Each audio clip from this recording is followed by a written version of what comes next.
Oh, you mad? Tell me why you mad. Cause what you're saying now is what I said a while back.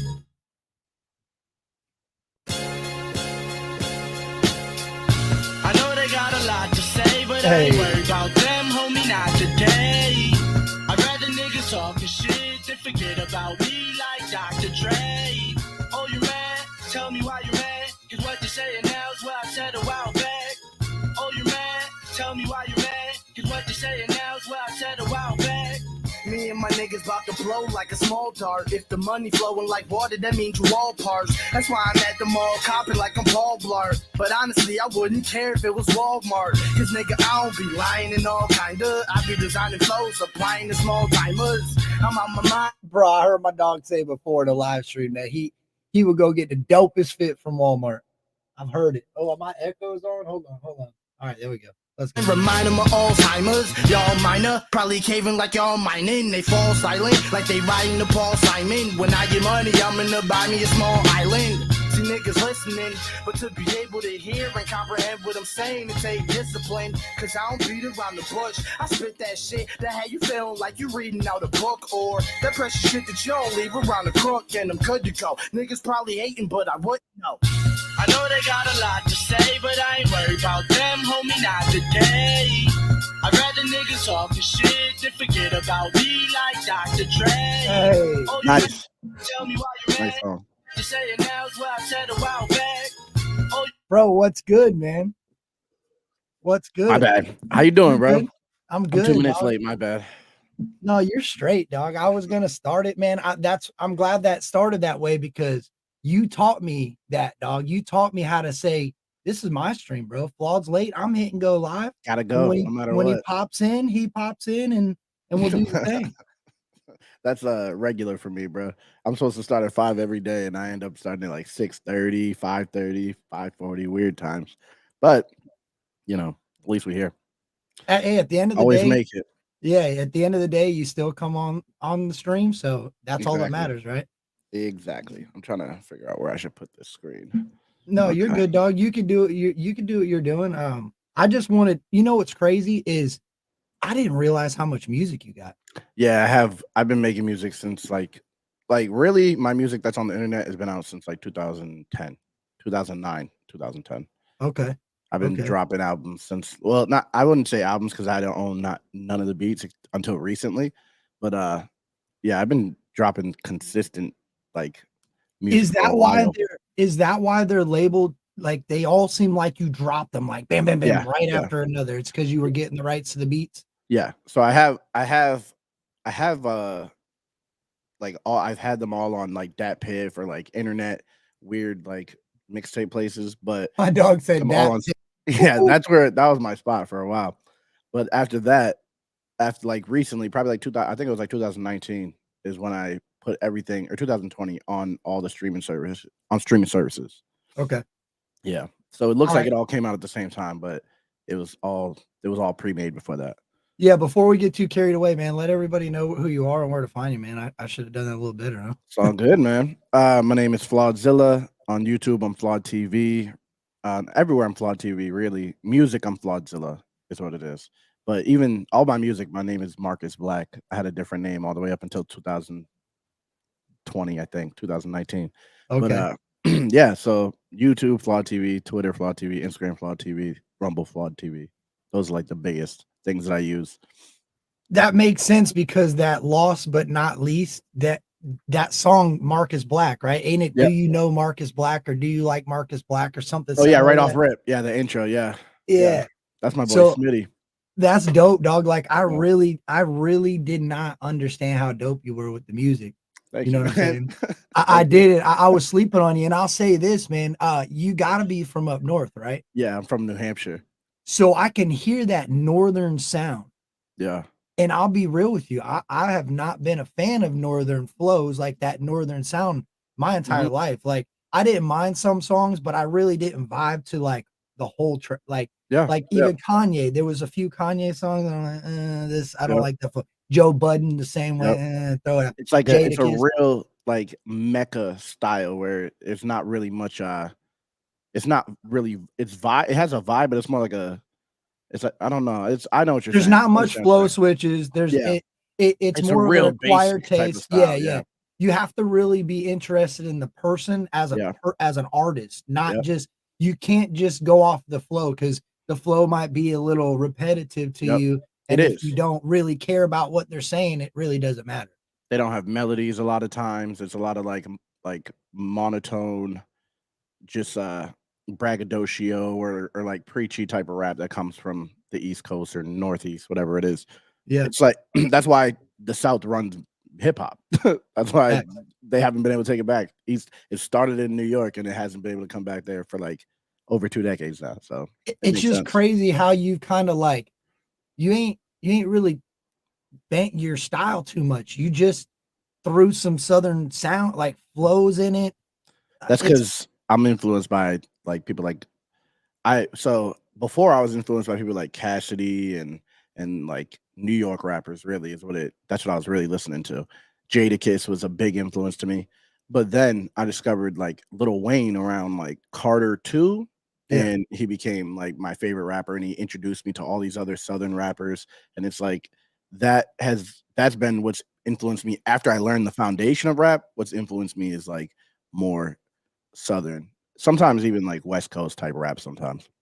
Yeah, so you kind of just you listen to Wayne, you listen to the style, but you always stay true to yourself. Yeah. You never said, "Wait, let me try to rap southern," Yeah, even no. though yeah, I that's couldn't pull dope, that bro. off. I feel like I could never pull that off.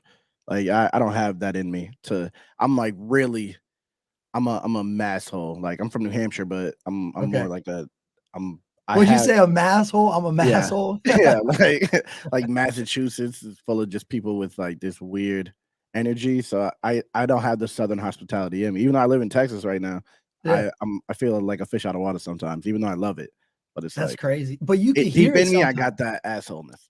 Like the with the Flawsome, that's my favorite album cover. Flawsome is my Yeah. favorite album cover. That sounds like you got a little bit like you kind of throw that southern influence Yeah. out and then With you the draw right back to being that masshole. yeah, yeah, that's exactly what it is. That's dope that you say you like that cover because I remember when I made that mixtape cover, I was like, I didn't know what I was gonna use it for because I used to just make graphics. I used to I had to do everything. So I would do like production, I would do my rapping, mixing and mastering, and I would do the graphics on top of it because I was too broke and couldn't afford nothing. So I remember when I made that, when I was like, this is like looks like I forget what that movie is with Johnny Depp and Matthew McConaughey. Uh Dang, what is it called? Lost and Delirious is it called? Or I don't I know. don't know what it's called, but it reminded me of that, and I was like, "This I got to use for something." I Oh, gotta use Fear it. and Loathing in Las Yeah, there we Vegas. go. Fear and Loathing. Yeah, That's what it yeah, is. bro. I love that movie. That's Here, what I was talking about. I let couldn't me think of switch it. this around real quick because I don't like that everybody knows who I am, but they can't see your name. There we go. Oh no, that's I'm fine. That's fine, I'm man. playing with these new overlays. No, but that I I like want to it. touch on that real quick because, bro, I love the other day I was watching you make your drink, stir your drink up, Yep. and then the way you drop that slime down the screen, and then you and Mo, because Mises.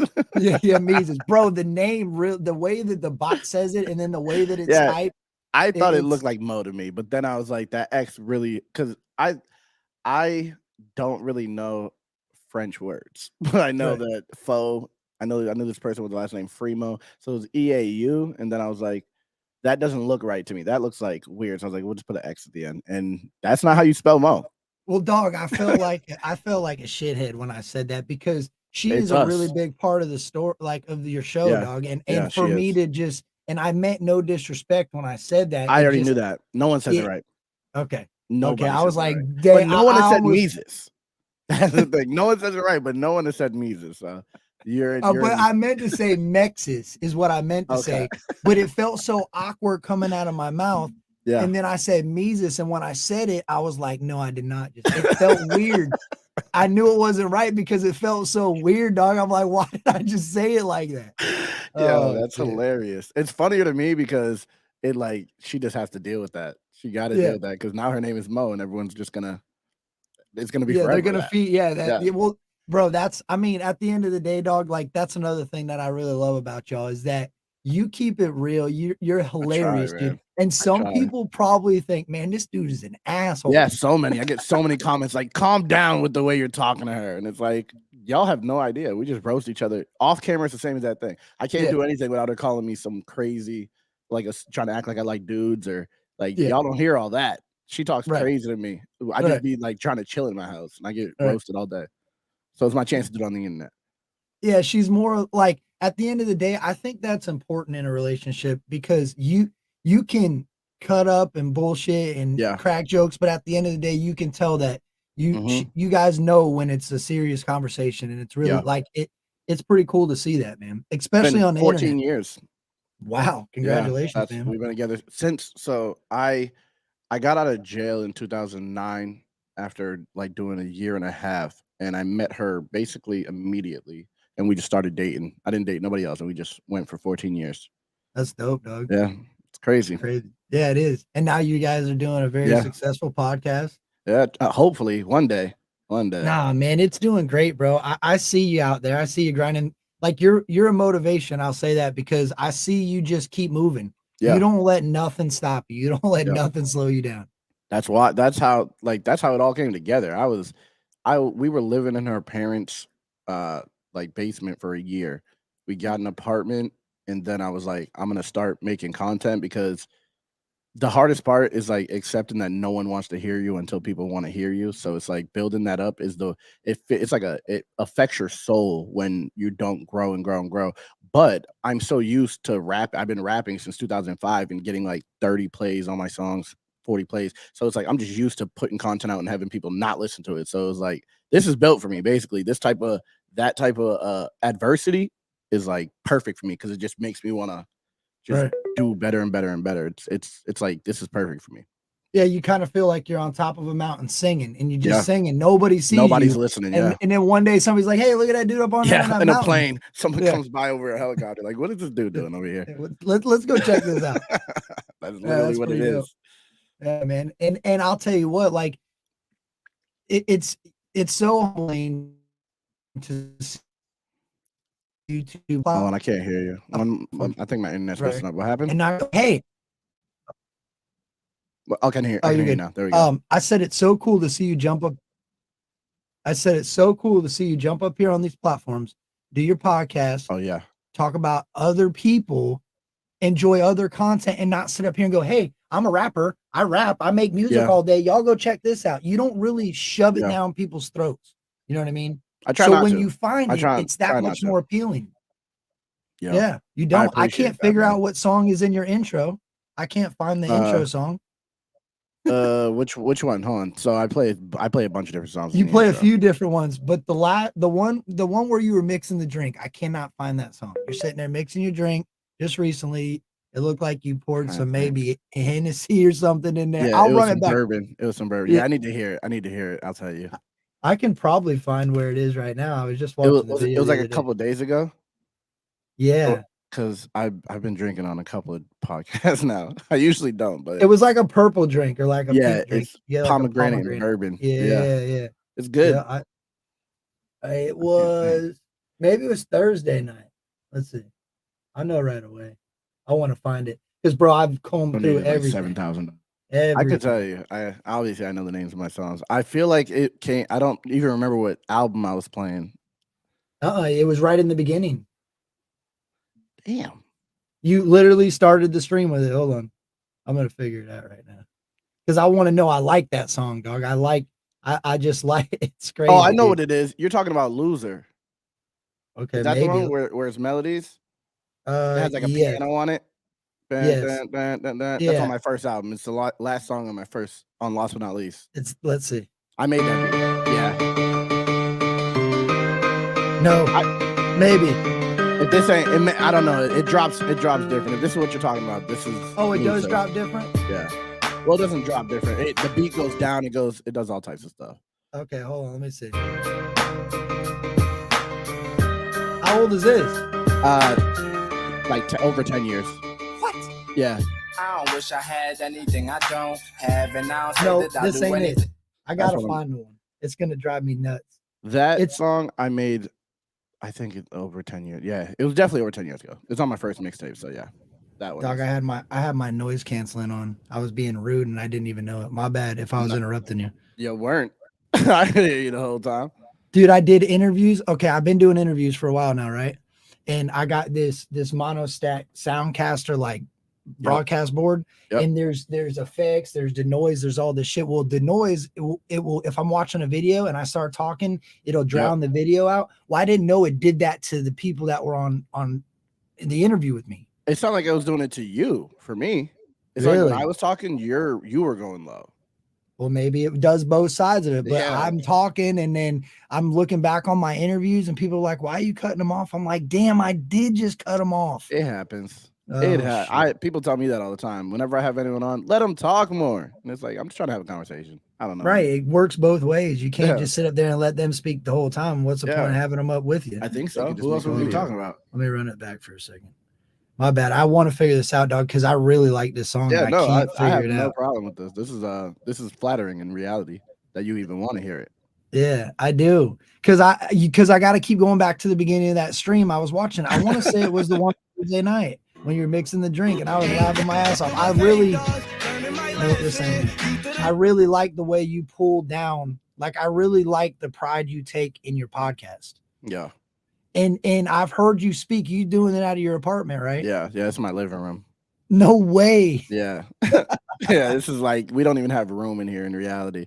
If I turn the camera, you'll see it's like a 3-foot area that we walk from the kitchen to the bedroom to the bathroom. This is like takes up my entire living room. That's what's up, bro. That's commitment right there. Maybe it was when you did the Upchurch reaction 4 days yesterday. Who? Oh no, I did one yesterday. No, you did the. Man, it's gonna drive me nuts. Maybe I'll find it. Find it. I want to hear it. Okay. I want to know what you're talking about. Definitely find it.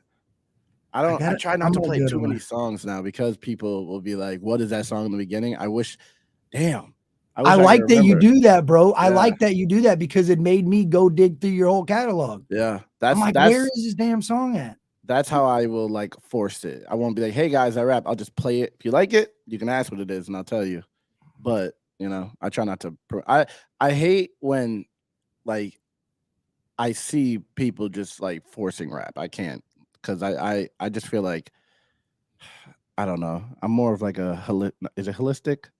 I'm more of a holistic person. I let it happen naturally. Like you just let it. Yeah. Okay. Yeah. That's what that. Yeah. Organic is a better word. Well, like, I'm glad you kind of touched on that. Well, I brought it up, but I'm glad you continue to talk about it because I think, like, especially in media, and you could probably relate to this, there's so much music right now. Yeah. That, not saying that I don't rock this or rock that, but sometimes it happens for me organically or whatever word you just use that. Yep. One day I might just be sitting there and hear something, be like, yo, I got to go react to this. I got to share this. That's my favorite. I love that.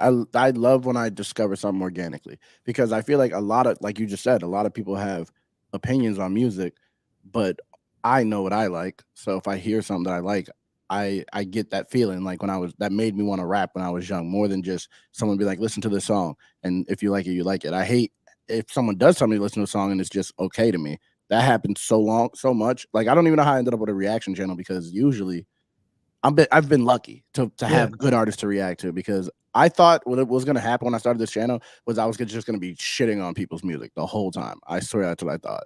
But like, luckily it happened the way it happened. I don't even know how it happened because it was random, but I like to discover music organically is what I was trying to get at. That's how I even first started the channel. That's real.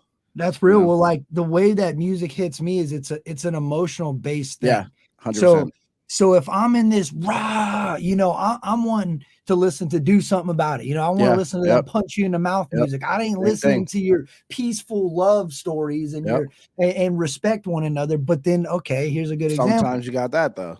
Right. So I've been kind of going through some stuff in life personally, right? Yep. And I happen to see that, you got a song out. Yeah. Right. Yep. I know that you're a positive person. Like, I know that you have positive messages and you like to push positive things. You don't like to shove crap into people's ears. So I said, I'm gonna react to this. I want to see what Flaw's coming with. And look what happened. Well, look what happened. Exactly. That's how it found me. Exactly. It found me in a time I needed a positive message.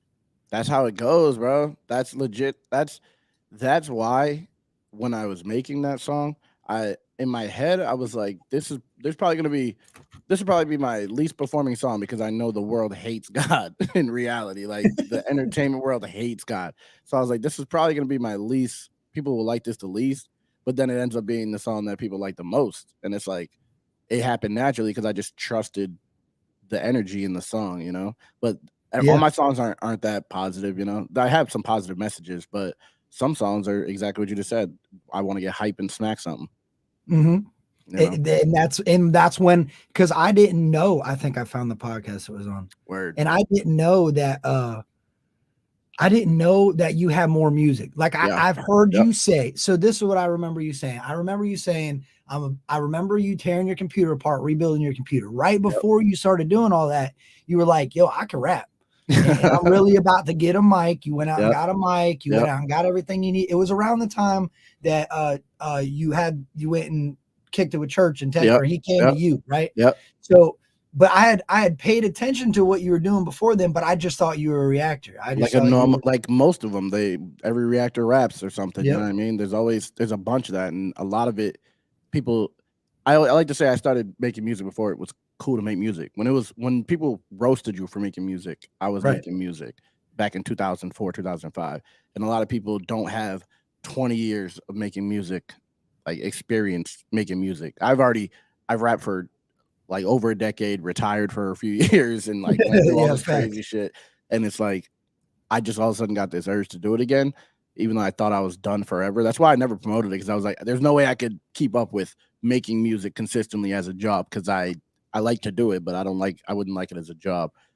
But I've now positioned myself where I can just have fun, and it's like it's a beautiful thing. It's a beautiful thing, man. Well, not only that, like had no interest in rapping just a year ago. Well, see, I like the dynamic that you put out, because you could right now, you could just make music and play it on your podcast and still be flawed and not have to. That's exactly what it is. Push anything and run around like a chicken with your head cut off, and you're still doing your podcast. You're doing good things with your podcast. You're hitting numbers. I see an income. People really appreciate what you do, right? So now you're just like, yo, here I am, and here's a really dope. Like that's where I took. So when you said building, oh man, I'm gonna miss a quote. You say in Grateful, you say, I'm building my I said, know my purpose, but no one is perfect. Bend to the bottom. Yeah. But I thought you said building my purpose, but nobody's perfect. Well, it's basically the same thing. I know what my purpose is, so I'm building the purpose. That's literally what it is. After years of ignoring it, now I see what it is, and now I'm so what I took from that is immediately I just pictured you snapping on somebody in the chat, right? Or just building a platform, going to Rumble, doing this, making moves, jumping here, jumping there. At the end of the day, a lot of people are going to hate you for a bunch of stuff that you didn't even know you were doing wrong. Exactly. Right? And that's where that nobody's perfect comes from. That's where my name Flawed comes from. It's like, hey, that's dope. All from the bottom. It's all intertwined. That's the thing. You know what I mean? Like the album Flawsome was a thing before my name was Flawdzilla. Really? Yeah, that. I made that back when I actually made that cover when I had dropped my album, That Heavenly Flow. I made that cover, and I was like, this is gonna be my magnum opus project, where I just say I'm really myself fully on this album. And it never happened. I never made the album until years later, and then I was like, I don't like the name Marcus Black, because it was low effort when I came up with it. My name is Marcus and I'm black, so I'm just gonna go with that. So I was like, I'm gonna change my name to Flawdzilla, and it was like, it sounded like a gimmick name at first, but I was like, it makes sense. You know what I'm saying? I spit fire and I'm flawed. You're flawed. Hey, you know that's dope, because I've been Captain Kurt long before YouTube was a thing for me. You know, I got Captain Kurt tatted on my arm. Was my second tattoo. I was the guy with the bottle of Captain Morgan, roaming around, chugging Captain Morgan, going to all the parties, no shirt on at the beach, because I'm in Florida. So it was pretty cool to hear that. It's like, there is other people that didn't just take their self and mold them into a Flawdzilla, for example, and just make a platform. You've been this dude since day one. Yep. Yeah, that's dope. legit. That's legitimately what it is. It's funny your name's Captain Kurt because I have a friend named Curtis, and he was like, "I need a rap name." I was like, "Your name should be Captain Kurt," and he just never took music seriously, never did anything with it. Do you spell it with a C? Yeah, no, That's K. my His name. name's K. No, it's Oh not no, C. my name. Yeah, Hey, K. my name is Curtis with a C, Yeah, and I just go by like Captain 50 Kurt because Cent. yeah, my dad was a scumbag, bro. So I said I got to drop the is off of that and just be Kurt, and he hated it, Hey, dude. He hated you have it. the same name? Yeah, Oh, my okay, yeah, yeah, that my makes dad's sense. passed away now, so I kind of transition back and forth. Now I can be Yeah, whatever. You yeah. call me Curtis, you call me Kurt, but when he was alive, call me Kurt. Don't even say the is on Disassociation. that. Damn, Yeah. damn, that's rugged. I'm not gonna lie. Well, Damn. at the end of the day, like even though people go through stuff in their life, it's what makes them as a man, right? So Yeah, absolutely. my dad really did some dirt to me and really affected me in some Yeah, no, I hurtful know ways. that's coming from somewhere. There's no way it's not. I don't have a good relationship with my father either, so I absolutely know And that's I love him and I reality. always respect him as a father, but fuck him Not at the end me. of the day. I No, don't I even mean, respect my no, dad as a father. no, I mean for putting me on this Oh yeah, earth. for Like, for actually being your biological father. Okay, yeah, that's it. That's yeah, where it absolutely. stops. You And he wouldn't be taught here me how to without it. fish. And he Yeah, taught me how to fish when I was a little bit older. And he was an yeah, asshole about it, but I'm a good fisherman now. So I'll take the yep, fishing and the birth. But other than that, fuck you. yep. The least he could do, Yeah, make that it. was, bro. He let me eat rubber worms one time, bro. And I come home and I was little, dude. And my mom's like, "What is coming out in this toilet?" Like, he's like, You like "Oh, I let actually him eat worms." digested it? Oh, bro, I ate like I remember it was a June bug rubber worm, and I ate that thing all up, and it went down on in, and when it came out, it looked like I come from space. My mom's like, "Yo, what?" Damn, Yeah, she was that's pissed. wild. Yeah, see, my father wasn't around to do that, but damn, I Well, he don't know would put about me in that. this backpack thing, bro, and he would give me a rubber worm to play with, and he would start fishing. You know what I'm saying? He would just start. I think I was on his back even. He would just start fishing and And fishing. I here's was some little, worms. and here's some worms. And then when he was ready to take me off, he's like, "Hey, what'd you do with that worm?" Oh, I must have dropped it. No, Nope, it's in me. yeah, I yeah, ate that. yeah. Good thing there wasn't a hook in that thing. Yeah, for real. That's damn, bro. You almost got taken away. That's Yeah. wild. So I found it. It is AI. It's the most recent one, Oh, bro. okay, yeah, Yeah, from 2 days ago. Yeah, yeah. So here it is. Hopefully I caught it. Here you're stirring. You got your stir out right there. yeah. Let's see. Oh yeah, that was right in the intro. And everything they tell you was a lie. Oh, whitewash. That's what this is? Yeah, that's whitewash. Yeah, that's Oh from my New World god. Disorder. Yeah, Bro, and you know what's fucked up is I didn't even, and I'm gonna say something. I didn't even go through that quick, and like I yeah. started it and I'm like, this ain't it, because I don't think it starts just like that. No, it doesn't. It starts with me like rapping, like da da da da da da da da da da da Oh yeah. da da da. Flash it. Oh yeah. Yeah, Oh, I can't believe I didn't freaking. yeah. Oh, that's so frustrating because I could have found that it was the album right before Yeah, your Grateful release. So, Boston. Yeah, and I was digging further I back. mean I'm New World like, Disorder. Yeah, yeah, that's damn. I love that album. That's one of my favorite albums I ever made. Like that one, I wanted to really rap on, and You really rapped on that one. yeah, I was that whole shit. I was just like angry at the government. I don't know why, but I And like that album. you could tell you were in a different mindset in some of that music Yeah, too. yeah, absolutely. Like I was talking about killing cops. I was talking all types of crazy Yeah, shit on that I album, bro. actually like that song, bro. That's I one of my actually favorite like songs I that. ever made. But it's like when Yeah, I hear it, I'm like, damn, what the hell was I talking about? That's yeah, not I how I actually feel like that. today. Right, but that's the growth. That's the Yeah. growth as an artist, as a person. Yep. You know, so if somebody hates on that, fuck them, because Yeah. if you can make a song about that and then turn around years later and And say, say no, why I this don't is not that. yeah, I don't believe in that. Mhm. I appreciate that song for that time, because Yep. at that time I felt that way. Because, bro, I'll be honest with you, I've Yep. been to jail a lot of times and I felt that way plenty Yeah. of times in my That's life. what it But really now was. I'm the first person to say, hey, sir, I hope you have a safe night. You know, Same. drive safe, whatever. Yep. Hey, watch out. There's some creepers down this alley right here. Just be careful going. Like, I Yep. appreciate and Absolutely. respect cops, bro. I do. Me too, man. Because they run towards gunfire, man. I don't. You know what I mean? I'm not running towards, oh, there's a mass shooter over here. They gotta run towards that. You You know gotta what? respect that. You know what blows my mind? So you see all these people that won't even drive through a ghetto, right? Yeah, exactly.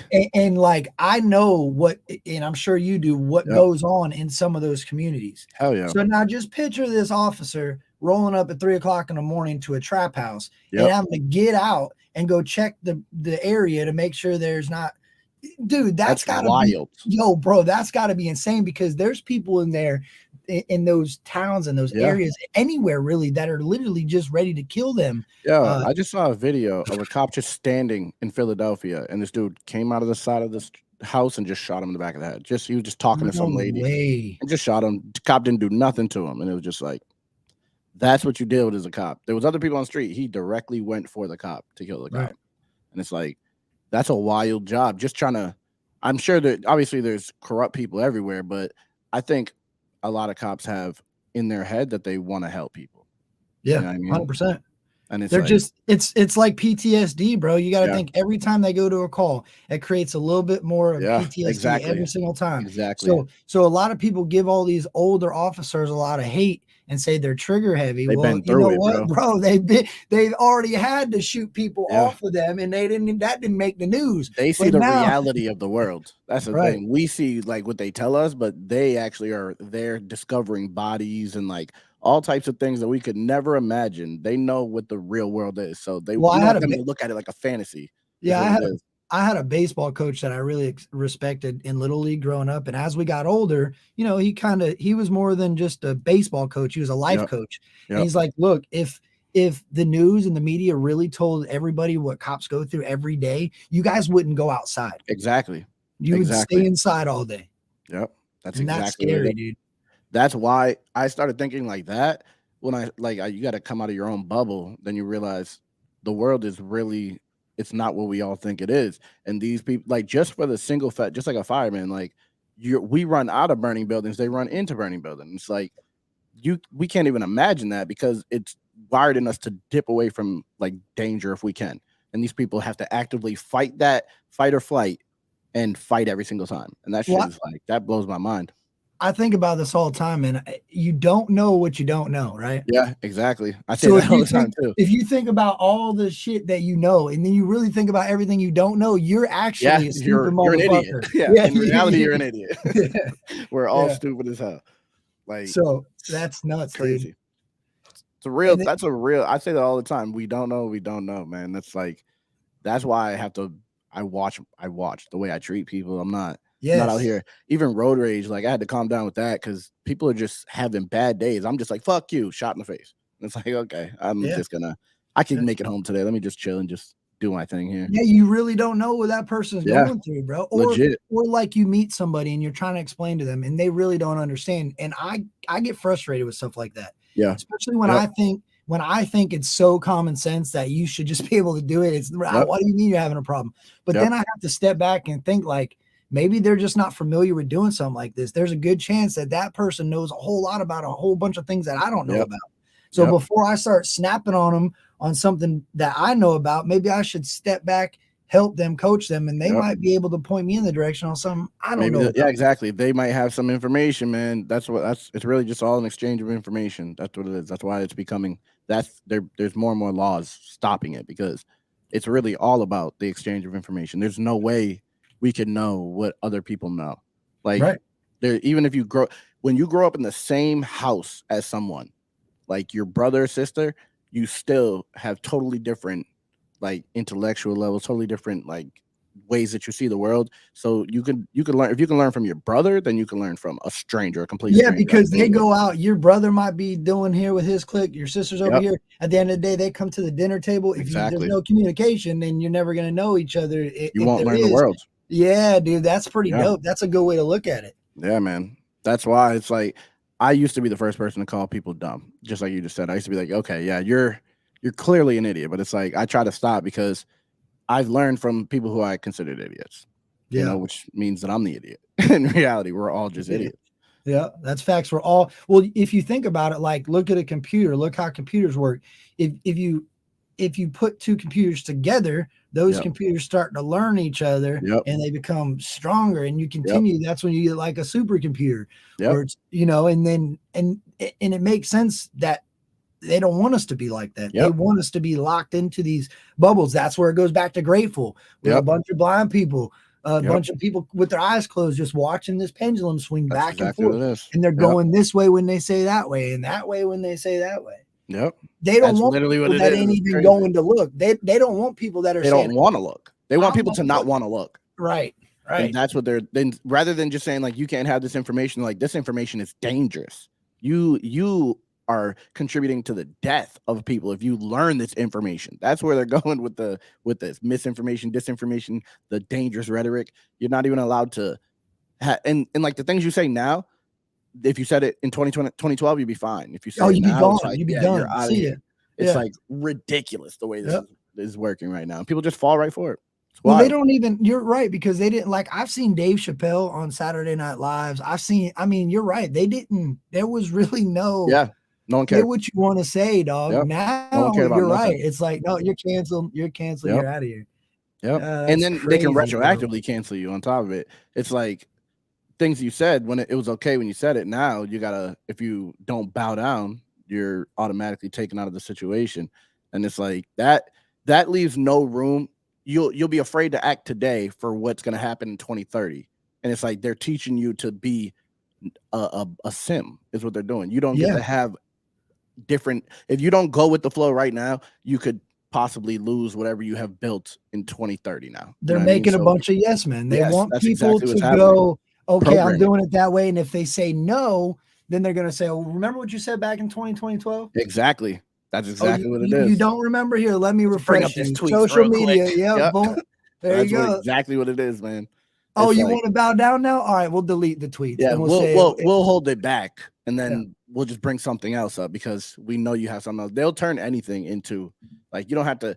I could talk about this off. Yeah. Well, you know, I think they've been breeding this. Like, I think. Yeah. Okay, so do you remember the old commercials like that would run about, oh, these pets, they're locked in these cages? Oh, yep. Okay, so check this out, right? So this is my thought on that. If I can put a commercial and I can say that these pets are living in shambles, which they are. We all know that animal shelters across the world are treated in horribly, right? Yep. For the most part. Sure, I mean, there's good ones, there's bad ones, there's really bad ones, but overall, they're not living how it's basically jail. Want to. Yeah, for animals, it's exactly what it is. Yeah. They're rehab centers, they're jails, they're psychiatric facilities. Yeah. Depending on the nature of the dog. So if I know as media that I can put this ad up and make millions and billions of dollars just off of my word that this is happening, how hard would it be for me to come out and say something else and watch everybody blindly follow it? That's exactly when we just seen it happen, like on a large scale. Very big for years. Everybody. Yeah. Exactly. And we just went right along with it. And it's like analytics. Yes. Look at the Census Bureau. They've been tracking us for years. Bro, do you remember back, I always bring this up, back when Facebook was like the top social media platform, they did an experiment on their users. I was one of them, and they made half of the users' timeline. This is when they started messing with the algorithms. They made half of the users' timeline like depressing, and seeing if it would affect that user base. If they gave you a bunch of negative things in your feed, would you tweet or would you post negative things in return to that? And they did, and they did that without telling anyone. They didn't say, hey, we're gonna do this. They just did it, and then we found out that they did it afterwards. Imagine everything. Like, these algorithms, bro, they're efficient at whatever you want them to be efficient at. You know what I mean? If they want you to be sad, they can make you sad. If they want you to spend money, they can make you spend money. They want you to be happy, they can make you happy. So trust and believe, they're absolutely abusing it and just telling us whatever the hell they want to. Even there's the news that we focus on.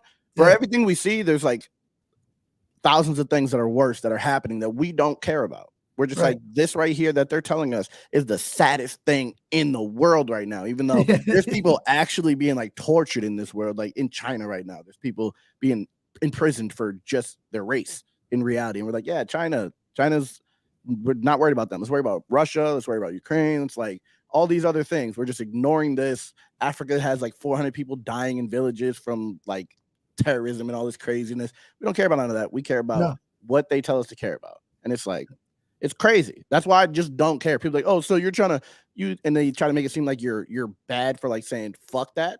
And it's like, no, I care about everything or I care about nothing. Like, I'm just focused on the people I know that I can affect, because in reality, sitting there crying to get Fox News money or get CNN money or get these random media companies money by clicking their ads and clicking their links and all these things.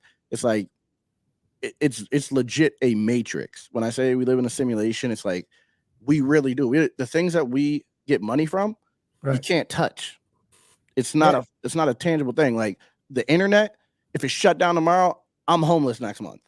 Right. Bitcoin, you're right, dude. You're right. It's like we're pushing it's a matrix. We're pushing a magical, mythical creature. It's legit. Like we care less about the physical people and physical things that we can touch than we do about this like colorful screen. It's crazy. And it's hard to break, dog. Like, I'll be honest, it's hard to break because you feel like at the end of the day, you're so committed to, and that's what I think's happened is a lot of people are solid like they're solid people and they commit to things. They know that it goes back to the senses. It goes back to they're pushing things that they know people are going to have love and joy and want to do. Yep. Especially since like they came out with the TV and they're like, okay, we put TV shows on, we can make comedies, make people laugh. Like the TV was more of an experiment for this TV in our hands now, where the programming is you can get all the same experiences like virtually, basically. Like you can watch a funny video now on the phone, you can watch a sad video, like whatever your brain wants right now, you can make appear on that phone, which makes it like worse than a drug. It's like it's way more addictive than a drug, guaranteed. I remember 100%. They said Facebook was coke, so like Twitter, YouTube has to be like heroin. Bro, you know, the other day I was tired, but I was going to look for food near me. And dude, I'm so used to searching in YouTube. I opened up my search bar, typed in food near me, and I'm like, what the hell is this? I'm like, oh my gosh, I'm on YouTube searching food near me. I didn't even go to the Google search tab because I'm so used to grabbing that YouTube. And zoop. It's the first thing. The first thing I do, bro. It's like anytime if I'm like, okay, I gotta focus on something, YouTube is playing next to me like a TV. Like it's like I'm watching some kind of video because I'm invested in like thousands of people's lives for no reason. I don't even know these people. They'll never know me. And I'm just like, look, Aiden Ross. Look at this guy. What's he talking about? What's Kai doing? It's like, why? I don't even know why. Well, it goes back to that. So check this out. So we were talking about that mythical, that issue that we had worldwide recently, right?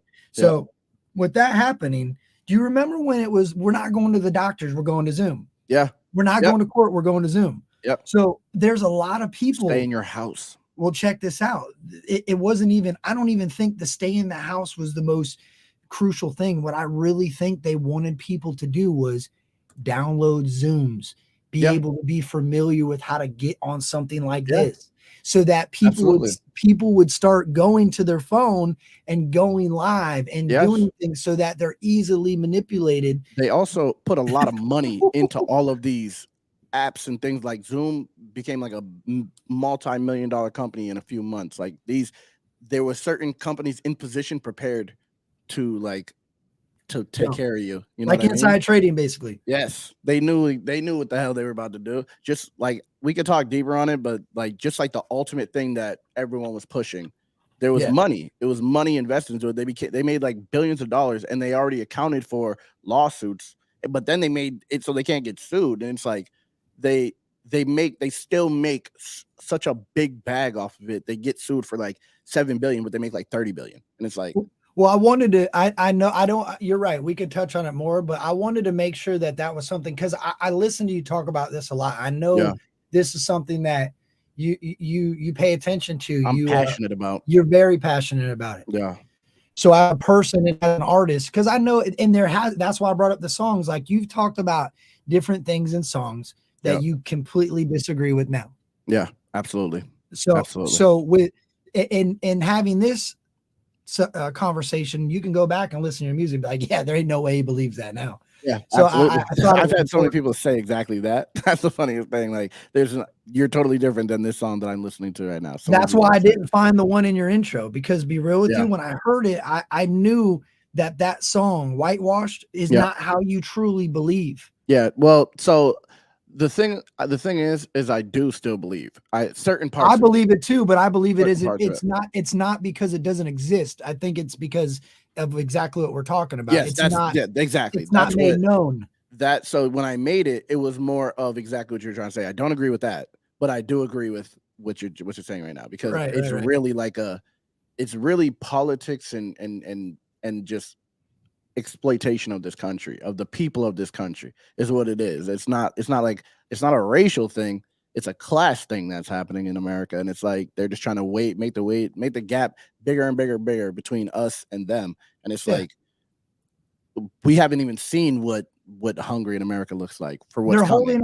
holding on to a division that has been Yeah. successful in the past, in the Yes. way past. And they Yep. think because that was successful then, as long as they keep the Yep. divide, it will still remain successul now. That's Yep. why you always have the North and the South. Yep. You hear it today. Oh, the Left, South's way right, better north, than the south. North. Yep. Yep. Even But no matter where you're at, it doesn't even matter what political affiliation you're on, you're in some kind of divide and conquer situation, no matter yeah, what. look at You're North Carolina divided versus from South someone. Carolina. Yes. North California versus South You California. can't get away North from it. Texas versus South Texas. You'll always have a divide, and they Yep. play off those divides. Yep. They know it's a coin, bro.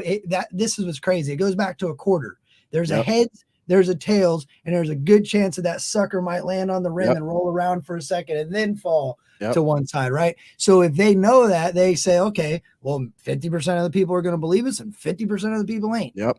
And we might Let's get a control few both of them. Let's control both sides of it. Yeah. Exactly. Yeah. That's exactly what it is. I forget what the name of it is. It's like some big word, something dialectic. And it's like they just control good and bad.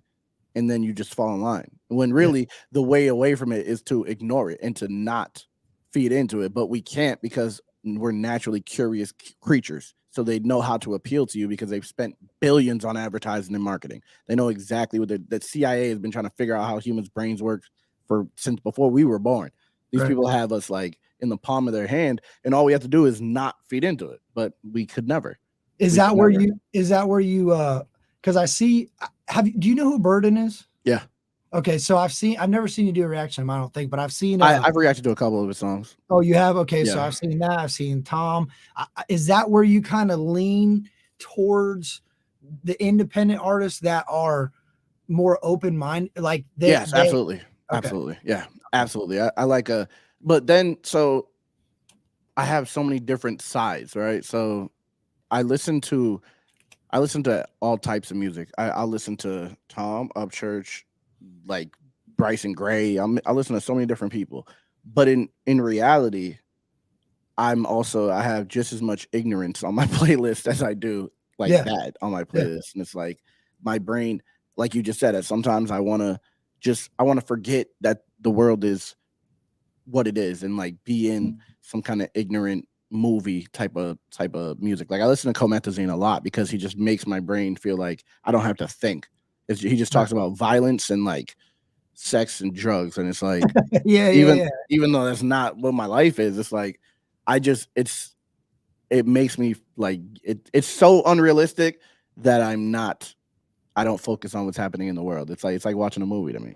You know what it does for me? I've got a pretty troubled past, right? And I know you do too, because I hear you speak about it in your music. Well, it kind of allows me to remember the vibe, like it almost like not glorifies it. It's like a soothing of what you used to go through. It's like a pound on my chest. Like I know what I made it through. I made it through getting high to this shit. And some people never felt that. That's the thing. There's a lot of people who have never experienced any type of like real threat to their life.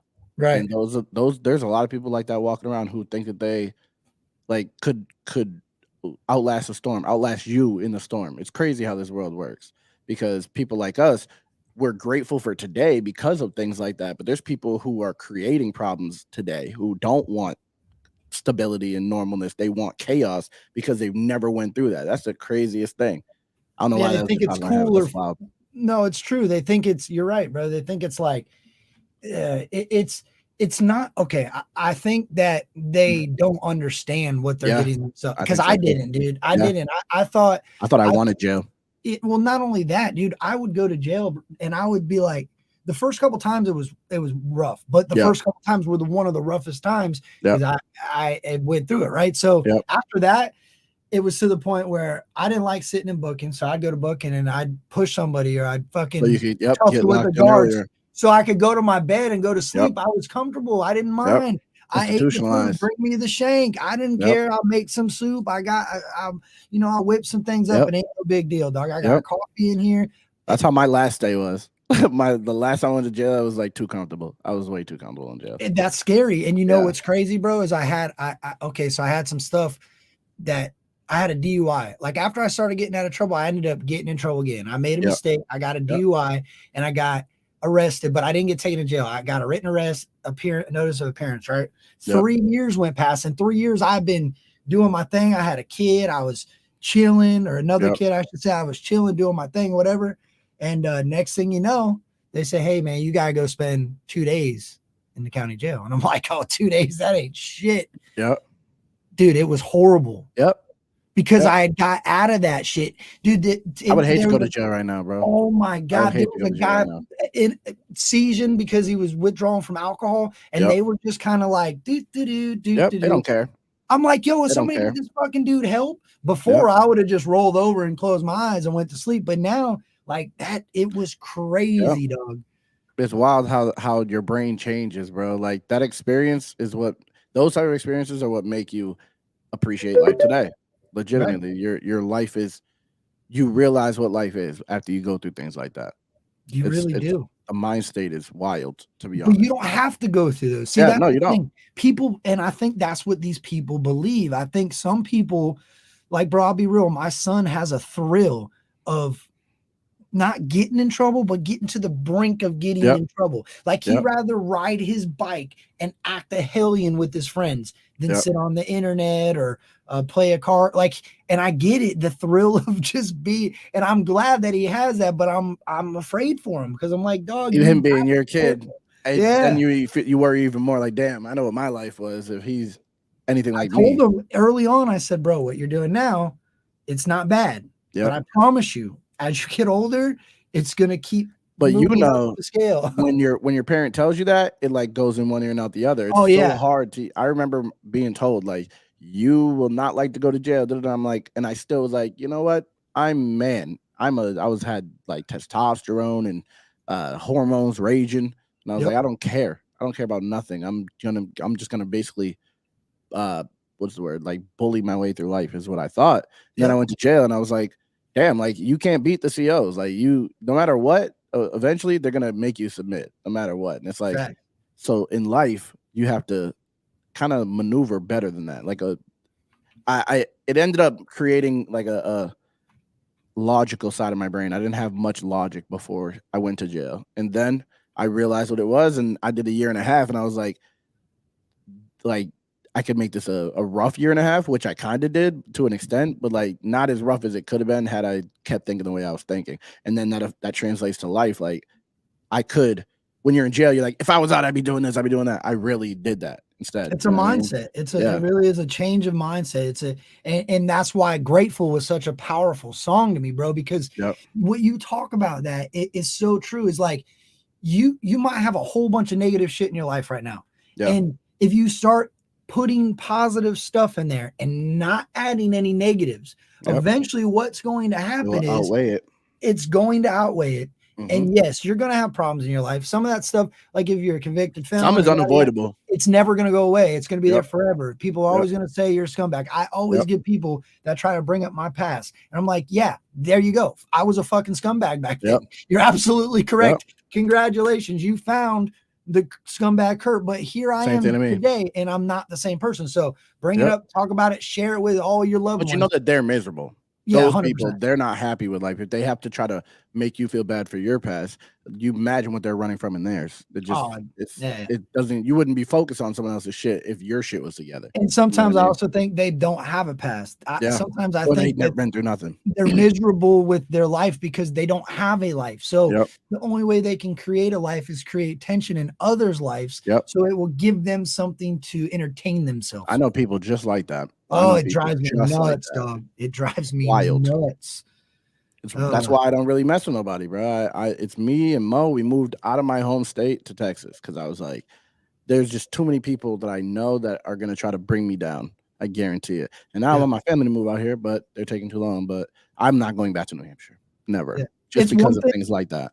it's one thing for somebody to try to bring you, like, I get what you mean, because it's hard to open up to people. Either they want something from you, or they try to take something from you, or they're actually a really good person, but you're afraid to let them in because you don't know the motive and you don't want to take a chance. That's a sad world that we live in nowadays. But I don't trust nobody, man. But would it have been, see, that's the question I'll ask you. This is a good one I have then, because I already know my answer, but would it be different had you have not went through anything? Would I trust people? Yeah. Or had I not had my life? Yeah, no, Yeah. hell no.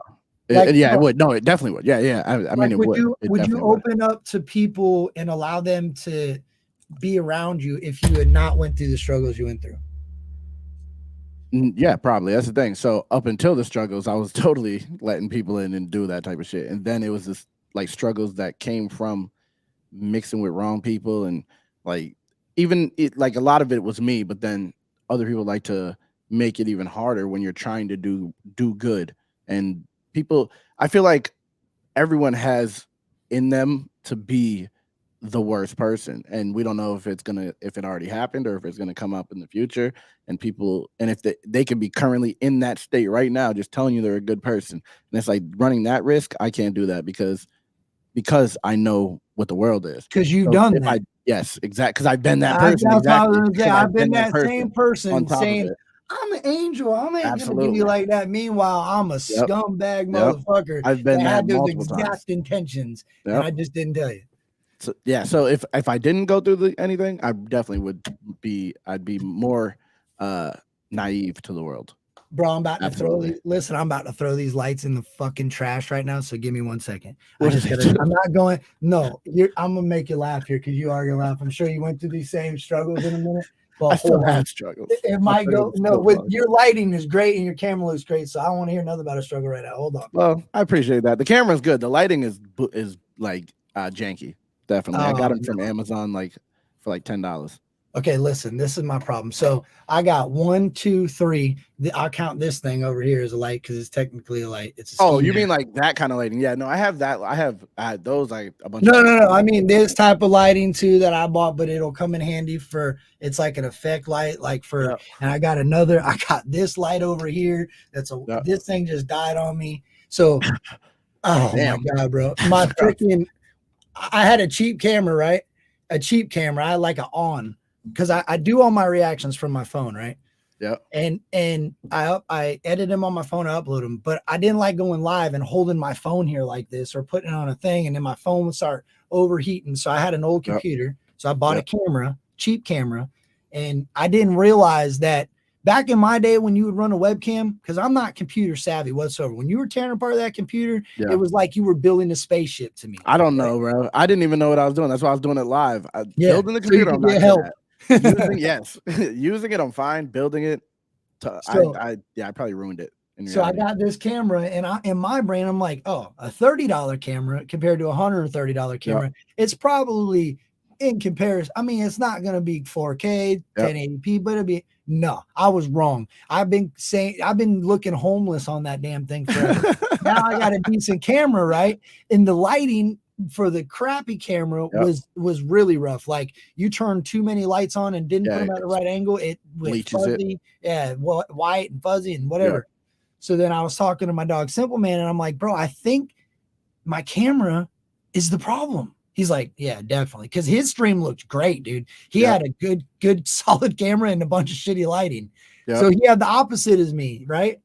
Yeah. So cameras are dude, it's hard to do on that. I'm not good with the camera. It looks good right now, but that was after like months and months of me not knowing what I was doing and having it look crazy. So it clicked one day that depending on the lighting, you change the settings. But this camera's also expensive, so depending on the lighting, you change certain settings in the camera, and it just took experience for me to figure it out. Yeah, did you learn the shutter speed and the white? Yes, exactly.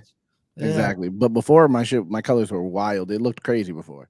But luckily I have a good setup. I went back and watched, bro, because I'll be real with you. Like you push me to tighten my shit up. Like I feel like a lot of people said that, bro. When I first started making videos on my channel, and like I I feel like my camera was average, but everyone else was like, "What kind of camera do you have? And like, what kind of lights do you have?" And I was like, "I thought everyone my setup. I was copying other setups. That's the craziest thing. My setup was based on some other people I saw. So it's wild that people act like my setup was fire." Well, that's a good, what would they call it? A metaphor or an analogy. Like you can have the same camera, you Yeah. can have the same computer and the same microphone, but Yep. if you really don't have a love and a passion to use it and use it correctly, this Yep. is what yours will look. Yours looks how it should, right? Yep. And yes, even though you use the same cameras and same stuff as other people, maybe they didn't have an understanding or the same That's what it passion that you takes. have. It's Yeah, the artist, not the paintbrush. You it gotta really is. you gotta work on the that's another thing. I'm resourceful when it comes to this type of stuff because like I don't know if I said that, but when I started rapping in 2005, I had or 2004, 2005 I started taking it serious, but I had a trash setup. I was using first I was rapping into headphones, which is wild. I didn't even know you could. Yeah. Couldn't afford a mic. But then I bought like a $26 mic from Radio Shack. I bought like a do-rag, a wave cap thing as a pop stopper, and I used the soda bottles, like a 3-liter soda bottles as a mic stand, and was just because I wanted to make music that badly. So I was like, it didn't matter what the setup was, I was gonna use it to its fullest potential, and that's how I've been since then.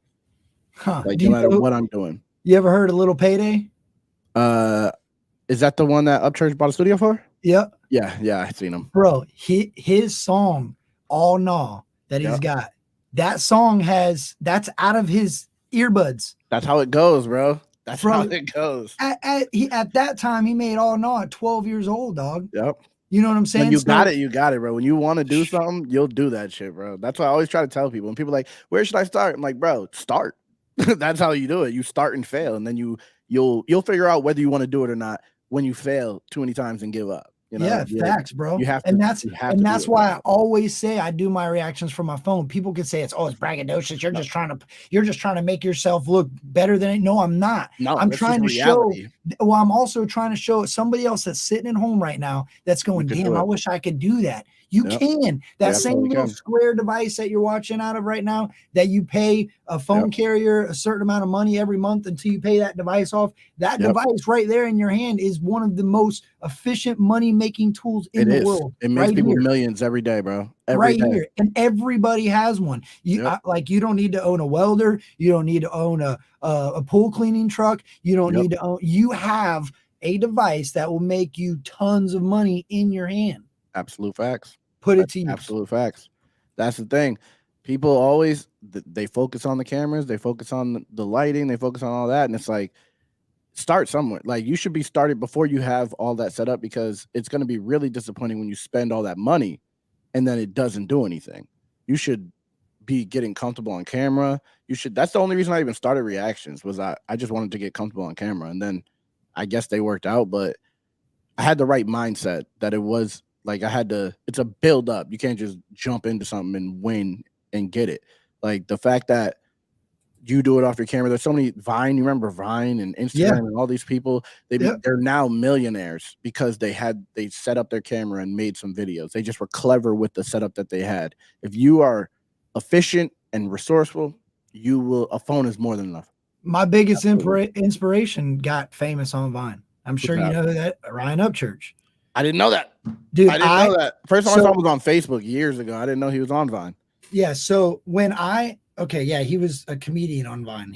I mean, his Vines were that's what he was making sitting in the work truck, making the Vines, and then he'd go work. And then before you knew it, his Vines took off and he's like, yo, I can do this music. He started inserting the music into it. And now look where he's at. Right. So about a year ago, I think I'm coming up on a year. I've only been doing YouTube for about a year. About a year ago, I went to the Nashville show, bro. And I seen the content creators. I seen the people. I seen the love, the support. How many people like actually gave a shit about this Creek Squad thing, this reaction game, right? So I said I could do that, and I never looked back, dog. I made goals. How you do it.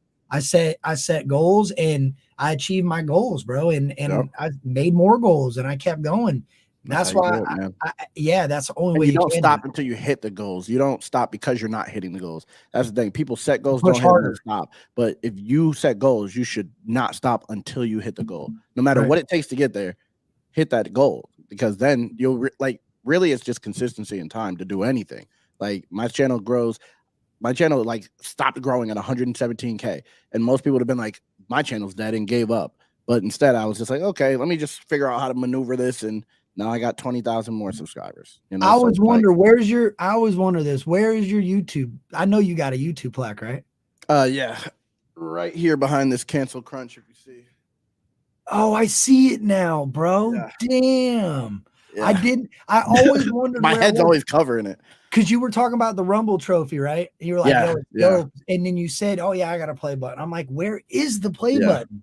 Because I'd Yeah. have that thing right here. When I get it, that thing's on right here. I would have, but then YouTube became like a bittersweet like thing to me. So it's like they can just go on the wall as an accomplishment. They're just a tool that's a part of my growth. You know what I mean? Because before I was like, I'm a YouTuber, but now it's like I'm a content creator. YouTube doesn't even like me. Oh, so, I got you. So you did have it displayed more. Yeah, it was close. It was right behind me before. before.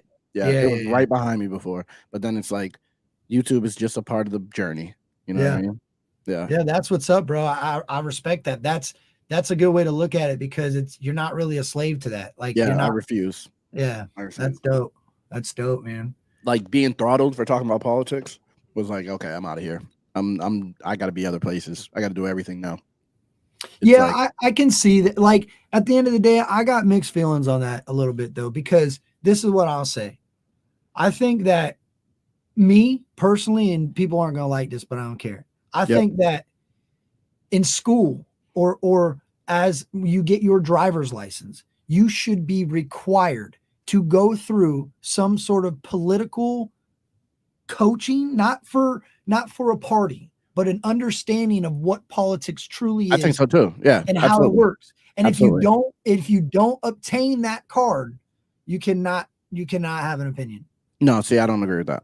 No, meaning no, not have an opinion, but you can't voice it at a level to where you're sitting there speaking about something that you have no idea about. That's all. I completely disagree. That's fine. Because so for me, the conversation has to happen to learn. Like there is no, that's not a thing. There's no political card. There's none of that. So people should be able to yell from the mountaintops, whatever they feel. You're right. So then people could be like, "You're fucking wrong, idiot." And then stop them with proof. You're right, bro. That's what it should always be, because the conversations are the key thing that will get us to be unified. That just creates division. You can't talk about this. You can't.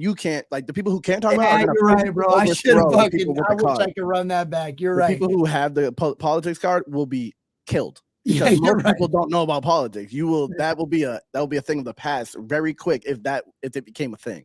Like, what an idiotic thing to say, dog, because you're right. No, it's not idiotic. It's not, because I used to feel the same way. I used to think, don't speak on things you don't know, because I used to hate to hear idiots talk. But then, like, I think about myself. If someone asked me my opinion, like, every time someone asks me something, I think about it from a way of, if you had to answer this right now with the information you have in your head right now, what is your answer? Regardless if you know or not, so then you could at least start a dialogue. Like, no matter what, you're right, bro, you'll lead to a common ground. Yeah, people sometimes are afraid to admit that they don't know something. Exactly. And then once they start talking about talk loud about it. Exactly. And then they realize they don't know. That's when they start educating themselves. That's what made me.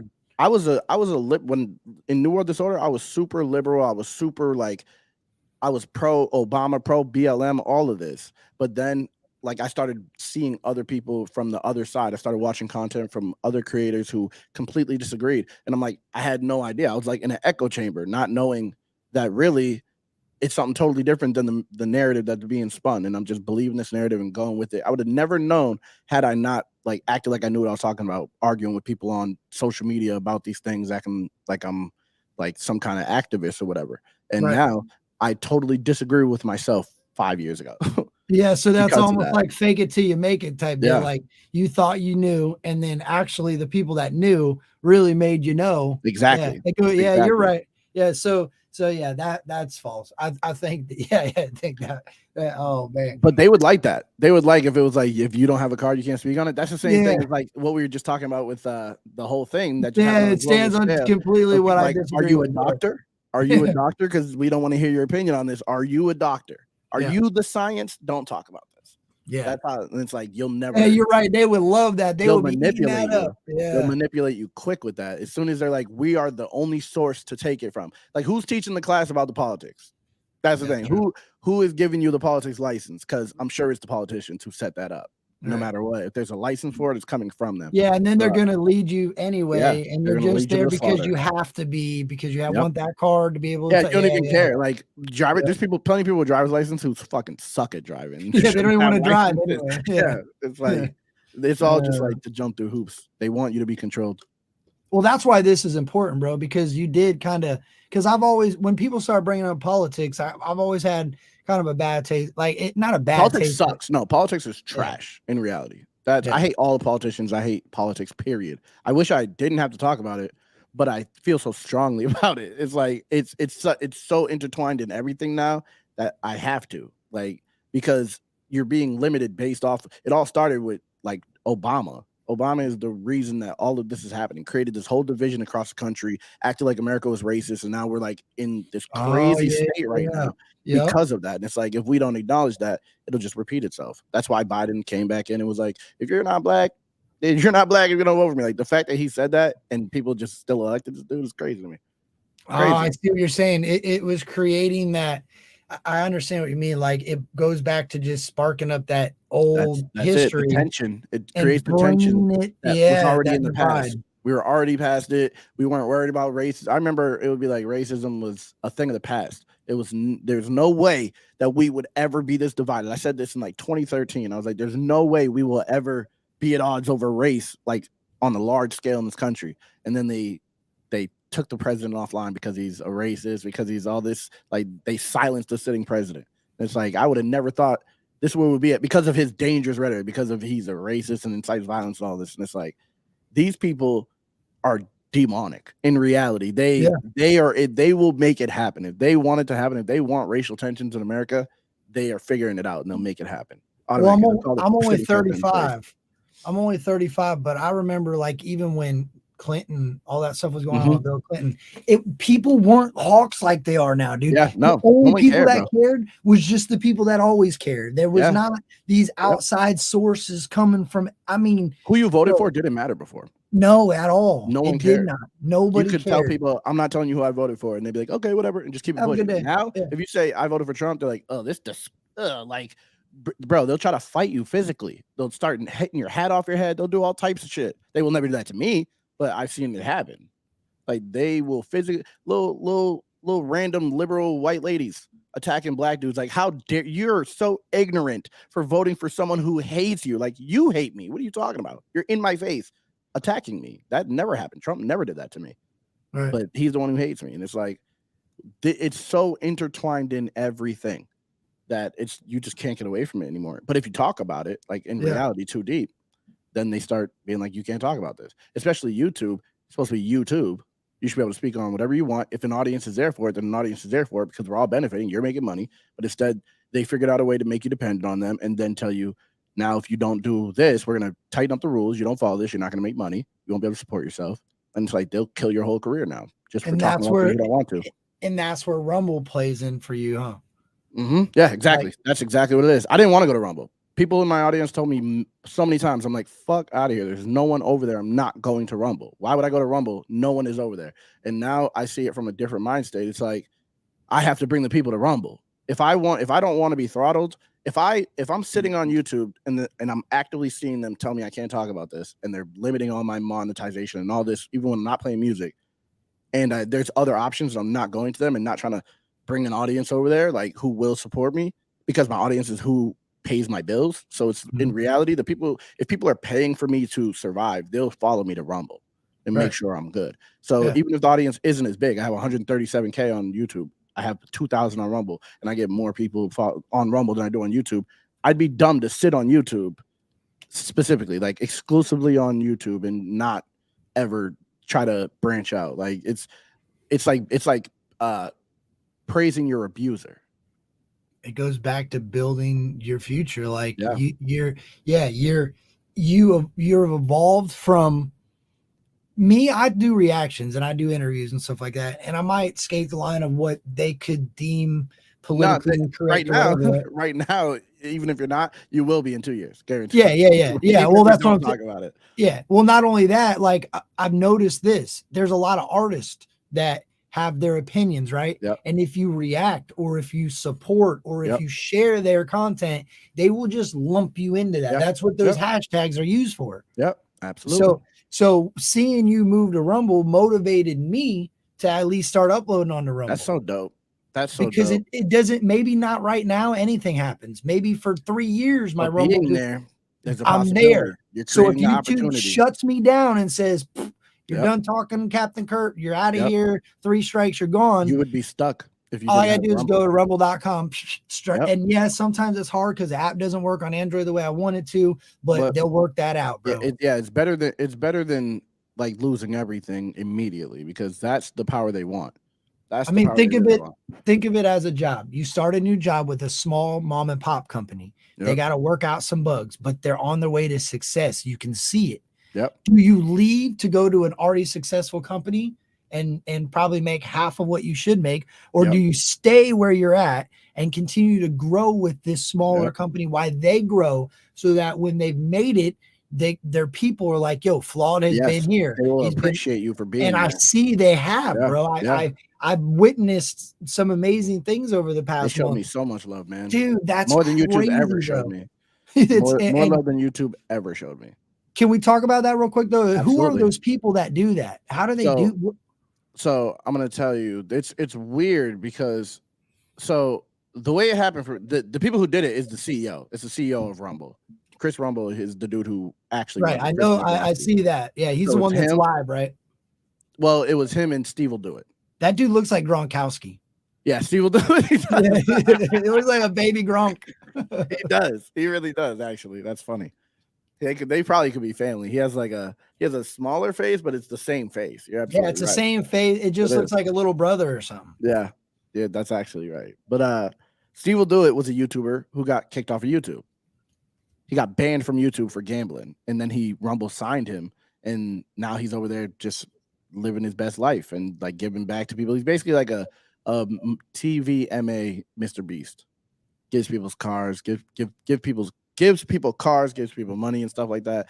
Yeah. So randomly, I think Rumble planned this whole thing, right? So obviously, it was like marketing. It was promotion, right? It was a promotional tool to get more people over there and to get Rumble's name out there. So it's weird because they did all this whole entire shit in like a week. So they did that. The raid, the first time they showed up in the stream, they were just saying the dude who runs Rumble, the CEO of Rumble, is going to show up in random streams, right? Random gaming streams. So be on Rumble. So I told Mo, like, I had just got off stream for like 5 hours. I had just been streaming on YouTube. And she was like, I was like, they're saying that the CEO is about to go into streams and drop money. And I didn't even care about the money. I was just like, that would be dope if the CEO just showed up. Like, what are the odds? So I was like, I'm just gonna play something. I'm just gonna go on Rumble and play something. And within like half an hour, someone who watches me was like, I told him to come over here, and he just showed up and just started showing love. And then I just like recorded the whole thing while it was happening. We just followed him around going to other people's streams, and he appreciated that. So then he was like, we're gonna do the same thing tomorrow, and we're starting with Flawd, and Flawd's gonna do what he did yesterday, basically, and record it all again. And then he was like, we're gonna do it again with Steve will do it, except he like replaced what I was doing with Steve will do it, and then still showed up to my stream. It was such a weird sequence of events because I didn't do anything to deserve it besides stream. I literally did nothing. I actually, there was nothing I did. And but I think he's seen you as an individual. Yeah, like he had to have been paying attention to what you did as a person, because I followed along with a couple of the ones where you watched, and I noticed that he was laughing. He's like, oh, I like this guy. He was really enjoying his time doing that. So even if it was a marketing thing, and I'm sure that was like pissing pennies for that dude, like it really didn't. He didn't. Yeah, it didn't affect his wallet, but it affected the people he showed up to. That's what I think he really the happiness. Yeah, he was trying to, because he was also trying to get reactions. He wanted to see people smile. He wanted to see people cry. He wanted to see people like be happy that he was just, you know what I'm saying, showing up and showing love. And of course, people are going to, because content creators don't get that from anybody except for their audience. Like it's never Susan, whatever her name is, Wachowski. She talks to like the top YouTubers, not someone with 1,000 followers, not someone with 63 followers. Like it's like even 100,000 followers. Yeah, right? or exactly. Yeah, even 100,000. It's like no matter what, that appreciation will bring people to Rumble, and I think he understood that. Like appreciating your audience and listening to your audience will bring people to Rumble, and now people are just streaming there daily. Like people who weren't on Rumble, they saw me, saw him show up in my stream and saw that, and they were like, I'm streaming on Rumble now, which is exactly what he was trying to do because he knows that their creators want to be appreciated. It was just just a dope situation. Exactly. Dylan did it, Brett did it, you did it. Like there's multiple people who set up accounts on Rumble just because they were like, damn, Flawd was getting shown love over there. Like who is Flawd? What is he doing with Rumble? And it's nothing. That's the thing. I do nothing with Rumble. Which I see. I understand more. Yeah, it does, bro. Like, I'll be real with you. So when I seen all that going on, I'm like, I got a Rumble. Hell, I'm gonna go live for my first time on Rumble. And I looked at you do it. I went over there and streamed him do it. I'm like, I shouldn't be doing this on Flawd stream. I should ask him first. You can do whatever you want, bro. I understand fair use. Yeah, no, thank you. But some people get offended by that. They don't like that. Yeah. I appreciate it. It helps me. And for real, like I know what you're saying because do you remember? I'm sure you have this feeling with something. When I take an artist's music, right, and I go to a different community of reactors and I get them to react to that song, the happiness that I get for the artist. Yeah, I love it, dude. The artist is like, yo, I appreciate it. This is dope. I didn't even know that. I'm like, yo, that puts a smile on my face, makes me. So if people get pissed off at me for saying, hey, react to this, hey, react to that, I don't even care. Yeah, well, that's some like weird energy, like to not want people to ask for reactions. Like I appreciate everyone asking for reactions. It makes me feel like, damn, like people actually care about my opinion. I appreciate like just even the artists caring about my opinion. It's just a beautiful thing, this whole type of situation. But even some artists don't like it. Some artists don't like it. Some reactors don't like when people ask for things, people to react to things. It's like they ask you to take them down. Yeah, it's like I don't even understand that type of thinking because they can copyright claim everything. You can make all the money that I make off of this video automatically. I won't even care. You can copyright claim it if you want because I understand it's your shit. Whatever, do whatever you want.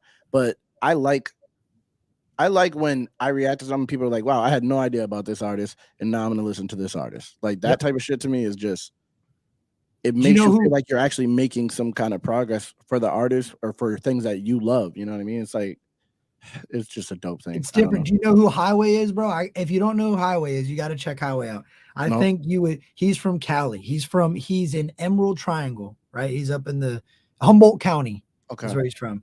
Bro, he's fire. He's older. I think he's older. I maybe not. I could be wrong. God, my bad if I am, but I never heard of him. Right. And some people popped in my chat. I'll play a little bit for it if you want, but some people popped it. Dude, he's got a song with Busy Bone. I love Busy Bone. And you would think, right? You could know right away, this dude got a song with Busy Bone. He should people should know him. No, that don't matter nowadays. Yeah. Back in my day, you can make a feature with somebody and that thing's going huge. Not no more. That's not a thing anymore. That's not a thing anymore. It's such a political game now. It's wild. Because I remember when collabs would blow you up. Collab with a big artist, you'd be in the game officially. So the name of this song it's Highway Hello There featuring Busy Bone. And when I found this dude, bro, it blew my mind because you can't tell he's from Cali. Well, I couldn't right away. You might immediately notice it, but this is over your side of it. So check this out. I ain't gonna play the whole thing, but I'm gonna play some of it. I'll play it. I'll let it run because this is fire, dog. Hello there, glad you made it.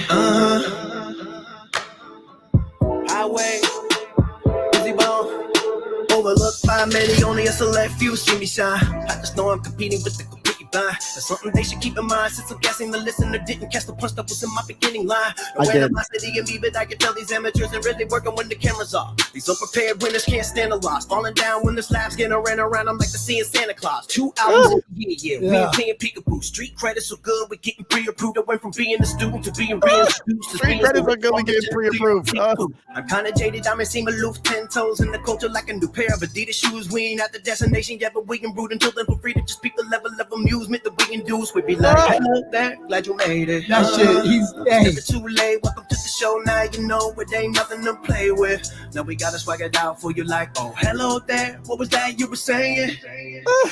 So I am on my tag, let me show you what they got. So for anyone who did not know, we say hello there. Nobody I got chills, bro. I such a forward Bro, thinking, he's can't a remember what I spitter, said dog. last. I'm making the bucket run like a next class. I am not taking the deal if I notice the red flags. I'm a aficionado with the staccato. I hit the lotto. It's only the family, no guest pass. If you wanna try to trespass, homie, hope you know I got it on me like a head stash. Yes, and that is dead ass. I'm not the go, but I'm a go-to. A smooth criminal, the critics they got no clue. I'm a social engineer with the pro tools. You can't big bro me now, little bro grew. I'm a social engineer with the pro tools. With the pro tools, little bro grew. By the way, no harm done if you relate to the party. You get on board when you supposed to. Hello there, glad you made it. It was never too late. Welcome to the show. Now you know it ain't no play with. We got for you like, oh, hello there. What was that you were saying? So I am on my tag, let me show you what they got. So for anyone who did not know, we say hello there. They always gotta wake up on the wrong side of the bed. They always take my kindness for weakness. At the peak of the performance, they speechless. Then I weaken the majority indeed, bitch. At the people in the power don't sleep.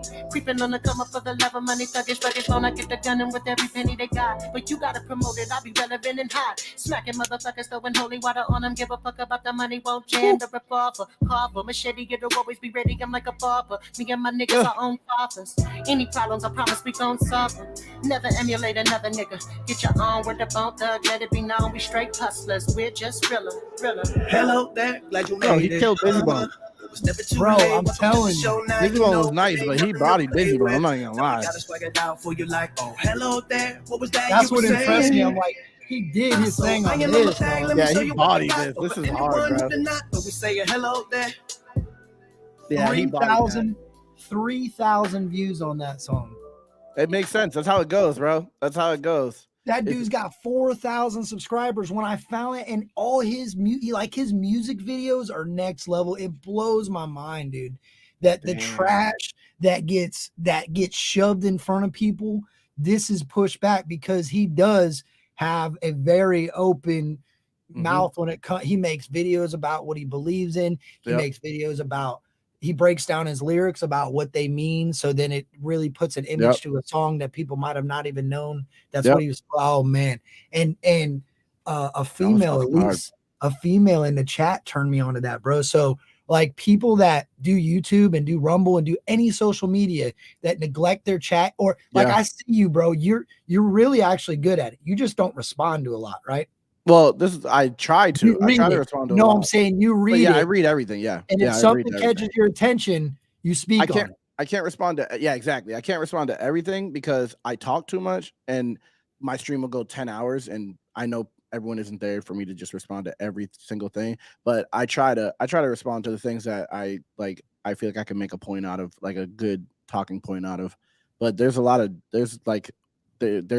comments in the chat. It seems like we got the same type of brainwave because I'm the same way, bro. If I'm doing something and I'm focusing, having a conversation or doing a stream, it's hard for me to have a conversation, trickle back to a comment, and keep it relevant without dragging it in a completely different direction. Exactly what it is. Something I see some things and I want to respond to them, but then I don't because it's like squirrel. Yeah, exactly. That's what it would be. Sometimes I try to, if I see multiple people talking about a similar thing, I'll try to talk about that. But sometimes I get caught with some roast or something where I get sidetracked. Someone roasted me or something. Yeah, I've seen it where they drag you right into it. No, I've seen where you get drugged right into something, and it's ridiculous. I can't do a stream, bro. I can't get through a stream without it. I can't. Well, that's where I really gained a lot of respect for you. So when there was a female that I know, I can't remember who it is. I've seen you do it a few times, and there was nothing against it, but at first I almost got a bad taste in my mouth, right? So yeah, a lot of people did for me. A lot of people. Well, what she did was completely wrong, and because I didn't look at it through the right, like I even told her when she reached out to Are you me. talking about your person? Oh, I thought you were talking about what I said. Okay. No. So this is what happened. Okay. So around the time that, I followed you, and then church started kicking it, came and kicked it with you, right? Yep. Around that time. So if you remember, me and you had some conversations before that. And then after that, you got that influx of that church push. Yeah. Yeah. It So went a lot crazy. of it did. So a lot of people that I already knew would fly into your chats. So I was like, yo, Flaw's a good dude, blah, blah, blah, blah, blah. But this person's messaging me. I can't remember. There was 2 people that messaged me about it, and I don't want to name drop anyway. But so what happened was they had went in there and they had tried to push something they were doing at you.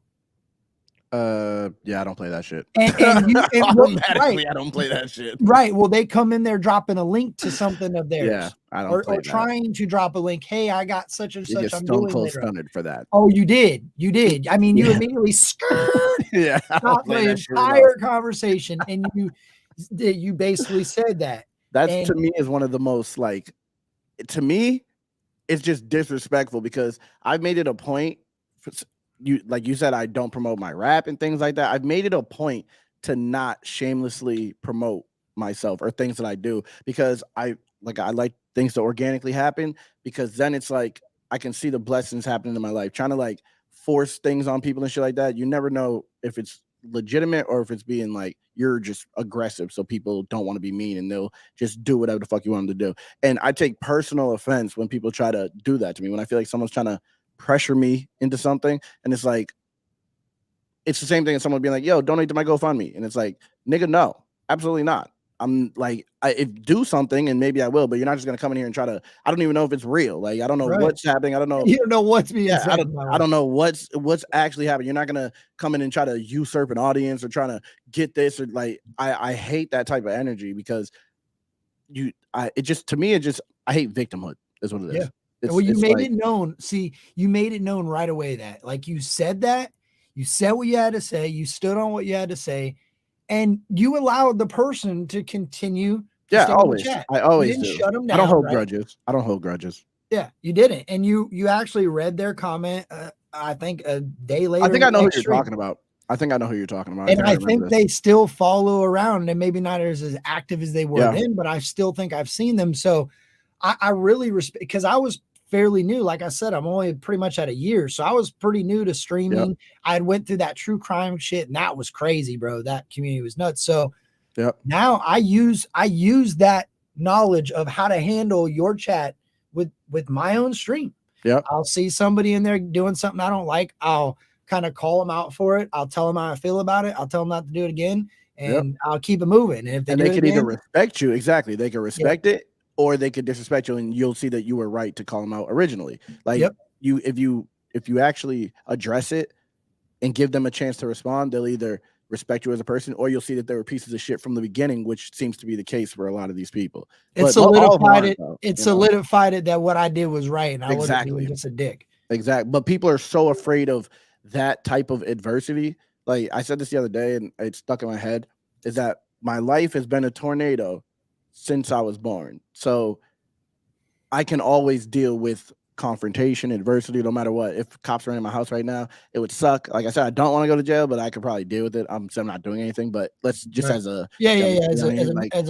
I always can deal with that type of adversity because I'm just used to it. So people usually would be quiet and not, like, if someone's doing something in their face and they're really annoyed by it and they're just not addressing it, and this person just, like, when people overstep boundaries, I automatically check. This is what I'm trying to get. I don't play that. I don't play the overstepping of boundaries at all. Well, you know where I think I know where that comes from, because I can relate to that. And where it came from for me is growing up in ghettos. Like my wife, when we went to Memphis, in the rough area of Memphis, she was like, what is going? And I'm like, yo, it's dope. What's good, bro? What it is. What's good, dog? I dap them up through the hallway. She's like, how are you? What? I'm like, don't. They're people. They're They're just actual because human beings and they live there. You know what they I mean? might live a little rough. They might act a little ghetto. They might be a little, but if you keep it to a personal human relationship Yep. and not alienate the situation, Yep. it's not a big deal. So what I take from you is that you don't alienate calling a motherfucker out when it's necessary. Hey, I'll do it to someone who's like Mo. Mo being on my see it. show, she gets it nonstop. She's been dealing with it every day. So when people like automatically fold, I'm like, damn, like my girl goes harder than you. My girl been dealing with this for 14 years. Like my whole family calls Mo out, and now she's starting just to call us out too. Like we give it, and it's no discrimination. I don't discriminate. Right. People think I'm being mean. People think when I say my opinion and they don't agree with it, they think I'm being mean, but it's just reality. And we should all be able to do that. No one should be afraid of speaking reality because, like I said, it starts a dialogue. And maybe I'll be like, damn, I was wrong. If someone can actually, if someone can actually prove me wrong in anything I say, then I'll admit it. That's the thing. I'll absolutely admit it. But most people are moving with emotion and not logic. Hey, I trolled you one time pretty funny because I knew you were passionate about it. So do you remember when you were like, because you were like, I'm up for debates. I love debates. I love to debate them. Like you were real big on it for a couple. Like I'm still trying. No one does, but I'm still trying. But I heard you like really throwing your line in the water. Like you were like looking.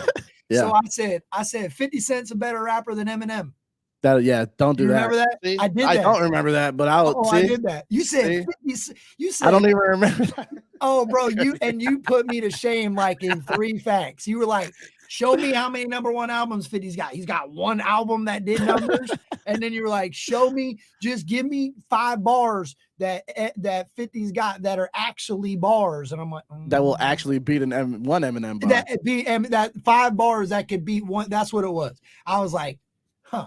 Like this motherfucker does literally one Eminem bar is bigger than 50 Cent's album in reality. My favorite song on Get Rich or Die Trying is Patiently Waiting, which is Eminem's. Like he stood out on that, and he stood out on the Don't Push Me, bro. Like I'm happy you were trolling and you didn't feel that from deep down. No, I did. If you really felt like that, I'd have to question you. But you had been saying I want to debate. I want to do dumb debates too. That was the thing. So that would have been a good one for a dumb debate. Like even if you don't mean it. Nobody was saying nothing. Like they were saying silly stuff in the chat, right? So as a person that I like to judge, like I like to find a good judge of somebody based off of how they act. I just threw it out there, like, oh, this guy wants to debate Eminem. 50 is a way better rapper than Eminem, and that was a good one. And I'm passionate, so that was a good one. That was a good one to pick. Yeah, it was. And I was like, damn, I hope you don't think, because you get, bro, when you get like, I get hype. I get hype. And people always take that as like, I'm angry. People like, calm down. It's like, bro, you would hate to be around me then, because that's all day long. That's what it is. That's if we get into a conversation, as soon as I'm like 3 sentences in, I'm in.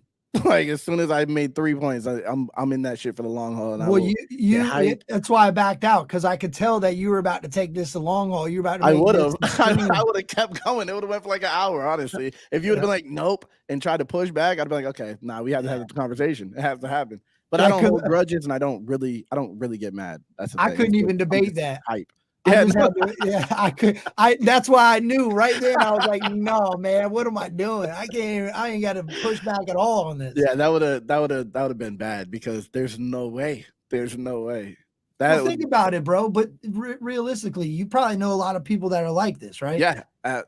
All you got to say is, all you got to say is, bro, but he did this. Oh yeah.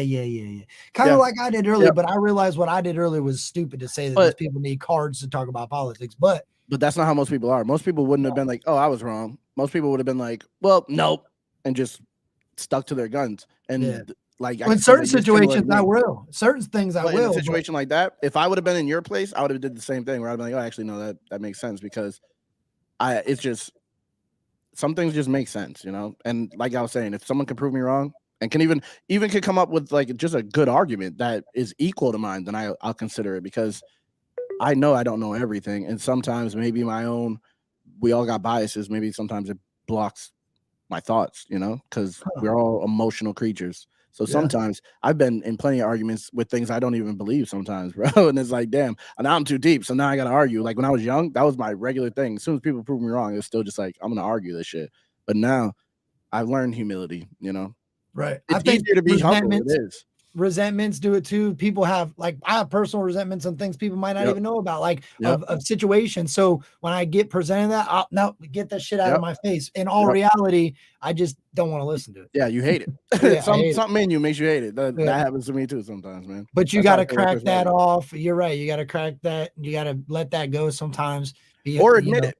Or Yeah. just admit it. That's the thing. Like a lot of times, if it's something that I won't budge on and I really don't even like, I just feel strongly about it, even if I'm wrong, it's Yeah. like I'm hating. Leave it alone. Yeah, leave it Sometimes alone. I'm hating, bro. Yeah, Sometimes, I've heard you say that. I've Yeah. heard you say that too. sometimes I just may be hating. Yeah, I You know? agree, Doug. I agree. So you got a stream later on tonight, right? Yes, actually, yeah. At 5 p.m. Central. But I'm gonna be playing Fortnite at some point today. Because I'm like addicted to that game now. I've been playing it for the past few days. Computer? Yeah, I play on PC. Yeah. I got into it a little bit there, but maybe I should go back. Call of You Duty. should. We've been having fun. We've been having fun, bro. We've been playing for the past 3 days. And it's like I didn't really play before that. I played like once or twice before that, but not really played. And I started playing like 3 days ago, and it's been lit, bro. Let me say something about Fortnite. I love Fortnite for this. So I don't know how much. I don't know nothing about that game, really. Yep. Like, it's crazy. It's very deep, bro. I didn't realize I came in green. I came in like I didn't know nothing. I didn't know how to switch guns, how to do nothing, right?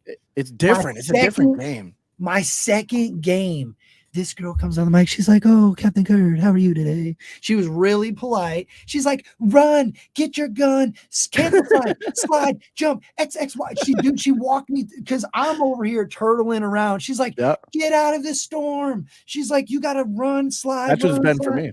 Dude. That's what I didn't know what I was doing. I've been basically getting like walked around for. I was probably content, be honest with you. Looking back, thinking about that, she was probably making a video on you. She was probably saying, "Oh, look at this guy, has no idea what he's doing." But bro, I was smirking. I teach a retarded person how to play Fortnite. That's the title of the video. Yeah, I teach a mentally ill person how to play Fortnite. And I did look that way, bro, because I was Me too, bro. Me too. I thought I was running, but it wasn't. It was like that. I was just kind of It was like a trot. They have the stamina meter, and if you just hold a run, you just won't be able to run. I didn't know that. Yeah, so that's all I've been doing. When she found me and she was trying to help me, that's all I was doing. I was out of stamina, and I was just. You should play. Like, you should play with us, bro. I'm gonna have to re-download. We won a lot. We won a lot yesterday. Like, yeah, we were going hard, man. We had the Discord popping. We had like 6 people in Discord. We were just playing. It was fun, man. I need to get see, the problem is like I've been playing a lot of Call of Duty, but if you don't have a friend or two online to play with you, it's horrible. That makes sense. I think that's why we were winning, because we were in a group, like we were all talking in real time rather than communication is key in everything in life. So if you think you can play a video game with 4 players on it and talk to nobody, you're gonna have a hard time. You're gonna have a hard time. Absolutely. And understanding and knowing the layout of the land and the maps is important because you got to call out where. I'm gonna have to download that, bro, because I think I'll have more fun with that one, dude. That Warzone, it's fun, man. Fortnite, see Warzone. I don't know what it is about that game. To me, it's just like I'm not good at it. I'm not good at Warzone. It's not the same. Fortnite though, it's like it has more of a fun energy to it. It doesn't seem so serious. Call of Duty seems like you are dropped into Iraq and now you got to go run. There's nothing other than shoot, throw, like you don't really have. There's no. I get. It's rough for me, man. But shit, bro, I really appreciate you coming up, dog. And I would like to, if you get some free time or you want to bring somebody up and you want to talk bullshit, you're more than welcome to come over here, dude. I like doing stuff like that. Whenever you want me, bro, I'll come over here. This was a good energy. I had a good time. I enjoy it. Let's do some music or something. Maybe when something drops, we'll do a couple reactions or something. Let's do it. Mo's more than welcome to anytime. Nah. I'm just saying. Nah. Okay, she can't come. She ain't coming. Nah. Stay in the chat, Mo. Stay in the chat, Beezus. You don't need to be on camera. Get her out of here. Cook me some meals. Cook me something. Yeah, get them fish tacos going. What are you waiting on? You can cook, and we can't afford that shit right now, woman. Yeah, you saw that? Yeah. That's what I'm saying. I love We got fish tacos. That's the craziest thing. She convinced me. At the end, I was like, damn, I want fish tacos now, actually. Bro, because you guys were smoking, and she was so high at this. She's like, yeah. She's like, you're right. You said it's just fish, and then just add the taco. She's like, Yeah, you could tell the disappointment she had hearing about the fact that she now had to cook some fish that ain't gonna taste like the same. We all know it didn't taste the same. It would enough. That's why I was like, yo, I want the fish tacos. We ended up got the fish tacos, and it was worth it. It was definitely worth it. I bet. What are they like? Some Southwest, like some Texas style. I don't even know. I don't even know what that is. Like Southwest corn, like Southwest corn salsa. So, yeah, it had rice. It had well, there was no, I think there was some salsa actually. I don't eat that kind of shit. But it had avocado, it had rice, it had like some like maybe it was like beans. I don't know what it was, but it looked like kind of like beans or something. Maybe you guys ain't got no Moe's Southwest Grill there? I don't know. Not where we're at. We're in Dripping Springs, which is like right outside of Austin. So it's like Moe's Southwest Grill. Chipotle, you know what Chipotle is? I know what Chipotle is, yep. Yeah, Moe's is like kind of like Chipotle. Why am I in it? Why am I in it? What happened? Okay. You think you're gonna force yourself on camera? Okay. Okay. Go cook me something.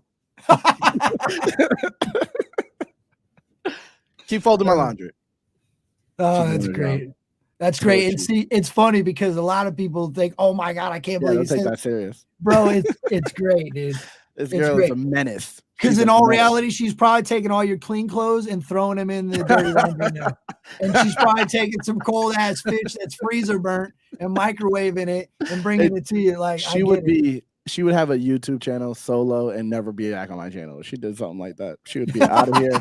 She would be fired. She would never be my maid again. Bro, you guys should have a segment, Moe's Trolls, where she comes up and just trolls she you would love that. The day. She would love that.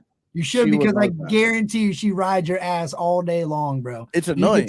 You can tell. It's annoying. I can't do anything. Every time if I look at her, she like threatens me. If she's walking by and I just look at her, she's like, stab what's you. your problem? Like, what are you looking at right now? And it's like, I didn't know. I heard a noise. I don't know. Yeah, like you gotta walk around the house with your head down. Yeah. She's out of her mind. That's great. She's legit out of her mind.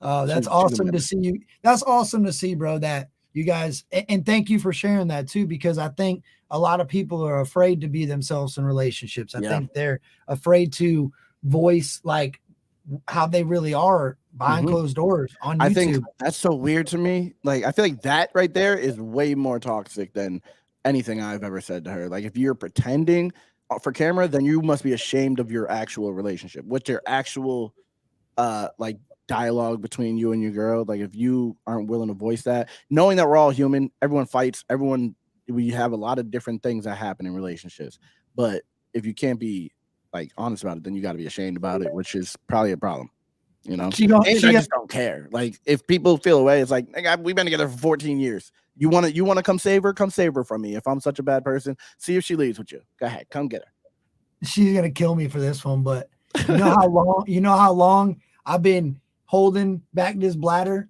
right now so that I don't pull a Mo on stream, because I know Flawd is gonna give me hell. He's gonna say, "Woman, you know how long I've been hurt." Yeah. What are you doing? Interrupting my stream like that? Yep. So that's why I've been sitting here like, okay, lean over this way a little bit. Do your thing, do your thing for sure. You're good, man. I actually, you know what? If you want, I'll play a song real quick, and then you can go grab yourself a drink or something if you want. I got my drink. I'm chilling. And then we can get out of here. What do you want me to play? Of my song? Yeah, you want me to pick something? Yeah, you pick. All right, bet. Hold on. Are all these on Apple Music too? Every one of them? Yeah, everything's on Apple. Yep. Dude, that's awesome, bro. Because Apple Music plays so much smoother. Yeah, it does. YouTube is bad for me. Spotify's stupid for me. Apple Music is the highest quality. It runs clean. It sounds, like it true to its sound. I didn't realize. Yeah, my shirt is falling apart. I didn't realize that YouTube Music was like lower quality. It's the same thing as the videos. I didn't realize that. It's just chopped over from one platform to the next. I didn't. Everything is the same level. Nothing is. There's no depth to any of the sound. Yeah, it sounds like we've been listening to Pioneer, and like I would listen to it on YouTube Music because Samson was like, YouTube Music has everything on it, and so I started using it. But then, like the difference between the vocal quality and just the clarity between YouTube and Apple is like mind blowing. It's huge. It's huge and you can hear the production that Stoner did throughout it. You can actually hear that the guitar and the stuff is behind, and there's depth to it. It's like it's legit depth. That's exactly what it is. If you really listening to it, like you could really hear every single thing that's supposed to be in there. Between, yeah, it sounds like they're in. Yeah, it's dope. Yeah. All right, I'm gonna run this. I'll be right back. I appreciate you, Doug. All right, no, you good, man. Oh.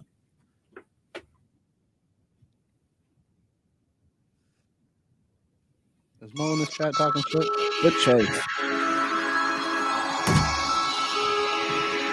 Welcome to Mo's. Yeah, okay. Welcome to Mo's. I'll put this girl through the table right now. I'll put you through the table right now. Welcome to Mo's. I'll put you through the table right now. This table won't even break. I'll put you through it. What? To put you through a table? That's what you want? You want to go through a table? I can't even see you. You're fucking dumb, bro. Come do that on camera. Come do that on camera.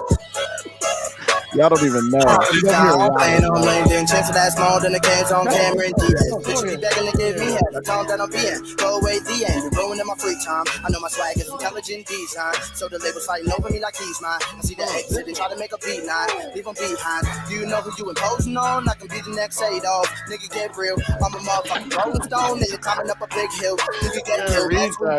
Let me be. When I got time, let me see. Just for I'm feeling my moves. I'm feeling my moves. The girl's retarded. She's an abuser, clearly. She's clearly an abuser.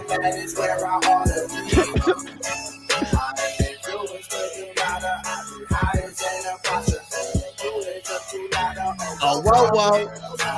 Yo, don't be putting fire in the chat. Don't be putting fire emojis in the chat. That was not a fire dance.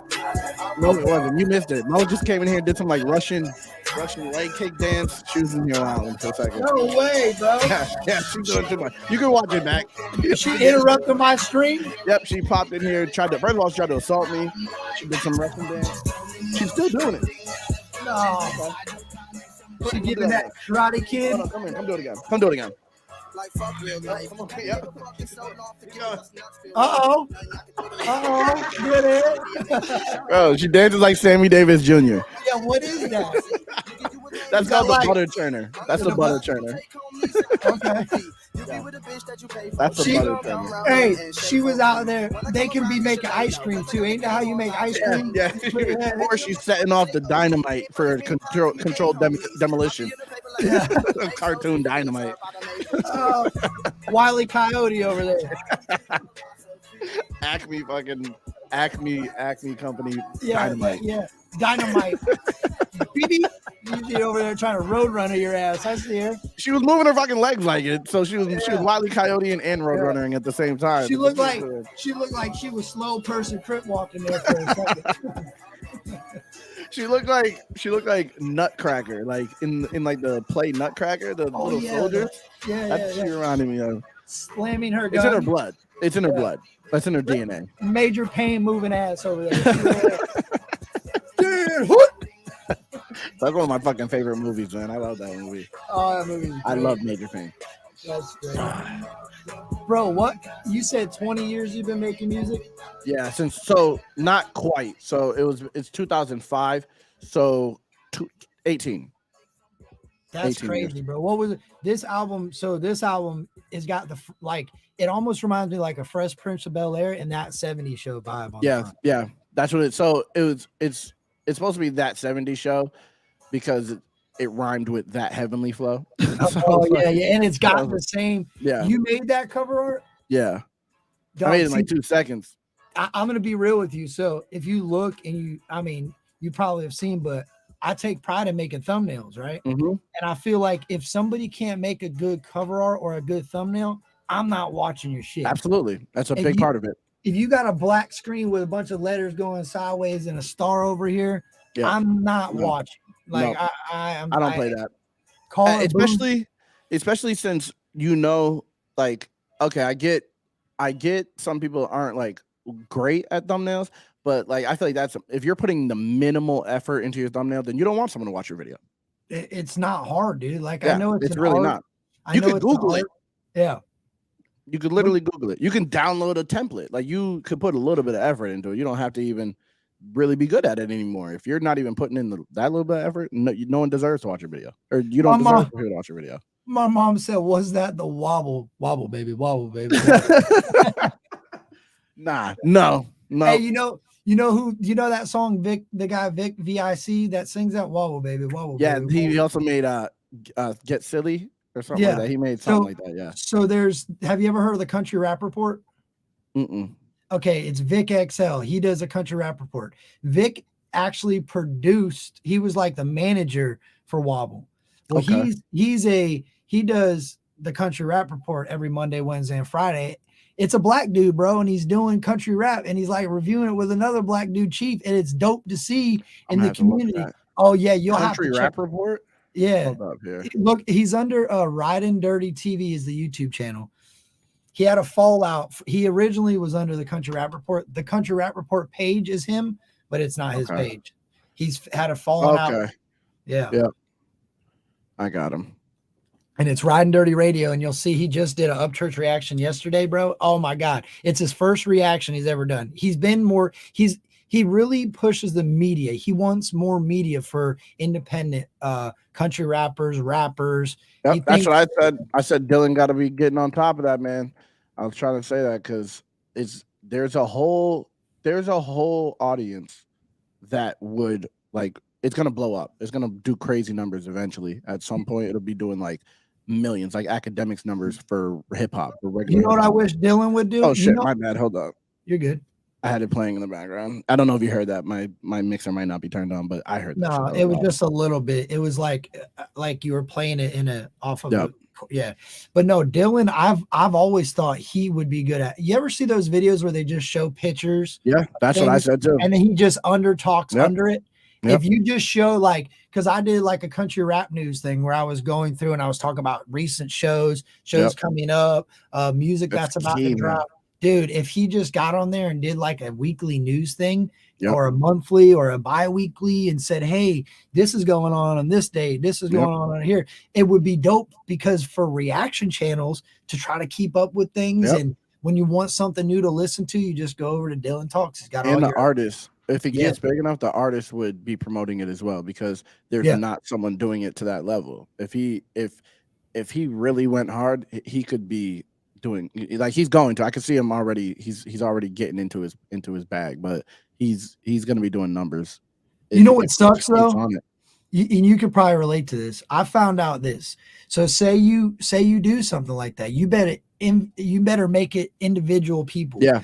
Or you better do your homework because say you try to promote a bunch of different people in one video and that one person don't fuck with half those other people, they won't even. That's another key. Act like you're around, dude, and it can be frustrating. It can he told me about that. That's already happened to him in the past. He told me about, and it's like some of these rappers are divas, man. Yeah, they are, like legitimately. And I get it to an extent because you don't know if there is a bigger issue that maybe it's happened and we're just not aware of it. But you should just be able to understand where the media's personality is coming from by doing it. Like if you're really just. Like if you had 0 subscribers, you'd be happy he was covering you regardless of who's in the video. That's how it should be. And it's like I think they lack confidence, bro. This is what I think. I think if we're both sitting here rapping and I know you're better than me, right? Yep. People are afraid to admit that. Yeah. People are afraid to have you put next to somebody else that you're better than because they know that somebody's gonna to me, that just tells me, motherfucker, you better get better. I better do better. If you're afraid that he's going to take your audience at that point. What it turns into. And it's like, if you don't have the confidence in your music, then that's what's going to happen anyway, because you already know that you're lacking. So just work harder. Work harder and try to be better. You shouldn't be taking that out on people covering you or even other rappers. Just do better, you know? Well, I've always been a person of like, you got to use okay, this might sound bad. People are going to take it the wrong way, I'm sure, but I don't give a fuck. You got to use something to push off of. Like, absolutely. Meaning when I started doing it and I had 0 subscribers, I looked for somebody to motivate myself to keep up with. if that Absolutely. makes sense. And then Absolutely. once I caught that person, I found another person to look up Yep. to Yep. keep up with. And I Same. didn't forget them along the way. I still Yep. got love for those people. I still respect those people. But in order to grow as a person, as a content creator, Yep. I had to better myself in some ways, right? Yep. So I not there what they were doing, but I tried to keep up with their Yeah. content. If they're dropping a video every day, I Yep. drop 2 videos. If they were going live Absolutely. every other week, That's how I you're go supposed to live be every doing. week. That's how you're supposed And to I'm do it, bro. glad That's literally the key to success is to outwork. That's really what it is, to outwork and pay attention. You have to watch your competitor. You have to, or maybe not competitor, but I consider everybody the competitor. You know what everybody I is a mean? And you competition, gotta pay bro. attention Yep. because the people could come from the bottom and just boom lap you because they're Yep. just you got comfortable, and Yep. you have to really be on top of it always if you really want to do it. And I feel like if you don't have the love for it, you're not going to. You can't even force yourself to. So then you're not going to last long anyway. The people who are supposed to win will win when if they When keep it's time to working. win. Yeah, And when it's time to when win, it's they'll time to win win, right? Yeah. because they're built for it, man. Like there's just certain people that are built to do this type of shit. Your mind automatic, like you were just saying, your mind automatically is paying attention to like, okay, this person, like you just said, is streaming every other week. I'm gonna stream every week. This person's streaming every week. I'm gonna stream multiple days in the week, twice a week. This person just dropped this video. I'm gonna drop multiple videos, and you're gonna try to do better. Like that's what you should be doing. And then if they don't, then they deserve to lose. If they see you doing that and they don't try to outdo you, they deserve to lose. Yeah, no, I You know what agree, I mean? bro. There's a lot of people like that, dog. Like at the end of the day, when you started doing YouTube, how many people were there with you? Like other content creators that you looked around and you could see. Are Yeah. they still around now? Not a lot of them, no. That's crazy. There's It's a couple, but those ones are like I knew then that they were that. Like I was like, these people clearly take what they do seriously. You know Yeah. what I mean? But then there's a bunch of them who people hit me up as soon as they saw me getting video views on a few videos. They were like, bro, I think I'm gonna start a reaction channel. I'm like, okay, do your thing. And they're like, what should I do? And I'm like, just start. And then they put out 1 or 2 videos, and then like in 2 months, oh, I can't even hit 1,000. It's like, bro, I was at 300 subscribers for 10 years. Yep. Like you gotta keep going. You have to keep going. But most people aren't built for that. Most people are not built. They think it's easy because it's what you see on camera, you see a few minutes of a video or even like an hour of a stream, and you're like, oh, I could do that.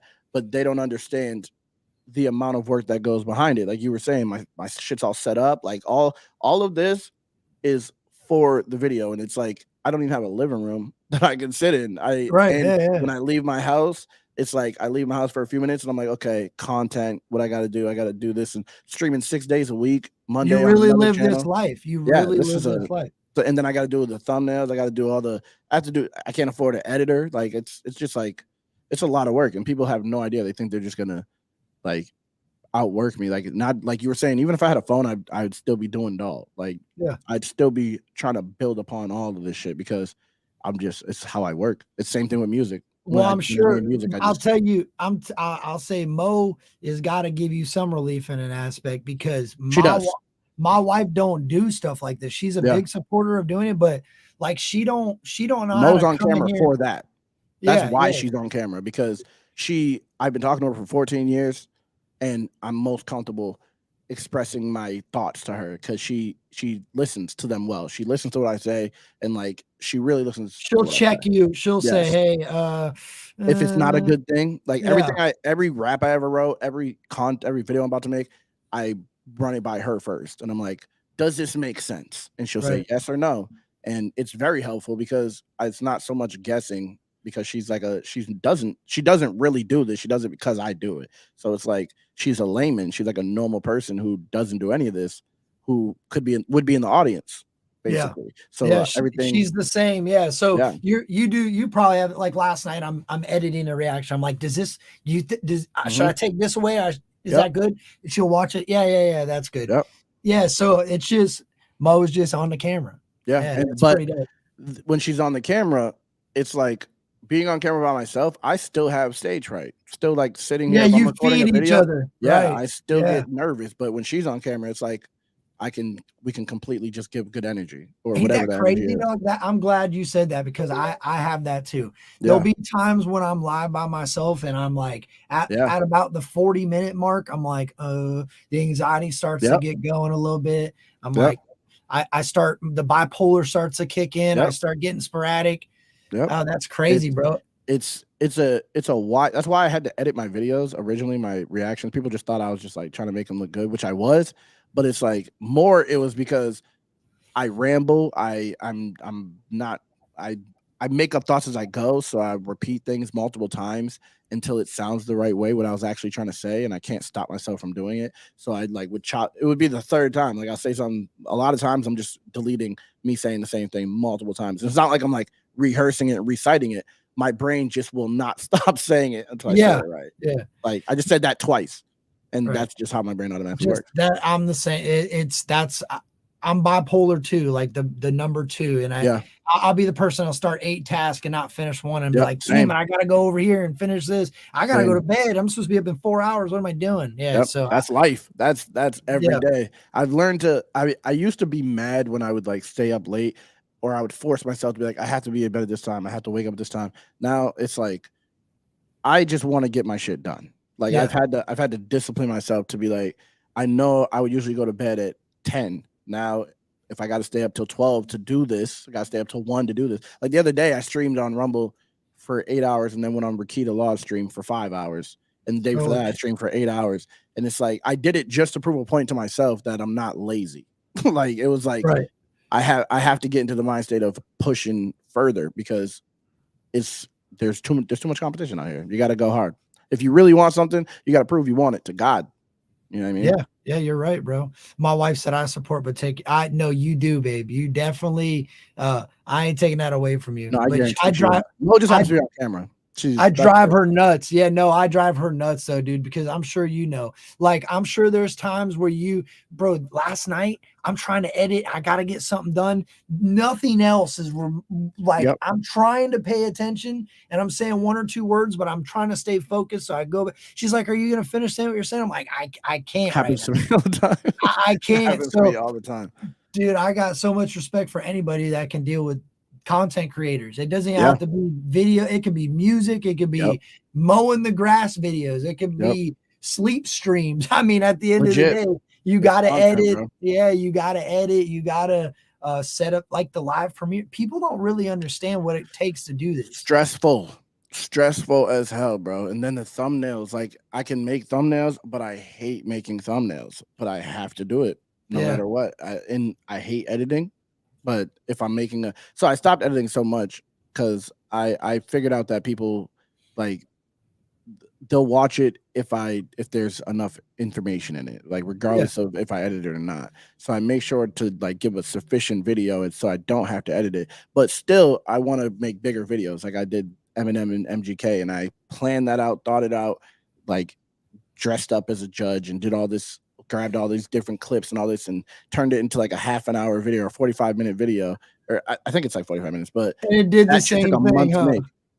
Yeah, it took like a month to make, and it was like it stressed me the fuck out for that month, bro. And it was just one video, and I was doing that daily before, and it's like this shit is. I now respect people who make like documentary style videos, or like these people who I'm just thinking that they're just like repeating a story, but it's so much work just to do the bare minimum. Right. That's what people don't understand. So if your shit is actually on point, people don't even realize like the work that goes into it. Well, eventually, dog, like, so I don't know if you've seen it because you didn't have the video up, but you notice how I did like a little like video intro. I didn't even see it. Here, let me see it. I didn't even see it. I don't know if my internet it'll probably chop up a little bit. Let me try. See, that's another thing I'm learning from you. You're a pro at doing stuff like that, dog. You download the video, you keep the conversation going while the video is downloading. I watch what you do. I pay attention to that. You find the video. Yep. You'll go over, you'll click on it, you'll get it going, and then you'll say, "Oh yeah, yeah." Well, that goes to just me being sidetracked. I get sidetracked if I bring up the video. I'm usually trying to watch it, but what ends up happening is I'll see it, and then someone in the chat will say something, or Mo will say something, and then I'll go for another 10 minutes while it's just sitting there. And it kind of works because then people are like, damn, I just want to see this damn reaction, which makes them care about the reaction even more. But it's like, Right.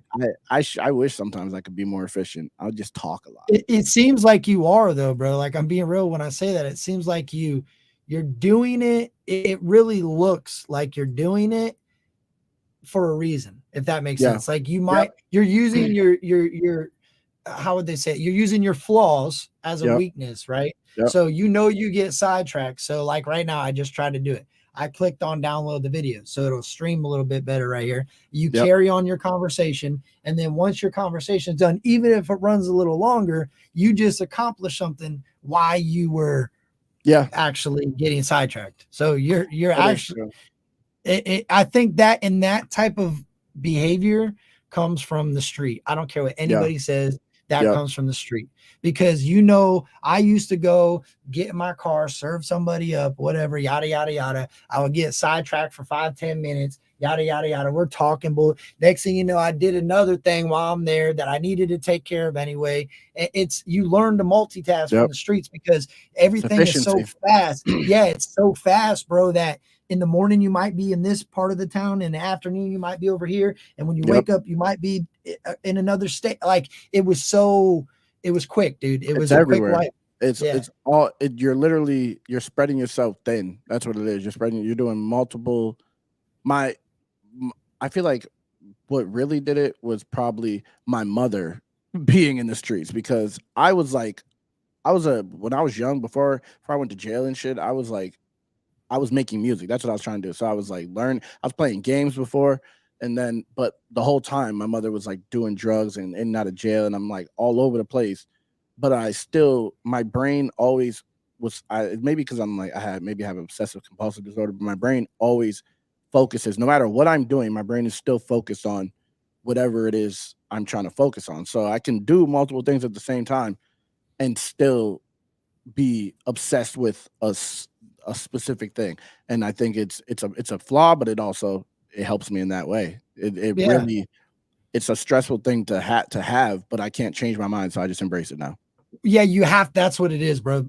Coca, Colin Keys, and Big Murph got a song called "Embrace It," and I've lived that, dude. That song means so much to me, because if you can't change a lot of this shit in your life, that especially if it's who you are as a person, the only way you can use it to your advantage is embrace it, accept it, say yes, that's who I am, and it sucks. Learn about yourself.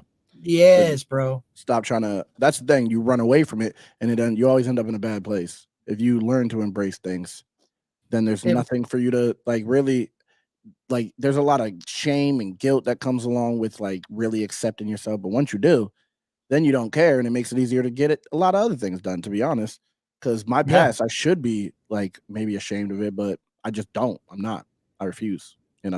I use it to learn. But you used to be though, bro. You used to be. Absolutely. That's what I think. Absolutely. You used to be real ashamed. You used to not be able to admit those things, and if you did, you were shameful with it. Now, and for me, I still have things that it bothers me, but I'm not ashamed of it. It all bothers me, but I'm not ashamed. I'm definitely not ashamed. Right. Yeah. Oh, let's see. I'm gonna play I'm definitely bothered by a lot of things that I've done, but it also got me here, and now I'm able to admit it and let other people know if they're walking around with the same type of feeling, that really you don't have to dwell in it negatively. You can acknowledge it and still be accepted for it, because there's other people going through it. If you're real about it, hiding it is what makes everyone ashamed of it. That's facts. You're 100% right. All right, so I got it on Rumble. I'm gonna stream it on Rumble because I think it might run smoother. Right? Can you see that? Right. I can't see anything. Hold on. Let me make sure I got the right. Okay. Yep. Yeah. All right. Let me move it over to here so it don't look. Let me see. I got my little custom. Oh, you're talking about on the Grateful reaction? I did see that. I thought you were talking about this live stream. Oh no, I definitely. Did you see how I reacted to it? You seen how I did that my intro? How I got a little bop going on in the front side of it? Okay, I complimented it during the reaction. All right, I appreciate that, but the idea behind that is eventually I plan on doing. I want to shoot music videos someday, right? Yep. Yep. Like I wanna be able to go and be a videographer. That would be dope. I wish I could. I'm gonna start doing. Do you know who Brett DeVille is? Mm-mm. He does like trailer made music videos. I think he's done some Lax music videos. He's a really dope videographer, and he's local to me. So I reached out. I'm like, hey bro, can I start doing some behind the scenes of your music videos? Because I'm in one. So he shot a Moccasin Creek one, and I'm in the video. I got my trailer made tattoo. He's kind of focused in on me, and I thought it was really cool. Like I seen how it was made. It wasn't all this crazy smoke and mirrors like you would think. It's camera angles, effects. Framing is key, man. The angles and framing, that's like key, bro. And the movement, keeping the movement going in the edits. That's what I've realized a lot just editing videos without music videos, just editing like YouTube videos. I watched a lot of like just YouTubers who do the same type of thing, sit at a table and talk type thing. And you would think like sitting there and talking would be enough, but you need like unnecessary zoom ins and emphasis as if it's like you're producing a beat along with your voice. Yeah, you you start to really appreciate like the whole, you're like, yo, that song's dope, but that video is absolutely insane. Legit. That they were able to keep the attention to the song. Regularly, I'm like, yo, this video is crazy. Song's fire, but this video is crazy. And I never cared until I started making YouTube videos about music videos like that. I didn't know what it was. I didn't know how deep it was. Until you gotta appreciate the whole. You gotta appreciate the art as a whole. Like, yeah. Yep. So one day I'm sitting there and I'm editing on my phone, and I start, because you want to upgrade everything you want to do in life. You want to make your video a little bit better. So that's why when you were speaking on edits, I see what you're saying. Like you're always looking for a way to make this, do this, bring the big hair in. Like I want to bring that attention, right? Yep. But then at the same time, you're like, you start to learn to utilize that in other areas, and I have to like you start to hone in on what you want to do, bro. And I think that with editing videos, I think that's where a lot of people that have YouTube channels that don't try to go outside their comfort zone, they don't try to use new edits, they don't make mistakes, they don't stumble. That's where they fall off. That's where they fall off. You got to go through the adversity of what can I like challenge yourself. You always have to challenge yourself no matter what. That's the main thing. I feel like maybe a downfall for me because I challenge myself too much. Like if there's never a time where I'm like, okay, I could ride this for a second. It's always like as soon as things get into a place like that, I'm like, nope, gotta do something. Like I gotta do more. I don't know. Somehow my brain just is constantly. But I think that's just me personally. Yeah. You just said you too, but I really you're never truly satisfied, but you're satisfied at the same time. No matter what, exactly. Everything's great, but I'm just constantly like, I need something. I need some newness. Not newness, but I need like I need something to make this more spicy somehow, no matter what. That, it's cool. And do you sit back and reflect later on and look and see if this was working better? And absolutely. And that's dope. And I think that that's my attraction to your channel as a content creator, because what I see with you is that you put it in your music, like that Grateful song. I keep going back to that because that means a lot to me, because you literally live that life, bro. Like you try new things based off of what you want to do. You don't listen to other people. Maybe you keep it to Mo. You bounce off a couple advice. I take some feedback. Yeah, exactly. I take suggestions, but I don't do things because and people you do it. You sit back and you reflect later on and be like, that took me a month. Yeah, it was great. It maybe got a little bit more views than the last one, but I didn't like to do it. It drove me nuts, and you went back to doing what you want. And that's really what this is all about, bro. And more and more content creators I'm finding are really like that. But I think it really takes like a strong will, like a strong push from you to know, hey, I might lose a lot of support with this, but at the end of the day, I'm going to do it because it's you know what I want to do. It's what I want. Right, dude. It's what it is. That type of thinking, right? Like the losing a lot of supporters and stuff, that used to affect me in the beginning until I realized, like, no matter what I do, there's always someone like, why did you do that? I'm not watching anymore. And it's like, why am I trying to please this person when I have people who are like, I love what you do? Why wouldn't I just do what the people who actually appreciate what I do, like just keep making for them and not worry about the people who will be fickle. Like I had to let that sit in. I had to let that set in that there's people who enjoy what I do. So me sitting here acting like what I'm doing is because someone else said, "Oh, you shouldn't have did that," acting like it's wrong because of that. It's like, no, you'll fit. And a lot of times people come back around like, "Oh no, I get it now," and it's like, "Oh, you just didn't understand it originally." You have to start trusting your own thoughts. You have to start trusting your own like mind on things. And YouTubers a lot of times don't. As soon as someone says something in the comments, it really affects them. And it used to affect me, but now it's like I lean into it. I lean into it because I'm still growing, even if it's slower than it was before. There will be a point where I'll be like, "Damn, that took so much work to get to this point." But it's actually people who support me, because the ones who don't like what I'm doing, I basically ran them all away. So now that's people who actually fuck with me. At the end of the day, that's what I realized. So there was a point that I danced around things. I kind of, I went at it and I didn't really blow right through it. And then I sat back and I was just paying attention. Hey, I appreciate you, Burden. I see you in there, Burden. Much love, man. Much love to everybody in the chat. I got to welcome to Mo's super chat earlier too. I appreciate that. Burden's doing his thing too. But anyway, so I used to not run right through it. You know what I'm saying? I would kind of dance around it. And then I started realizing that if you just run right through it and be yourself, eventually that was going to happen anyway. Like if somebody really don't like what I'm going to say now, even they're you're not tiptoeing. Yes. And the thing is, if you're tiptoeing, then you're more likely to be affected by the hate. If you were just being yourself, and understand that people are going to hate you regardless, you'll probably get more fans who fuck with you because you're real in reality. And you'll be like, damn, like it maybe in the beginning, because people are so like, they follow what they're told to. And if they're told not to follow this, they won't. But like, once you make a point to show people that you're not going anywhere, people will respect that. And then they'll just start following you like, oh, this dude, he really is authentic. And then they'll just follow you because of that. But it's obviously a more narrow path. It's harder to get through that path. But when you get through it, as long as you have the persistence and endurance, it'll pay off more than, like, how many YouTubers do you know have gotten to millions of subscribers and fell off?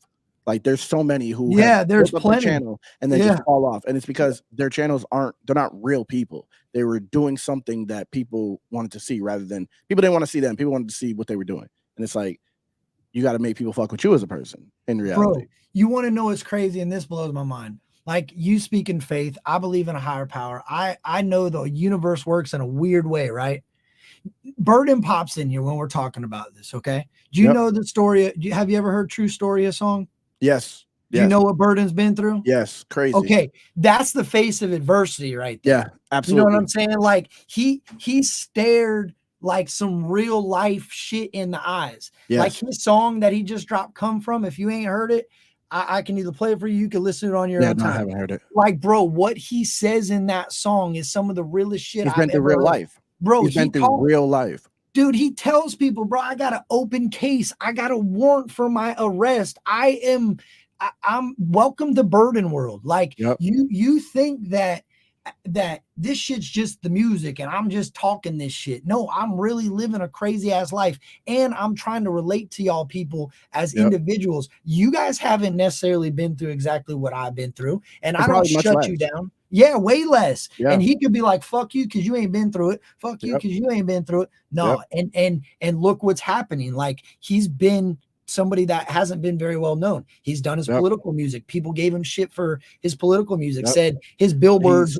He's unapologetic, which is like facts, the most bro. fire part to me. That's when people have that kind of adversity and still like they still move in their own way. That type of shit to me is like, those are the people that will outlast everybody. Yeah, that's the people that should outlast everybody, because they're the strongest ones. People can't deal with adversity, bro. People hate to be hated. Shame is like the biggest motivator in the current world. If you shame someone, you can get them to bend as like they're a cooked noodle. Not me, dude. Them. That ain't never gonna happen.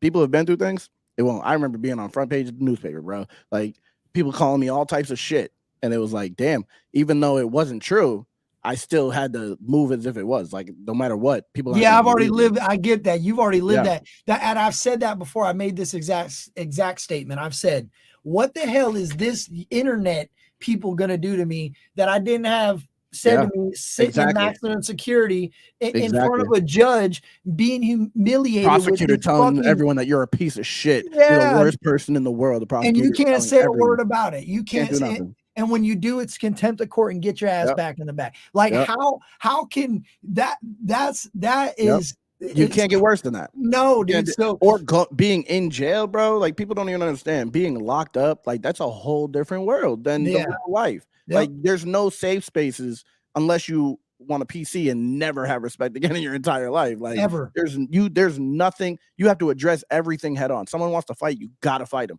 Someone says something to you, you gotta address it. There's no I'm gonna block this person. That's not a thing in jail. It might be your bunkie. It might be legit, your bunkie. legit. You just like people have no idea. People have no idea. People get them sick. They call them 62s. They write up a 62. They check in. They go up on the fence. Oh, my belly hurts. They pass it through. They say I'm taking them to the nurse. Next thing you know, the guard's picking up their shit. The bed and bag.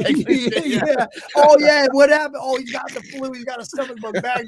Oh bullshit. Because I just had diarrhea last week and y'all said deal with it. I seen a guy he owed people money for soups and coffee and threw himself off the top bunk and broke his arm on purpose to get out so that he couldn't officially PC, but he medically PC'd because he was afraid.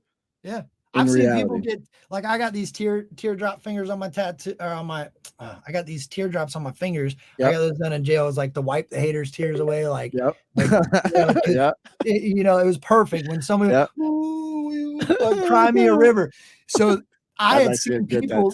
We all try to keep. I got some on my legs. We all try to keep them in a spot where we could cover them up because you get Except more time. You get Well, no, I mean in jail. Getting them in jail. You don't want to get one on your. My boy Lee had life in prison. He got one on his face because what are they going to do? And this is where I learned this from. You get more time in the box for getting a tattoo than you do for fighting. You get 30 days in the box for self-mutilation, and you can fight somebody and get 15 days in the box. Yeah, it's mental. It was crazy, but I will watch dudes get a new tattoo, and they would go and they would be having issues paying for their tattoo, bro. Oh, I got you. My commissary is about to hit, blah, blah, blah. Oh, they go get meds and they'd say, they'd show that. Get me out of here. Roll it up. And then I didn't check in. The guard called me with a tattoo. I'm like, they caught me. They loved me, man. They loved me because I was such a badass. And then it's that cat and mouse game for 6 months, bro. Like these people on the internet think that they're good at playing games. They have no idea. Dude. I've seen people get their fucking mail stop coming from them in 3 pods over because they done work to deal with one of the COs to rip that shit up every time it comes in. And they wrote these motherfuckers letters, dude. I watched them write another inmate a letter, send it off to somebody. No, they would send it home, and then that home person would mail it to the other inmate, and then that cop wouldn't rip up that piece of paper, and that's trolling, bro. That is you would wait weeks to get a letter from your mama, and that shit's been getting ripped. Oh my god, I'd be pissed in reality. I would too, but you shouldn't. That's how it works. Tattoo. Exactly. That's how it fucking works in there. Yeah, they would. That's when mail is deep. That's wild. Mail, bro. People don't get it. In jail, you get one thing. You get legal material, and you get a Bible if they and fed, if that's what you want to call it. That's it. All you have to get. They don't even have to give you time out of your cell. In New Hampshire, they only have to give you an hour. That's it. Florida, they give you 20, and that's all they have to give you. 20 minutes out throughout the day. Let them label you a red dot. You'll sit 23 and a half hours a day in your cell, and you can choose. Crazy. You get a 30-minute phone call or you get a 30-minute shower, and there ain't no splitting it. Bro, we got these cages that they roll up. So when you're in a single man cell on a red dot, they'll roll this cage in front of your cell. They hook it to the front of your cell. They roll your gate. You walk into the cage, you shower. You get out of the cage back into your gate or into your cell. They roll the gate. The guard comes, unhooks the shower, and rolls it to the next shower. You don't even technically leave your cell. That's crazy. See, no, that's not what it was in my jail. That's craziness. Yeah, because you're a red dot is an escape risk, so they can move you. The only time they move you is if they cut down the whole jail. So if they got some stuff going on over here, and they say, oh yeah, no. And rec was a joke, bro. Rec in Florida, because they would roll you into a room right next door that just didn't have a bed in it and had no ceiling on it. See, we at least had on all the units, there's like this outside little area where there's like where there's a basketball hoop, and we were able to do that except for in the hole. But other than that, That's in the sweet. I mean, it depends. Like they have that, but it depends on your attitude. If you they don't open the door sometimes. They would not open the door for us a lot because we were on the max. I was on the max unit. I was on the max unit before the hold, but then I also was on the hold. But they kept me on 2D for the whole time, and a lot of times they just fucked with our time the whole time. They're like, "Yep, we're not going to let you out. We're not even going to let you see TV today. Water's off." They would like, because somebody other pod was smoking cigarettes, or they found a tattoo needle over there. Lose visits for shit we didn't do, and it's like y'all are just trying to fuck with us. I see what's happening here. They were lazy, bro. They just didn't want to do the moving. They didn't want to get people out. And like at the end of the day, I used to hate it, right? But now looking back on it, I respect it. Yeah, I do, because it made me really. I say everyone should go to jail at least for a year. Everyone should do at least a year. Because I feel like a month is like it's not reality yet. When you're in there for a month, it's like okay, but then I'm gonna get out in a month. In a year, I remember when I said my dog said you can't. Hold on. 8 months. I was like, I have 4 more months of this. No, you just told me people shouldn't have to freaking go through a class. No, jail's politics, but they should be locked up for a year. They should, because that's different. Because people are entitled. It stops the entitlement. That I feel like obviously it's not going to happen, but no, I think I know. I just busting your balls. I say it all the it's time. Crazy you picked a year. I would at least say just because it's effective. Well, they got 90 days in the TV show. I think was a pretty good stat. I like that. 60 days in is a good one. But even then, I feel like it's still not enough because you're getting out. Like those people on 60 days in are like, I'm gonna be out in 60 days, and they can leave whenever they want. Yeah. A year. When I was in there for a year and a half, I did 6 months and I did a year. When I did that year, after 6 months, I was like, damn, I have 6 more months of this, bro. This is crazy to me. Like your life changed. It changed my life because you have to deal with it. You have no choice. Knowing you have to deal with it. When I went to court and they were like, "You're not getting out because you're a violation of probation and you're gonna sit in here definitely." I was like, your mindset changes when you know you're not leaving, and it's like that right there will change you. That will change you into either a worse person or a better person. I wish I could have bottled that shit up and saved it, dog. For real. Yeah, I wish I could have bottled that feeling up and took it with me so that when I really think shit's going on, I could open it, sniff it real quick. It'll never be worse than that. No, dude, it won't. Like, you know how many times? Okay, so I fucked my leg up pretty decently playing softball last week. I slid into the grass, and the grass in Florida is so dry. It's like road rash on my leg, right? And I was so pissed off when I had it. Dude, I went back in the dugout. I said, bro, it could be a lot worse. I could be sitting in prison, bro. If you've been there, you know it could always be that, bro. Yeah. That not having freedom it hits different. People have no idea. That's why when people are like, fucking take me to jail, and they're in front of cops, I'm like, you're an idiot. Why would you want to get your freedom taken away? Makes no sense. Well, I can relate to it in some sense because I was that person. I was that too. Like, no, I was that too. That's why I went to jail. I didn't care. Book me up, motherfucker, and take me to court, and we'll talk about it then. I ain't got shit to say to you. If you got a problem with me, you know where the cuffs are at. That I feel like is like a symptom of the streets too. Like it's like you have like this mindset that you can deal with it. Obviously, you dealt with it, but it's like to like put yourself through it. It's like a self torture type of thing. It's a weird thing, but I did the same exact thing. Like you put yourself. It was that same torture. I believe my son yearns for at a young age, where he's like, I like getting in trouble, but not fully getting in trouble. That's that feeling. That's like, how you get there. Yep. I remember, Plies. Piss says me all you want. I'm gonna smoke when I'm ready. Yep. He says it in his song. I lived that life. Yep. Like I told my judge, my counselor, I'm smoking weed. You can put me on probation. And when I go pissing that dude, I went as far as getting Marinol, a synthetic pill form of THC that they give cancer patients, because I did have stomach issues, but I knew what it was. And I knew if I took that pill, they could piss test me all they want. And I got a prescription for THC but then that's smart. That's a smart way to do it. I'm not gonna lie. Florida will fucking smack you around, dog. Florida. Dude, they're the type of people who say, hey, you got to have your system clean in 21 days, but we know marijuana takes 30 days to get out of your system. On purpose, set you up. That's bro, crazy. You just told me it takes 30 days, but I got to be clean in 20. Yeah, they setting you up. You just violated me. I just got out of jail. I only did 3 days in jail. You tell me I There's got to be still clean. weed in my system. That's 24 days. It's still gonna. They Well, think they're slick. once we get to that point, we'll figure it out. Okay, when You're we get going to to that, jail. when we get to That's that what we figured point, I out. piss dirty. You're That's what they figuring say. out Oh, you're going to jail. there ain't no figuring. When at the moment there ain't no figuring it out. You piss dirty. Well, yeah, you told me we would figure it out a month ago. I didn't get piss tested once. That's the craziest thing. The whole time I was on probation, one time they tried to piss test me, and I was like, I don't got to piss. And he was like, all right. And just let me go. And I was like, all right, then I guess we don't care about me smoking weed.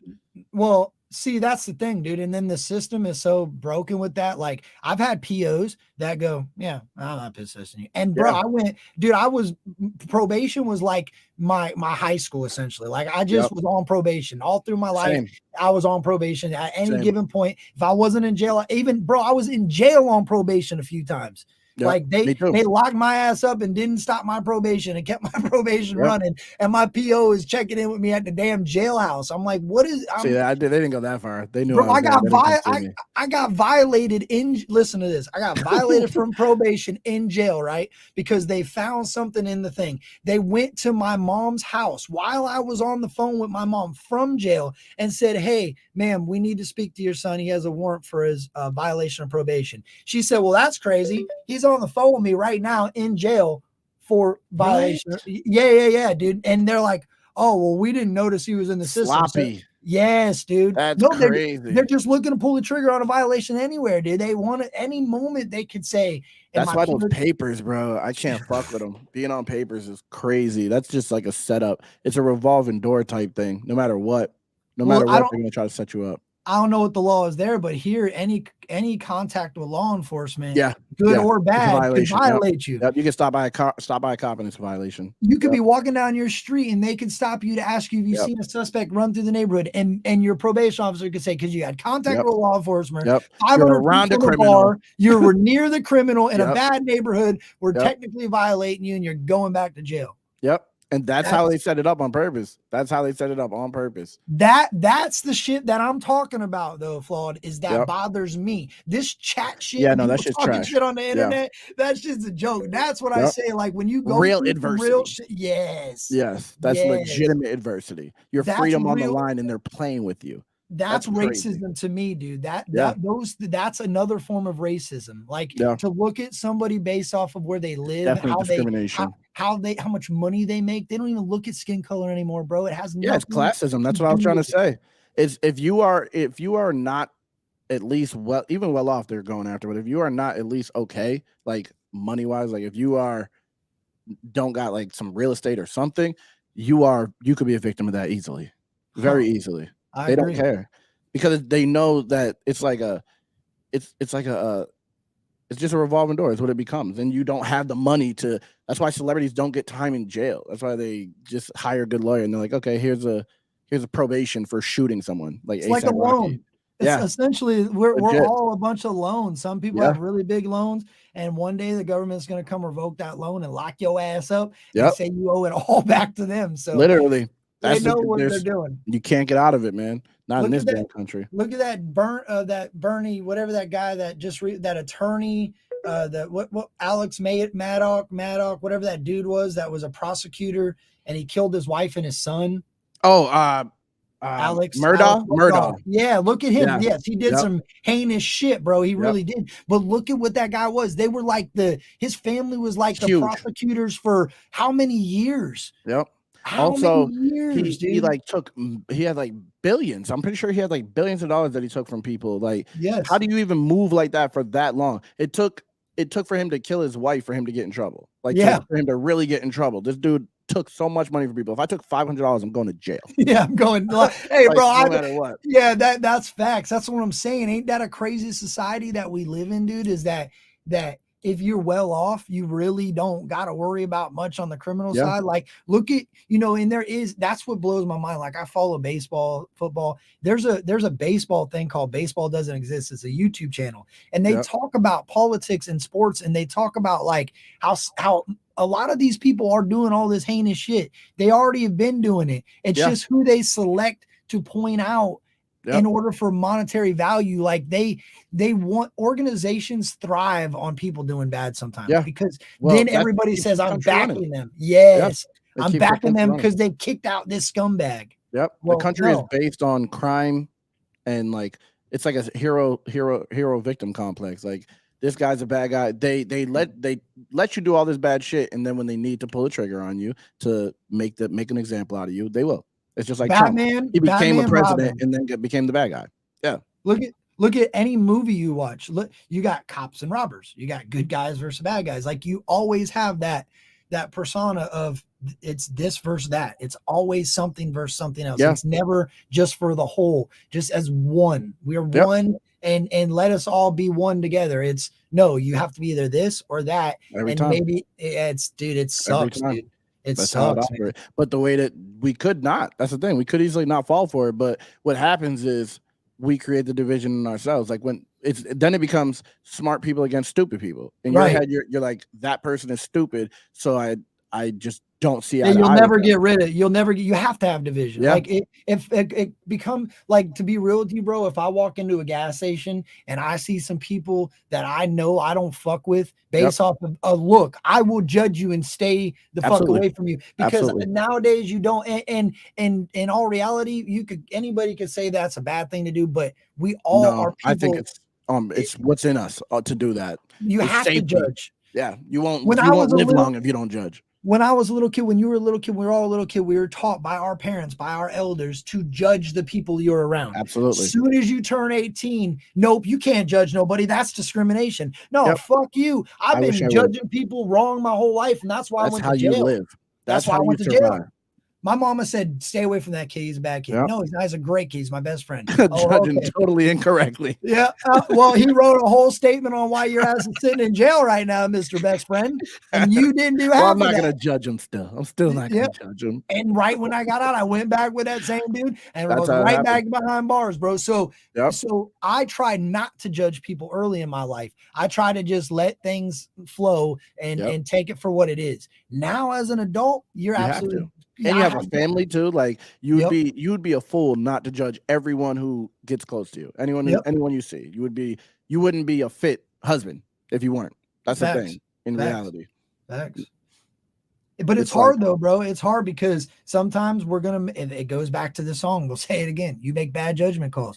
Look at the shit Upchurch goes through, right? He goes through that. You see it. That's why I respect him as an artist. I think what he does and shows us all this shit is what really helps people like me and you understand that you might think you got the realest motherfucker on your side, but at the end of the day, family could be snakes, man. Exactly, dude. And people take that as, why are you bashing your family? Why are you doing this? Well, because if I don't, somebody else is going to have this effect to them, and they're going to feel alienated. He's making it is a reality. People should be like, I know plenty of people that their parents fucked them over. Absolutely. I do. There you go. And especially when there's money involved, like, how could you even? It's crazy that the older people in the family are going at the younger person in the family. That's what I said yesterday. Like, if it was my aunts, my mother, my dad, or not my aunts, because his aunt was on his side, but if it was my mother and my dad talking crazy about me after I made like a whole career for myself and was able to support everyone around me, that already, anyone on the outside should be like, there's something up there. These parents are wilding for attacking their kid, trying to drag their kid through the mud in front of everybody in the world. That's not parenting. No matter regardless if you think of he's the on drugs situation, or whatever. Right? Like, that's not parenting. That's you're being a clout chaser at that point. Exactly. If they would have kept their mouth shut and just kept doing them and let him do whatever, then it becomes more believable. But because you're doing what you're doing to provoke him to do this shit, because if you look, bro, and you pay attention, and a lot of people don't give him this like, they don't toot his horn for this. He don't start a lot of this bullshit. Yeah, no, he doesn't. 95% of it is just him coming back at a situation. Yep. He's maybe grabbed his stir stick a few times and stirred some shit around, but it ain't involving this shit. Yep. Like this type of shit is like, in my head, it's unforgivable type of shit. That's the thing. It's like, if you can't trust your parents, bro, you can't trust anybody in the entire world. If your parents, the people who brought you into this world, are willing to do that to you, I wouldn't be able to trust nobody. At least one of them. At least one of them. Well, Did For his me. mother? Oh well. Oh, for your parent? Yeah, for me, Okay. I knew I could never trust my father, but Oh I yeah, knew my same. mother would always be by my side forever till See, she left this world. So I could trust my mother in certain situations, but at times I couldn't. So it's like I was I had a weird relationship with my mother, but my dad I definitely would never trust ever. but to be honest with you, I think that that's going to be every situation in life, bro, because like let's be honest. Let's say you trust somebody with your whole heart, you think they would never do anything to drag you down. You made a statement that you were going to harm yourself and you ended up in a psychiatric facility because of that person, then you could then your perception might change, but later on I look back and go, I'm glad my mom did that. I'm Yeah, glad my see, that's mom. not the same. That's Yeah, not I know. I the get it. situation for me. Oh yeah, I get it. But if that was the case, I obviously at the time, because that's kind of like my mother and my sister situation, where my mother wanted the best for my sister, and my sister just completely ignored it and ruined her life over and over and over again, and acted like my mother was the reason for it. Blame my Yeah. mother, like you raised me like this, and it's like really accountability is in your hands when she's telling you not to do these things. But Right. for me and my mother, it was different She's your because younger sister, huh? nah, she's my older sister. That's the craziest thing. Oh, Yeah, no she's way. 4 So years older than I me. was gonna say maybe she learned Yeah, from no, your situation and tried to do better. Yeah, well, nope, wow, not that's even. It's as crazy. backwards. She's still Yeah. out here wilding. That's the thing. She's still out here bugging. But my mother, like, she wanted the best for me genuinely, I could tell, but she was also like, my mother was Dealing crazy. with her own shit. Yeah, she Yeah, was she dealing with dealt with her her own own shit the issues. whole Yeah. time. So it was Yeah. like at times she would just be totally irrational and ridiculous. But I know that deep down she wanted me to win. You know, she wanted me to do well, guaranteed. Which No, I love I that. can relate to that because my mom, dude, I can relate to that. See, that's what I'm saying. Overall, like looking at the grand scheme of things as an adult looking back, yeah, I could definitely see that. But I also like to try to accept accountability for me. Yeah, And absolutely. sometimes I think, well, was she being irrational because at that moment in my life, I wasn't being very rational either. So Yeah. I can see where that it's hard, dog. It is hard because like we all have our own personal stories, you know what I mean? Yep. And nobody is going to ever truly relate to somebody else because it's not their story. But Exactly. I We're all get where individuals. I get where you're coming from because there's been times in my life where I thought my mother was just completely against me. You know what I Yeah. mean? Well, And I mean, my mother got me put in jail a few times, me and too. Well, not yeah. no, she put me in jail because she was smoking crack and got called out on it when I was like 14 years old. And that in my head, like when that happened, it affected me crazily. It affected me crazily, but it made me realize that this world is you are your own dude. Like you are responsible for your own shit, and you can't really like as much as I still wanted to be a kid because I was 14 years old, I had to like grow up, and I don't think I'd be where I was at right now if it wasn't for the way my mother handled a lot of situations. Because a lot of times, like the adversity was coming right from the house, which is why I'm able to deal with adversity right now. You know what I mean? In my life because of how I grew up. And it's like I wouldn't want a different life. I would not want to be a felon, but I don't want a different life. Like this is that goes I'm back smarter to than that most lyric people. again, bro, is that it might not be right how you got where you're at right now, Yeah. or it might have not have been the path that everybody would have wanted you to take, but that's the path that got you where you're at. Yep. And bro, you're a hell of a dude. You make great content. You got great music. Thank you, man. You are Nothing to somebody complain that about. no, and to be reality. real, like you got a solid relationship. I mean, Yep. outside of what we don't see, I don't, you know what I mean? But Yep. for the most part, you It carry is. No, it yourself definitely is. Yeah. very respectfully. You know, you're not you're your own person, dude, and Yep. you admit to your mistakes, you admit to your flaws.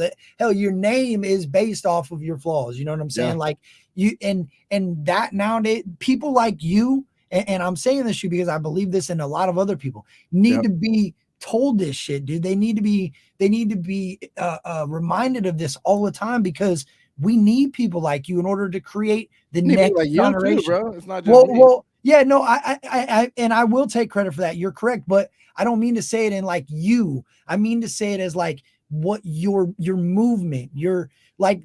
That's why I look up the church so much. That build your own legacy. Be Yeah. a fucking pioneer, bro. Yep. Get your own tools and rake your own Yep. path through the woods and Yep. build your own fucking highways and build Yep. your own like. People don't know how. There's not a class that teaches you how to do that On purpose. there On purpose. people like me, you, Black Pegasus, Yep. Kenny Reacts, Vic XL, like Coca, like the people you follow, the people I follow, the people we support, people, you know, that we look up to, Upchurch, Burden, Tom McDonald, NF, these artists, Ren, these people I didn't even heard of until I found this. These people that are pushing real people living real life. Yep. That's what we need, dude. That's a Real fact. ones. Absolutely agree. And we need to lift those people up rather than sit back and go, oh, well, they got a YouTube channel with 137,000 subs. They can lift themselves up. Fuck that. Yep. I absolutely agree. That's a lost. I feel like that's like it's being phased out of society to actually like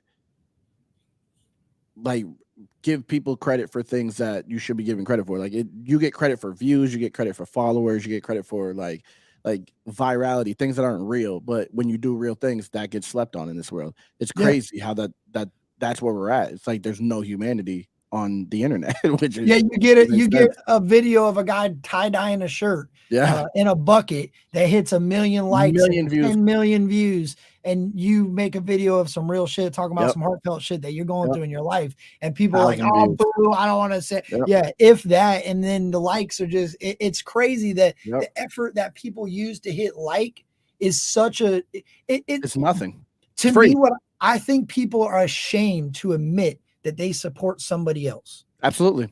They have to just support only one geographic. If you're a Trump supporter, you can't be friends with a Biden supporter. Nope, you can't. If you're an Upchurch fan, you can't be friends with whoever at the, you know what I mean? Whoever, there's so many different. If you're a Burden fan, you can't be a fan of this. If you're this fan, it's insane, bro. But in all reality, like, ain't that nuts? And people will sit back and call certain like Creek Squad. I love Creek Squad. I love what they stand for. Everybody's got their flaws. Everybody's got their own things that they deal with. But as a group collectively, how can you call that a cult?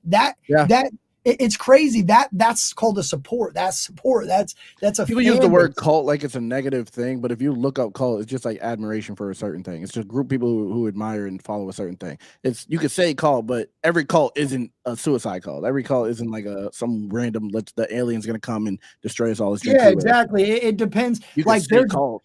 Yeah, you know, there's 9,000 different ways to get a point across. You know what I mean? Like I could call you a bastard in a joking way, but I could also be saying it in a negative way. Exactly. Yeah, like you could call somebody you could say cult-like behaviors because they have people Jim Jones in, but it could be just like a cult-like following with people that will go watch a video you tell them to watch. You say cult following for a movie, it's positive. You say cult for like an independent rapper, and it's like, what are you doing? You say cult for Trump supporters, and it's like, why are you guys? That you guys are crazy, and it's like it literally. You know why though? I think because the American language over time has allowed that to happen. Yeah, absolutely. If you look at other countries, those words when they say there. They don't have 3 different ways, you know, they don't have 3 different it means what the hell they're saying. So when you get people from another country that don't understand that, you know, saying this could mean 9 different things, they hear it, they immediately think negative. Go to the negative thing. Yes, dude. It's and so it's perception of on a worldwide scale, you know, and in my opinion, English is so it changes so much, dude. It does. It's ridiculous. It's ridiculous.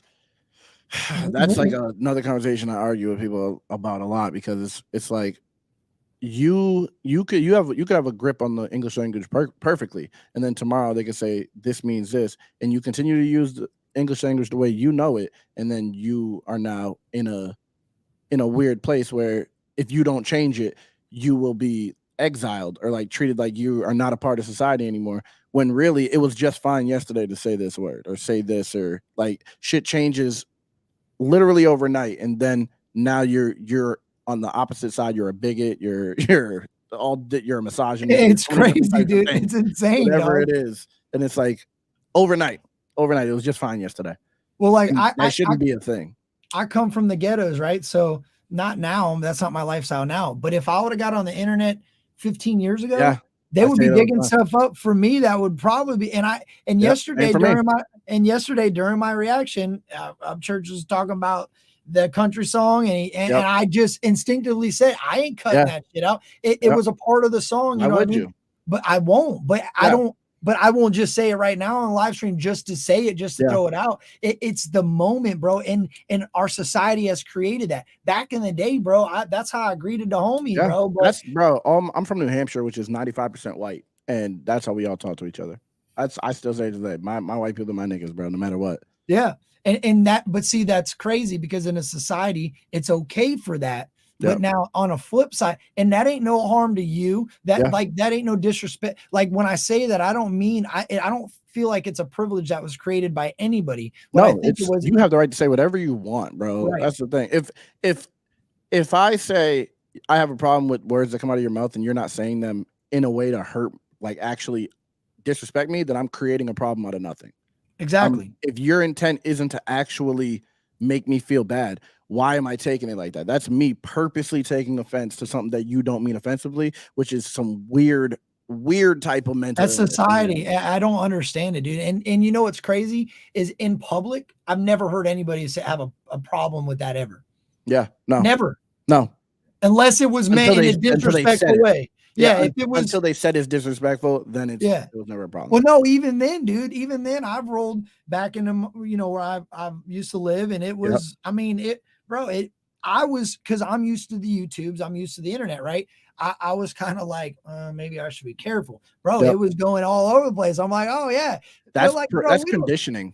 Yeah, that's conditioning. YouTube saying don't say this, then you work on YouTube. So then when you are in the real world, you apply YouTube rules to real world. That's exactly why they do it. It's scary, dude. Yeah, and people don't recognize it. Yeah, that's why I make it a point now to go to talk the same way I used to talk, because I'm not trying to hurt feelings, but I need to desensitize people because people are just too weird about, like, I'm not gonna say because I'm on your channel, but people are just so weird about just words that have no actual, like. Well, no, see, I don't mind it. Like I don't mind it. See, this is a thing like that. This is my thing. I think that what I've come to in my life is I've brought myself to an understanding of you have to have better intellect in a conversation. Yeah. So in a situation, yes, I'll let certain things fly. You know what I mean? Like it'll come out of my mouth. And it's because I believe that it's how it's said. It's not what's said. 100%. 100%. And I think people take that away. And I think, the people that do have that respect for controversial words are kind of the ones that are shit out of luck now, because the people that have respected it, dude, I've been dealing with this since I was a little kid. Yep. In rap music, when I was predominantly around a bunch of country people that listen to Shania Twain and Garth Brooks and Reba McEntire, and I would throw some Tupac on, and they're like, "What? What did you do?" And no, I say that with my homies all the time. What do you mean? You know what's crazy is that whenever I say nigga, it's always a white person who's like, "Stop saying that," and it's like, do you see how backwards this world is? Like, you're offended for me, and I'm like, what are we even talking about? Mike Bernhardt, I think that's his name in the chat. I don't know if you know him. He said something early on. He said I felt more at home and more comfortable with Flawd saying what he said to me. And I'm a white dude. I think that's what he said. I think he's a white dude. That's because we don't have, like, in my community, race is a joke. In reality, I pull victim cards, BLM cards all the time on Mo. If she's winning an argument, it's because I'm black automatically, bro. But like, that's just to like mock what reality is, because I come from New Hampshire, 95% white. To tell me that every person I've been around in New Hampshire is racist just inherently, I'd be an idiot. I'd be an idiot to believe that, because I wouldn't be even where I'm at if it wasn't for these racist white people. Because like that, Mo and her family is single-handedly responsible for me getting off drugs. Besides, like, obviously me having to do it, but like me having a place to go, me being able to come to Texas, like me starting. They were your motivation. They were your support. They were your backing. 100%. And a racist person wouldn't care about me. They would have took their daughter and just dipped. They wouldn't be like, hey, we need you to do better too, because we care. I would say it's situational racism too. Like, I think that people look at somebody like they're not normal. What I mean by that is like they're not normal. They normally don't ever have a problem, and they'll look at somebody and they'll use judgment and they'll judge them based off of what they look like. Which I said we both agreed that you should, but they take it to a level of disrespect, and that's where I think that the problem lies. Is that even that to me as long as you don't touch me, I don't fucking care. Yeah. I agree. Like, I you agree. can say whatever people say crazy things to me on Twitter whenever I say anything. If I say the word black on Twitter, there's some random, like, low-key racist dude who just says some crazy, like, see, knew you were all just like the rest of women. It's like, what are you talking about? So we can't even acknowledge the reality of race. We can't even acknowledge it, because I'm not saying the world's racist. Oh, that's guided by, it's shielded by the bullshit. Yeah. The bullshit. Yeah, you can't really identify what it is. You can't truly identify what it is when it's one day it's disrespect, the next day it's just blatantly, like they don't even know what they're talking about. Like, yeah. But that's why it also doesn't bother me, because if you were really about it, you would be doing something to me. You wouldn't just be do saying something words. about it. Yeah, bro. You're not gonna say nothing. You're gonna do something. Yeah. Bro, that's like, what that it's reality. It's reality, bro. That's what I've realized, because but when I was young, words used to make me fight people. And it was like, it led to a lot of situations that I shouldn't have been in. But now it's like, I feel more accomplishment in not reacting to words, because that's what they want. They want me to be the one who gets in trouble for their hatred. Like, nah, fuck out of here. You got to do something to me, bro. Ain't it crazy how we trickle back to our childhood? Sticks and stones may break my bones, but words will never hurt me, dog. Crazy how relevant that is today. And we used to say, man, fuck that, man. Them motherfuckers talk some shit about me. I'm gonna slap the shit out. I wish you would. Yeah. Now it's like, nope. It's crazy. You really, it's growth, dude. That's what that is. It's growth. Yeah. And when you hear an adult say that to you, they really live by that. Yeah. And you think they're crazy. Like, get out cliches, of here. man. Those cliches be true. Yeah. The cliches in life are always true, man. It's wild.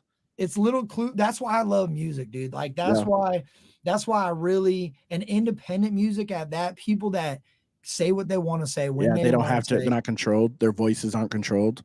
Like, look at Church's song Next to Red, right? I love that song. I think that is my favorite song of all time. Anybody across this earth can identify with that. Yeah. Because of how he put it. Like, you've been told you're next to red. Maybe you ain't been told you're next to red, but you've been told you can't do something because of a situation or of a lifestyle or of the way you look, the way you talk, the way you act. You know what I'm saying? So at the end of the day, listening to different perspectives on like respect and situation, that's what it's all about for me. Like, I want to hear somebody else struggle, and maybe it's and succeed. Like, I want to hear their struggle. I want to hear how they succeeded. I wanted to hear how they fell down a bunch of times and they had to get back up. I want to hear about that in music. I don't want to hear about, oh, we were sitting on the boat listening to our friends. They were the drinking same generic shit. Yeah, no, that's stupid. Or even rap now, mumble rap. Like, mumble rappers think that they're such dope artists, but it's all the same. I can't hear what the hell they're talking about. All the fucking same. These people are clones of each other. Every other month, there's another person who sounds like one of the main mumble rappers who came out. Like, they have just been creating seeds of each other for like 5 years straight, 7 years straight now. I feel like somebody downloaded a program to edit music. They didn't know what they were doing. They put a bunch of weird ass effects on it and sent that thing, and it worked, and somebody else did it, and it worked, and somebody else did it. And they're like, oh, we're all hitting that button. Like T-Pain did it with auto-tune. When T-Pain came out on that auto-tune, even though my dog could sing like a champion, he used the auto-tune as a marketing way to get his music in front of people that never heard something like that before. And then everybody thought they could do it. Now you hear everything is still auto-tuned. Yeah, you're like, what are you doing with that? You don't even need to use. Dude, there's people that use it that sound amazing without it. Yeah. Why? I think it's because it does a certain thing to people's ears. That's exactly why. It has like an effect where it's like, it's exactly what you just said, to get the music in front of other people. That's why it happens. Mainstream studies sounds, right? The mainstream core, and I don't know this is true, but I believe, and from what I've heard, this is true. They listen to tones and levels. Yeah, frequencies and shit. You talked about emotions and how afflicting emotions with certain images and certain things. So they know that they can grab certain attentions based off certain sounds and frequencies. And they know that the songs that use those are going to run. So if they want something and they want to portray a message in a song and they want a lot of people to hear the message, they're going to focus that frequency to that beat so that when you hear the song, even if you don't agree with it, you jam the whole It's song still out. hitting you. You're listening It's still to hitting your my shit, wet bro. ass pussy, Yep. my wet ass, And it's catchy, bro. yeah, and It's you're fucking catchy. It's so stupid. 5-year-old, 6-year-old daughters running around talking about WAP all Yep. day, and you're okay with it because it's in your It brain. sounds good. I don't like brain music. I like heartfelt music. I like something that bypasses that brain. Bro, I say that all the time. Down That your shit throat. that sounds too good is demonic to me. It's like, Yeah. why? There's something else being fed to you through a song. It's like a that sounds trance. way too good. Yeah, it's like you can tell that it's like, nah, there's something. This is a package. They're packaging something in this. Yeah, that's what it feels like. Yeah, like there. This is just, you're just looking at the Christmas gift. Yeah, and inside the box, once it you might not ever see what's inside of it. Yep. You might not be supposed to see what's inside of it, but it's gonna get to where it needs to go through you. And it's crazy, dude. That's crazy. It's crazy as hell. And rather than just making it so it comes into you and stays right where it's at. Yep. That's the difference in music for me. Like there's music that comes here, there's meant for a purpose to spread throughout for no reason that we'll ever figure out. And then there's music that people make like Grateful and like a lot of, and see, that's a dope thing, soul, bro. It is. And that's a dope thing about me digging back into your catalog and looking that I found out, I know there's a lot of songs that you made that ain't the life you live anymore. That's not. Yeah. But you did live that life at one time. And I wish that independent artists would do what you're doing. I wish people would sit down and go, okay, I make music, but nobody really knows who I am as a person. They listen to my music. That's why I respect what Ryan does, that he puts us all on a documentary for everybody to see. And yes, you make mistakes along the way. You screw up, but you keep going and you don't ever look back, dude. It's a part of it, man. It's fucking awesome to see people like that, man. And to know that what I'm doing, like, that solidifies it for me too, bro. Because sometimes I'll sit back, and when you don't have nothing to gauge success on, and you don't have nothing to gauge failure on, you can't live. So I'll sit back. That's exactly what it is. And I'll go, oh yeah, that worked. Oh, that didn't work. Oh yeah. Or I'll look at others and I'll say, damn, he's really committed to being himself. That's why you're a motivation to me, dog, because I've watched you never change ever. From stream to stream, you're the same dude. You don't change who you are. You don't. Bro, I say that to people all the time. People, if I say this person said this and said this afterwards, like I did a thing on No Life Shacks. I was like, he said this and he said that. Someone commented on that and they were like, bro, you never lied before. And I'm like, bro, go find a video. Go look through any of my videos and tell me if my brain didn't change organically. Tell me if I just was saying two different things at two different times, because that's never been the case. I'm transparent with every thought I have. People don't look at that though. People don't understand an organic transformation. Like they'll look at something you said 6 months ago and think that you didn't educate yourself to actually believe differently. I just changed my opinion. Yeah, you just read a comment and somebody, I don't know why people think that works, bro. Like that's what really drives me nuts. Why do people think you telling me to do something is gonna make me do it? Yeah, bro. You know what I think it is? It's entitlement. That's why I said everyone should go to jail. Because when you lose full control, you realize you can't just be telling people what to do with their fucking lives. Give me a cheeseburger, more ketchup. They shut up in lockdown. Get out of here. Go lock your ass down. You ain't getting out for 24. Oh yeah, breakfast won't be here for another 12 hours. Looks like that stomach's gonna be touching your back before you know. That type of shit is the thing that changed your mind. I remember sitting there starving, bro. Like dinner's at 4 PM, and then I'm indigent until the morning. I'm just starving. It's like, damn, there's really nothing you can do about it besides deal with the adversity. Okay. Unnecessary. See what I'm saying? That's my blood cousin, bro. That is my blood cousin talking shit right now, bro. Hey, I'm telling you, he don't ever have no filter on it though. I've heard it.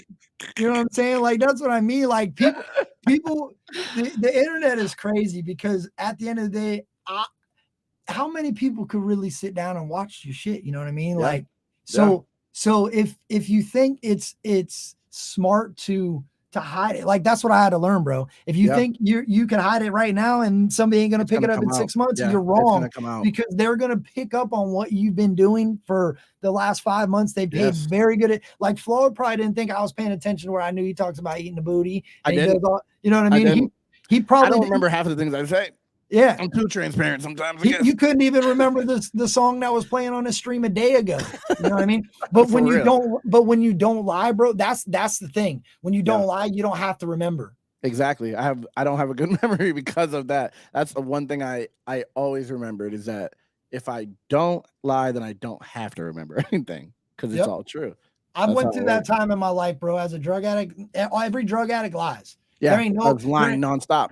yeah, all the time. Like Literally, that's their best characteristic. They're a good ass liar, bro. for real. They'll get drug money and have you thinking they're going to the movies with their Straight up. girlfriend that you've never seen before. You know what I mean? Like Yep. it's crazy, bro. But that's what I'm saying. When people try to lie to me, it's like looking at a fucking Where's Waldo, and the only thing on the Yep. page is Waldo. Yep. Like Literally, just it's a so giant obvious. picture of Waldo.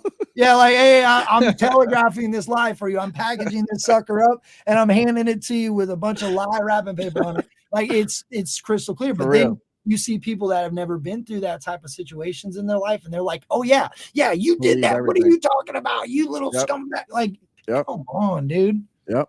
That's life experience, bro. That's shit that my mom taught me you can't teach. You know what I mean? That's another thing that like so when I say I have a weird relationship with my mother, she taught me all of these like great life lessons, bro. Like I couldn't complain about it because if I didn't apply the things that she did tell me, like I don't think I'd be here right now and have anything that I have. Because in reality, like that she understood what the world was. You know what I Yeah. mean? Yeah, No and matter what. she helped you to get your own understanding early on Yes. of what the world consisted of. So when you were old enough to actually experience it for yourself, even it being 14, she Yeah. did enough in order for you to be Yep. 14 and make that jump to be Exactly. able to say, I'm a man and know that I can stumble and fall along the way as long as I keep going. That's the biggest part about it. Never. That's another thing. That's literally exactly what you just said. It's something that she always told me, bro. No matter what, you gotta just keep going. You always gotta continue on. And drugs Like she had snatch you and cancer. hold you in that. Oh, I'm sorry to hear that. I hate No, my it's my whole family pretty much has been yeah, cancer is what does it, dude. So yeah. that sucks. Like at the end of the day, but But she still, bro. This is the thing. Like, most people will look at it as a negative, but she smoked cigarettes all the way up until she died from lung cancer, and it's like she just always she faced the shit head on. It was just it's one of the most. It's made me not fear death because yeah, she literally was like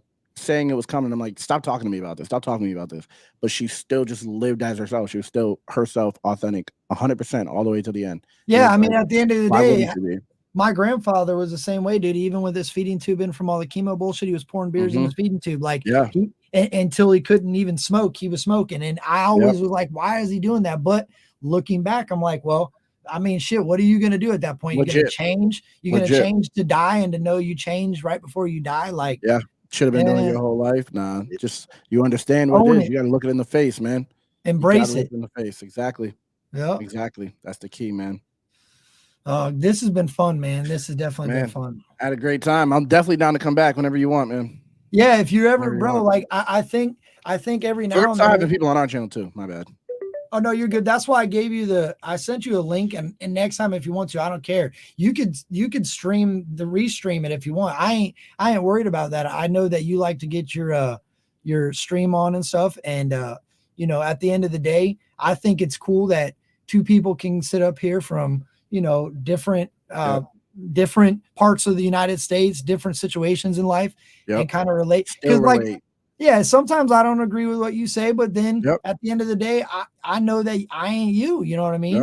And I think that's something that that's why I say what I say, because I know there's some things that I say that people will completely disagree with. But if those people still come around, it's like, you're a real person, because most people will just cut off someone. Oh, they disagreed. Now I'm totally against this person. And I'm not like that. If I disagree with someone, I can still take value from other things. Like, it doesn't. I'm a real person. And I like real people. That's really what it is. Well, to me, that's how you gain respect for somebody. Like I listen to things you say, I might not agree with it, and then you turn around and say something I really agree with, and I'm like, exactly. Yo, that's exactly how it works for me, man. I'm like, yo, that's dope as fuck. I didn't agree with him on that, but I really agree with him on that, and I really stand for what he speaks on that. And it's cool to see that that's the difference in personality that I think people are afraid of change at the end of the day, dog.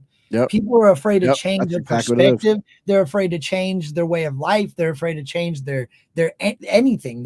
It's uncomfortable. Everybody. That's why jail Yep. is so hard. Yep. That's why being locked up is so hard, because you go from doing whatever you Doing want everything to doing nothing. doing Yep. nothing Yep. and being content with it and having to You and have to deal learning with it. yes and learning the patience to sit there and fucking swallow your pride and Yep. do what you got to do, write on a piece of paper like you never usually did, Yep. fucking make your own food out of some bullshit like you never had to do because you were better than Use a or fucking whatever. shampoo bottle to keep the water on. Fucking Plugging the cap. Yeah. Bro, I used to take the see, this is crazy. I used to take the toothpaste caps in the jail that I was in. You could get the toothpaste caps and you could lodge and them put them in the shower. You know, you could do that, but we did that all the time to make it like a real shower head, or to keep it on. You could do one for the shower head, one to keep it on with the soap bottle. You could squeeze in between the little button. And you had to get it just right, or you'd be right in the middle of it. You have soap all in your eyes, and that shit would shut off. You're like, what the fuck? Fucking annoying, bro. Yeah, so you have no idea. Yeah, they don't know, bro. But that is what allows me to sit through and listen to you say something I don't agree with. Because most people will shut the shit down. Yes. Well, I've had to listen to things I don't agree with and then turn around and be like, yo, that officer's badass. I actually like that dude. I was cool with. Yeah, I thought he was a scumbag coming in here like the rest of them, but he's actually pretty dope. He's just doing his job. Yep. Facts. You're a person, bro. You're portraying your message, your purpose in your life. Yeah. You're just allowing us to listen. Maybe at some point, like I have the opinions I have and I speak them so vocally because maybe someone will be like, I have the exact thing that'll change his mind. You know what I mean? Maybe I'll learn from me putting my own opinions out there and people not agreeing with them. That's why I believe in dialogue, bro. I believe in a conversation every time, even with people that I don't fuck with. That's why I hate what the world is right now. You deplatform someone who you disagree with. That's where that goes. If you're gonna cut someone off when you don't like what they say, you're for like cancel culture, just getting rid of that person just because you don't agree with one thing they say. Like they don't like it. Like what you're saying is better than what they're saying. When maybe if they don't agree with your opinion, you're the one who should be canceled. Like that's how easily it flips. The scale will flip that quickly, and then you'll be the one who's getting canceled tomorrow because you were so for that person being canceled when they were saying something you didn't believe. That's why I believe everyone should be talking, bro. Right. Everyone should be talking to each other. You create a situation where people are just now following a cancel culture. They just want to, it's okay. I'll give you a good example. It's like a Rumble raid. What happens in the Rumble raid? They come in the chat, they say, all right, we're raiding Flawed. Everybody go to Flawed. Next thing you know, so if that herd moves like that for a Rumble raid, it's envision a cancel herd. If you build your herd big enough, time over here. You can affect everything. If it's enough people believe that same thing, you can literally ruin someone's life and their family's life. Like you're thinking about what they're saying. So because they have opinion that differs from yours, you can ruin their entire life because you have a herd they'll just follow anything you say. Get rid of this person. Now they're gone. And now to me, that's a cult. Like that's a negative like cult. Negative cult. Absolutely. Absolutely. Yeah. See, I like doing this. See, I see why you like debates with people that are willing to debate because I like this type of dialogue. You're right. Dialogue is important. There's a lot of, and no disrespect to any content creators out there, but there's a lot of content creators that forget that we're on this to create a conversation. About the dialogue. That's literally what it's about, man. And it's gotten to a point where like if we don't like do this right now, we don't have these conversations right now, we will just accept cancel culture 100% way around, and you won't be able to speak. There'll be no freedom of speech on a platform with billions of people. Yeah, you'll be scared to speak. Is what it will become. You'll become a minority. Yes, you'll become a minority, and you'll be afraid to speak up because there won't be enough people that will actually let you and believe in you to speak up and support you. That's why I see that.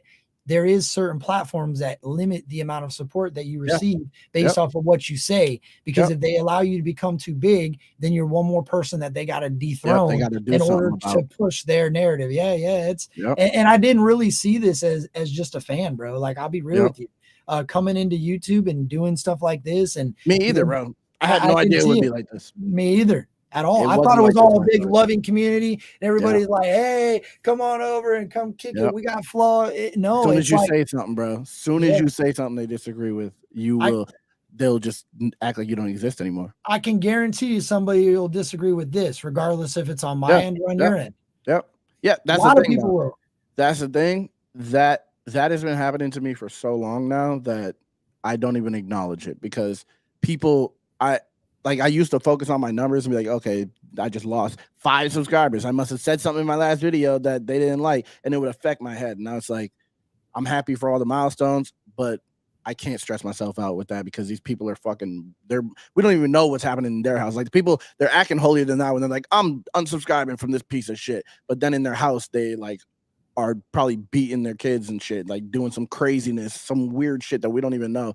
And people don't see that. So they hear the post when someone says Flaw's bad, does Flaw's this, and they're acting like they're holier than thou. We don't even know. We have no idea. These people.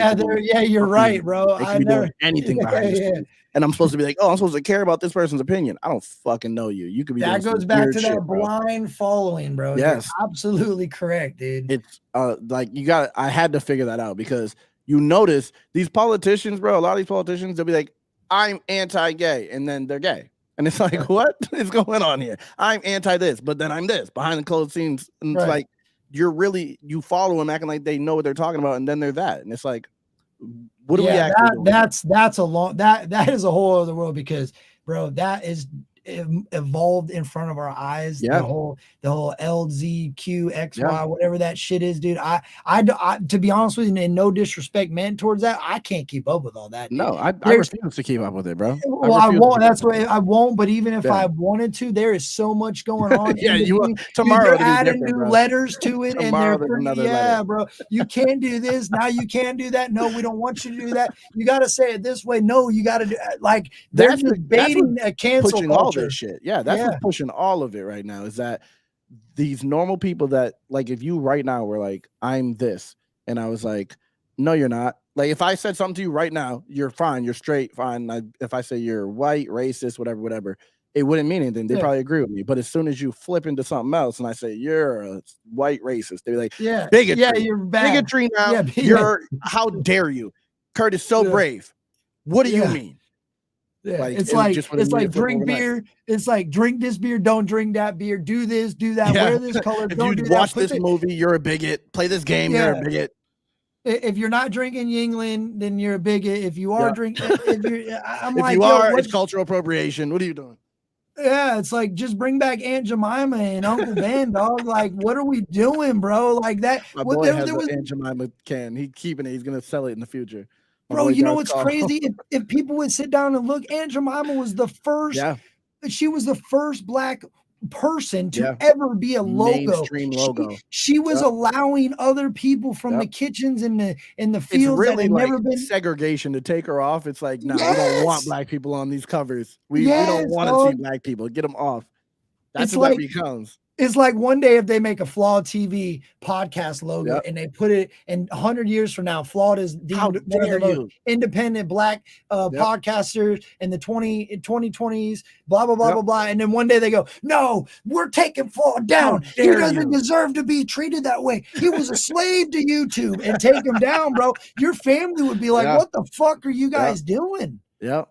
That's exactly what it is. Bro, and other people speaking for other people, like, and these people are victims. It's facts that's what she was. It's not like a myth or a legend or an opinion. Like, this woman was an inventor to mainstream Black culture, to be in movies and commercials, and she paved the way. She was the Rosa Parks of the mainstream media, dude. That's mind-blowing, Flawed. It's legitimately entitlement. It's like, we know what's best for everyone, so follow what we want to happen with everything. Like, they don't even care. If I say I'm not oppressed, they're like, you're brainwashed. And it's like, like, you're saying I don't have a mind. You're saying I'm stupid. I'm too stupid to know what I know. And that's not disrespectful, but it's disrespectful to say that, like, it's so fucking backwards. They don't care about the people that they're actually standing up for. They don't actually care. Well, I still refuse to fully understand what the term woke means. You know why? Because I don't even care what that is. It's just Go ahead, bullshit. It's tell all me. bullshit. Well, no, I'm just saying it's all bullshit. These words are all bullshit, bro. But it's not really. But at the end of the day, what does that mean? Because you believe in this and that, then you're woke. And if you don't believe in that, then you're not woke. But what if you believe in a little bit of everything? That's exactly what it is. So it's the words are all bullshit to create like division. That's what it is. If so woke starts as black people who are enlightened or people who are just enlightened about the way of the country, the racism and all this. And then it's like, okay, they overstep, start getting too crazy, social justice. Now we're going to try to actually prevent like the majority of this country from having a voice and all this crazy shit. And then it turns into a negative connotation for these people who are social justice warriors. And then like no matter what, it creates a division. Like you're either on that side or against it. When you sum that shit up, put it in a box, it makes it so they can control it. That's what it is. Woke is just a label that they're using to manipulate. That's really crazy. That's crazy. That's why. Well, that's why I don't keep up with that, because it goes back to I won't allow myself to fit into that division. You shouldn't. I won't ever say I'm woke or not woke. I won't ever say I'm left or I'm not right. Hell, when I just went and renewed my driver's license, I didn't even know what Democratic Party we even belonged to. I refuse. I put independent in the bottom. I said I'm an independent. But do you know why? Because at the end of the day, I don't know in 6-7 years from now what the hell is going to be going on and where I want to be labeled as. I didn't, bro. I was liberal supposedly, and then I was conservative, and then I realized I'm neither. I don't agree completely with either. Nothing at all. Like I'm just me. I agree on a mutt. Yeah, that's it. I have a fucking amalgam of a bunch of different beliefs in my head. Yeah, and you're not gonna make me join a side. You're not gonna make me support a certain president. You're not gonna make me not support a certain president. I'm just, bro. They want to take away your freedom of choice. They want you to automatically fall in line so then they can use you. They can exploit you. We know this person's going to vote like this. We know this person's going to watch this content. We know this person. It's like now they make all these movies where it's like Disney has all this weird shit in their movies because they know you're going to watch it. The audience is going to watch it. And it's like, I refuse to give them that satisfaction to be able to quantify me as like a sale. That's what it is, bro. As content creators, we realize it a lot more, I think, because when you sit down and you really think about it, that is the business of what they're supposed to do. Yeah. It's been doing this for billions going to it. Billions going to that. Yep. And they've been creating this for a long time. Internet really helped them. If you watch, you pay attention how well it flourished after 2000, after Y2K, and they knew this thing was going to keep going. They're like, we're all in everything. They started putting little NFC tags and products. So when you go to the store and you pick them up, your phone realizes you picked it up and put it back down and didn't buy it. So then they start shoving that ad from Amazon and Ask Jeeves at the time, all these different ads. Bro, they wanted you to search things. Google now, Google runs everything. Yeah, Google runs everything because of that, because we have put so much information into it. They have, like, especially YouTube, Google search engine, those two things, right? And your Gmail, they act like they don't have your information. They have everything about you in just those three ththings. That's how they can send you like promotions. If you look in your Gmail and you see it says promotion, they record you, bro. They record your phone. It's like you can go on Google right now and like search in how to delete the audio files. Yeah. They just have them just sitting there. Like I had no idea, bro. It's like while I'm just in my car about to go somewhere, it's like recording me and Mo's conversation. I'm like, it'll say, what did you say? The Alexa or the Google will pop up. It's crazy, dude. And you don't even know that's there. You got to go in and delete it. It's crazy. Don't even tell you. And we've always accepted terms of service for so many years. And it's without even reading it. It's allowed to happen. Like you can't even create a law against it anymore because there's so many people that have already agreed to it throughout time that it's just a way of life now, dude. Yep. On purpose. It's on purpose. I watched this documentary about that. We're walking ourselves into it. Crazy, man. Bro, we could sit here and talk all day. I gotta get on. I gotta get on my stream at 4:00. No, I would love to sit here and talk all day, but I want to end it out. We'll run Grateful, and then but before I do that, I'm sure the people in here know who you are, but if they don't, let them know where to find you again. FlawdTV. Yep. FlawdTV on YouTube, Rumble, Twitter, Instagram, and everywhere else, but Flawdzilla on music platforms. Okay. And one more question about Rumble. Do I have to use the same? If I would have put this on Rumble today, but do I have to use the same stream key every time? Like, can I use the same one? Or do I have to use a different one? No, you got to use a different one. Yeah. So what? So if you want to like restream this, you would have to start the live. You have to make the live stream like Flawdzilla on having Yeah, Flawdzilla on that's why. Yeah, and go I know. through that, and then you have Get the stream yes, key and the yes, yeah. yep. But what do you I'm use to do Rumble? Do you use StreamYard or do you use so OBS? I use OBS and Restream. Okay. So OBS connects to Restream because Restream has the same key every time. But then on Restream, I have locals, I have YouTube, I have Rumble, I have Facebook, I have Twitter. I can stream to anywhere at the same time.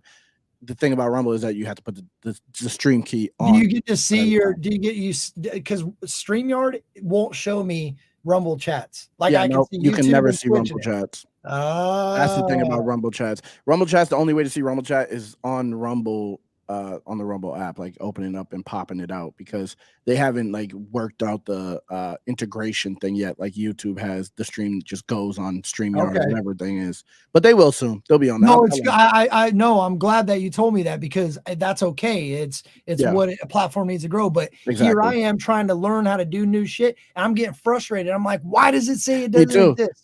That's why I didn't.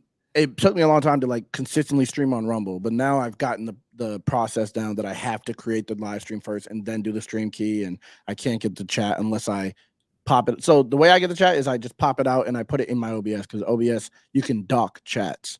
So I just put the link in the OBS and it's on the side. Oh, that I need to get into OBS. I need to understand that then because I see Yeah. what you're saying. Like how it does the camera thing. You Yeah. can pull the chat into your OBS. You'll Yes. see YouTube chat, Rumble chat, Twitch chat. Exactly. You'll see a chat that you Exactly. can just grab from wherever you want. You could take a Literally. different live streams chat and watch it in there. Yeah. Yeah. Yep. Absolutely. It seems like you already understand it because that's Well, exactly how it works. I do, but I did like I didn't. Okay, so when you're absorbing all this shit for the first time, you're like, oh my god, I got to do this to do Yeah. that to do this to do that. Rumble's got me putting a little animated something in the front side of a Yeah, that shit's live. annoying. Yeah, That shit and is I don't know. annoying.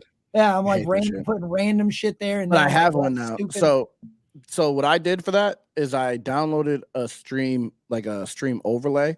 Yeah, I and seen they- that. they Stream will come with- start soon. Yes, and I just put that there every time, and it just loops that over and over and over again until my stream starts. So that's the type of stuff. See, that's what I like to know. That's the type Yeah. of stuff that helped you. You did that as a convenience thing. Yeah, I was like, I'm sick of uploading, having to be like, "Hey guys, I'm about to go live." I'm like, But no, I'll just put that shit on there. But it also improved your stream because now when your stream is starting, you can play music over that. Yes, You can yep. leave that run. You let Yep. the chat build. You can get yourself set up. You don't have to Yep. rush super much. You let that thing run as long as you need to. Literally, it Yeah, makes it so that's much dope. easier. It makes it so much easier. And But then what? you just got to build that. Like it took me a while to like get to that point because OBS is so, you have to build everything from the scratch. So the whole Right. stream, the way everything looks, is built from scratch basically. Like all of the green slime, that I had to put that in there myself. I had to put all these Time when different you got to streams. hit the button when to add it. Yeah, I and- could do yeah. this. Like it goes to me and Mo stream, then it goes to the gaming, then it goes. I could do all these different things. Here. What? Yeah. Oh, that you're just switching from the different areas like sources. You're just going. to a Yes, different exactly. source. Yeah, and it's Ah. just like immediate. You know, just I've been building them up for a while now. Yeah, That's pretty badass, dude. That's what I'm it saying. makes it easier. And I appreciate you doing stuff like that and not just being content with just being okay. Like I like that you put like when you're sitting, I showed my wife when you were sitting there mixing your drink and then the slime rolled and then boom, you and Mo popped there. One, it was badass. Two, I know your love for like old school, cartoons, comics, like the back in the Rugrats, yeah, Nickelodeon slime. So when I see that drop, it still fits who you are. Yeah. You personalize it. You didn't just download some free Yeah, no, shit. that was on purpose. Yeah, I looked specifically for that. I was like, I'm looking for slime.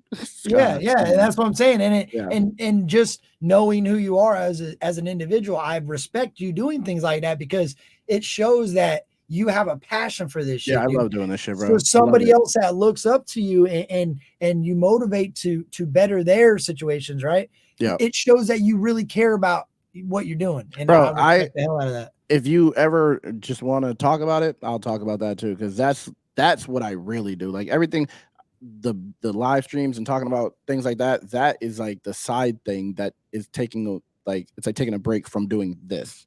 I'm constantly sitting, like I'll be late to streams because I'm trying to just make my stream look better. It's so stupid, but it's like I do it daily. Like, oh no, I need to finish this one little thing here. I need to just put a frame around the video that we're reacting to, and it's like it's just so Oh, I know you. all The day border. long. I didn't even know that. I'm so glad you said that. Wow, the universe does work weird. So I noticed you do that. You'll put a Mhm. border around your thumbnail, right? You'll Yep. put like sometimes they're white, sometimes you're green. You'll Yep. do Different something. colors. Yep. And you know what's crazy is I went into because I use a photo editor on my phone for the thumbnails, and Yep. I looked and I didn't realize, but when you go to fit like the aspect ratios, Yep. there's a selection for borders, and they got Borders, some yep. really like flower ones and cheesy Yep. ones and shit, but they got really simple ones. So I went over, I'm like, yo, that makes it pop, bro. That really It makes does, a man. difference.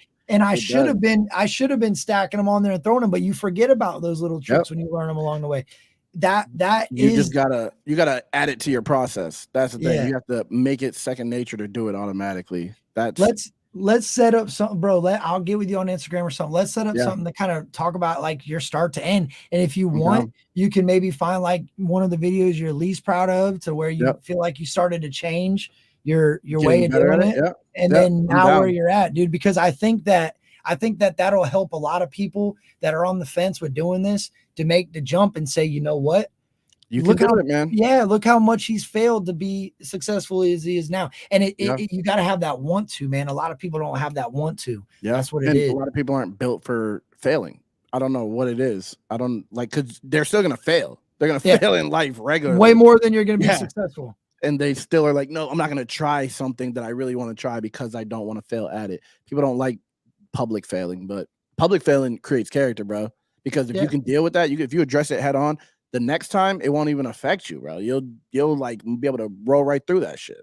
Bro, what you say and what I believe in matches so much up. And it all, like when you said built like that, the Mhm. first thing I thought of church, right? Yeah. And Well, it goes, no sense you saying it immediately. it goes back, me too, in my head. And it goes back to like the adversary, the things that he's dealt with when he says Yeah. he's just knocking them swords away from his throat. You know what I Yeah. mean? It's Like reality. it used to go right through a motherfucker's throat and pin you down and you couldn't Yep. move. And it's got to the point where he's pulled it out a little further each time. And now Yep. when they're coming, he's just Now he's knocking them down. prepared for these motherfuckers. Yep. Yes, That's dude. exactly what it is. And people like that, dude, that's the people I ride with. The people that Me have too. learned to You know Yeah. those type of people, bro. Yep. Because it's there's like I don't know, there's an energy from those type of people. When people have actually been through life, I immediately could tell. Yeah. And it Yeah. makes me like let my guard down a bit because I'm like, most people like that have been through it are not trying to impose on other people. They're trying to just get do their together. shit. Yeah, They just want to do their thing. they're trying to grow. Like my thing is if you don't surround yourself with positive people that you're trying to learn and grow from, you're doing something wrong. Yeah, So absolutely. a lot of people will say you're a clout chaser or you're riding their coattails or whatever. No, sometimes what you have to do is you have to present people in front of you that are successful Yes. in order for That's how you grow. That's the only way you grow. You That's- can't be wanting to be successful hanging around with a Chilling bunch of with people that bums. are exactly, Absolutely not. bro. That's Oh my God. counterproductive, but they would want you to think that that's the case so you don't get ahead. Yeah. They would love you to believe that you It's a shouldn't be life's around a people. chess game, bro. That's why Literally. people want. That's why they try to get you to play chess early on in childhood. That's why it's a Yep. board game. Because Yep. when you play checkers is it's like a child. Yeah, it's You kind play of chess. basic. Yeah, you play chess. Now you're an You gotta adult, think. You gotta And then actually think. and then you move up to pinochle. It's the same idea, dude. It's Yep. nuts, bro. The way that small little things can be compared to our life and Yep. how we should handle it. And the tools are right in front of us. It's always there. It's a And we way of just- thinking. Yeah. It's like you have to teach yourself to think in a certain way. You have to make habits out of thought processes, is what it is. It's crazy. Spades, you say pinochle. I played spades a lot. And it's like It's the same thing. Spades is like I didn't realize how pinochle. much you have to think for it. Yeah. Spades is just pinochle doubled and Yeah. a lot more like you're moving now to prepare for something later Yes. on. And Yep. it's a game of life, Preparing. essentially. You Yeah. have to sit there and be like, I'm gonna get this many books. You don't get those, you lose. So you Yeah. have to literally plan it out and try to predict other moves. It's like you start applying it. I played it every single day in jail, and Yeah. it became like I just love the way that it made me think, Yeah. And it's then like- you say, I'm doing nothing, I'm getting none. And then you get Yep. one, and then you just actually made yourself Yep. worse. Like Yep. it's teaching you to live by what you speak and do what Keep you your say. word. And, Yep. and if you say you're getting 8 books, you better get, if you're on 7, you better figure out a way to get that 8. Way to If you throw gotta- them off, or Yeah. if you have too many, you got to throw a few off. You don't want to take the bags. Yeah, exactly. Yeah, you better know how to dump a bunch of high Mhm. cards that should win. You better know how to lose in that situation. Yes, Like you have to prepare. Like forced losses. That's why I think jail and stuff, like at the end of the day, it is very purposeful because there's a lot of that card games going on. Absolutely. And if you can take that and apply it to your real life and be like, damn, spades, a game of spades. Yep. That's bro. Spades is my favorite game because of like just how I didn't know when I got in a jail, I didn't know how to play spades. And then over time, I realized like the more I played, the more I was able to like critically think. You know what I mean? I was playing spades, and it was because you have to use so many different parts of your thinking to play. It's like it's a fucking great game. I love it. I think why you like it, and I know this why I like it, you have to slow it down in your brain a little bit. Yeah. It has to, because we've said we're getting off here 3 times, and look what our brains both go to. We go to, it's okay though. That's who we are as people, bro. Like I do it all the time. In every interview, I have this problem. It's because when I find somebody that I align with in a thought process, sometimes it's very hard to find other people that have the same type of energy. Like I've been told a lot of times in my life that, bro, you talk too much. Shut the fuck up. You're driving me nuts, right? But that's who I am. There you go. And we talk over each other, but we have enough respect to die back or push our, and it's dope to see that. So I enjoyed this time, bro. I'm glad that we did it. I hope that people learn from this, that just because I don't agree with everything you say, you probably won't agree with everything I say, doesn't mean that we can't respect one another and learn from one another and grow from one another. Like people think that word growth scares content creators. They think immediately, oh my God, he's trying to steal my subs. Fuck that. I know that at the end of the day, people don't have to like me because people aren't going to like me because I'm just talking to Flawd. And the ones that do ain't going to be there in 5 years. If they like me just because I'm talking to you, in a couple months, they'll unsubscribe. Yeah, they're not going to be there. Exactly. No, because they don't know me like they know you. They like real people though will subscribe. Real people will subscribe because you're a real person and they'll support. That's the thing. And that's it. That's the ones that actually matter. Yeah. You know what I mean? To me. But look, dog, I appreciate it. I'm going to play Grateful going out of here. If you guys have not heard Grateful, make sure you at least go over there, show it some love. I don't think you could comment on it because it's on a topic channel. Yeah, it's not mine. Yeah. It's on DistroKid, so there's no comment on it. I should have put it on my channel. I don't know why I didn't. But look, at the end of the day, he's got plenty of other videos to go engage with. He's great in his chat. Your chat is fun. It's not toxic. You don't let toxicity sit there. They're fucking toxic as hell. Well, not in a bro, not in a real way. In the YouTube toxicity, Flawd's channel is a good spot to go if you're really been dealing with a lot of drama in the community. If you're in a situation, very supportive. It is very supportive. Like if you're tired of just listening to arguing and bitching and bickering, and he said, she said, bro, I go to your channel a lot when you're live because I know no matter who else is live with their bullshit, I can come there and I'm going to listen to music.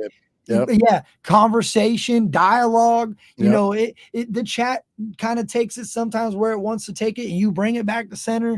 Mo draws it back in.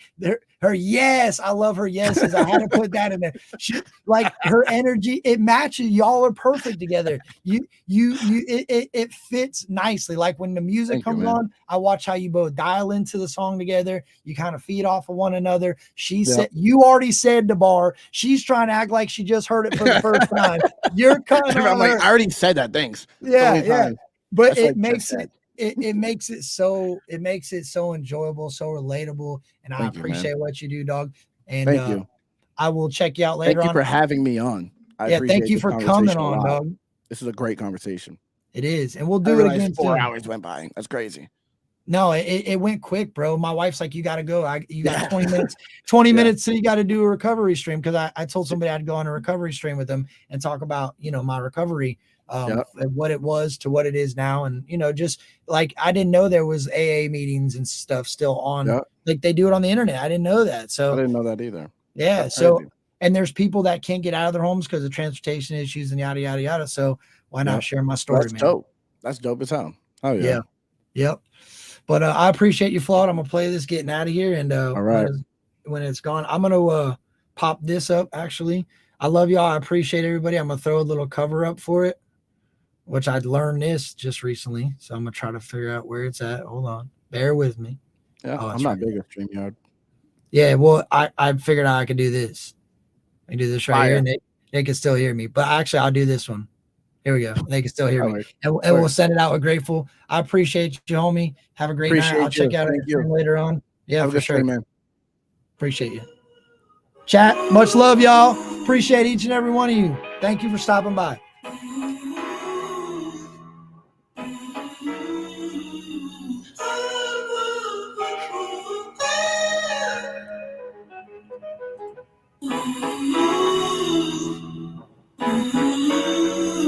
And I get down on my knees and thank God for giving me the day. Promise it won't be a waste, no. Ain't God sick of being fake? God is giving me a way. Consequence of being grateful. Her bed, it was deep in my soul. Now it's hard to feel sad when I'm reaching my goals. And I'll let you finish, wait, I'ma make them hear me say, I'm there at the VMA show. Life is a blessing, I hated to wake up, I'm out of depression. Look at what faith does, learning my lesson. Youth to the nation, now I'm accepting the truth I'm ashamed of. Know my purpose, but no Much one love, is Mike. perfect. Been to the bottom, lower than dirt is. I've been in the water, Sammy, float to the surface. don't be shaking up them waters over there in the chat. You know what the worst Appreciate you, is? Sammy. Sitting in churches, paying a preacher, cause he can interpret. Looking for Jesus, you need to keep searching. It's a bit deeper than deacons and sermons. Even a serpent, Egypt and servants. Know when you seek just leave Much with love, discernment. British. See that the earth Hey, is Toe. evil and burning. Creek Squad. People are hurting. Smoke Squad. He is returning. Let's go. And I get down on my knees and thank God for giving me the day. Promise it won't be a waste, no. Ain't God sick of being fake? God is giving me a way. Consequence of being grateful. Her bed, it Let's was go. deep in Take my care, soul. dog. Now it's hard to feel sad when I'm reaching my goals.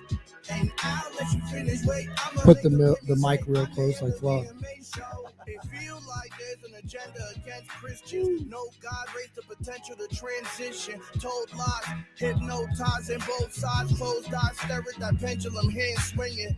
Remember when I was young and I was an atheist, putting negative onto anything in my radius. Then he showed me his radiance at the time when I needed it. I was in a cell like advertising and media.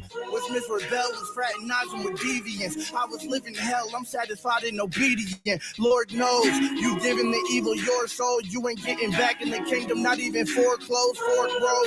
The narrow path is the hardest while barreling like an arrow mid-air attacking the target. We will be cleansed, he's repeatedly sent signs. Need to repent, seeing the end times. And I get down on my knees and thank God for giving me the day. Promise it won't be a waste, no. Ain't God sick of being fake? God is giving me a way. Consequence of being grateful. Her bed, it was deep in my soul. Now it's hard to feel sad when I'm reaching my goals.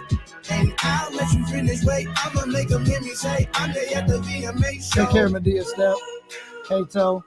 Appreciate y'all. Captain's Cartel, thank you for showing up. Appreciate you. We'll do this again soon. I got love for y'all. In this crazy world, man, we all need to remember, man, at the end of the day, be nice to one another. Be nice to one another, man. Respect everybody and their situation for what it is, man. We don't need hate. We need love, man. If you don't agree with somebody, it's simple as just don't agree with them. Don't support it. Don't entertain it. But don't degrade them and downgrade them and make them feel less than a person, man. I love y'all. I appreciate y'all. Remember, be nice to one another.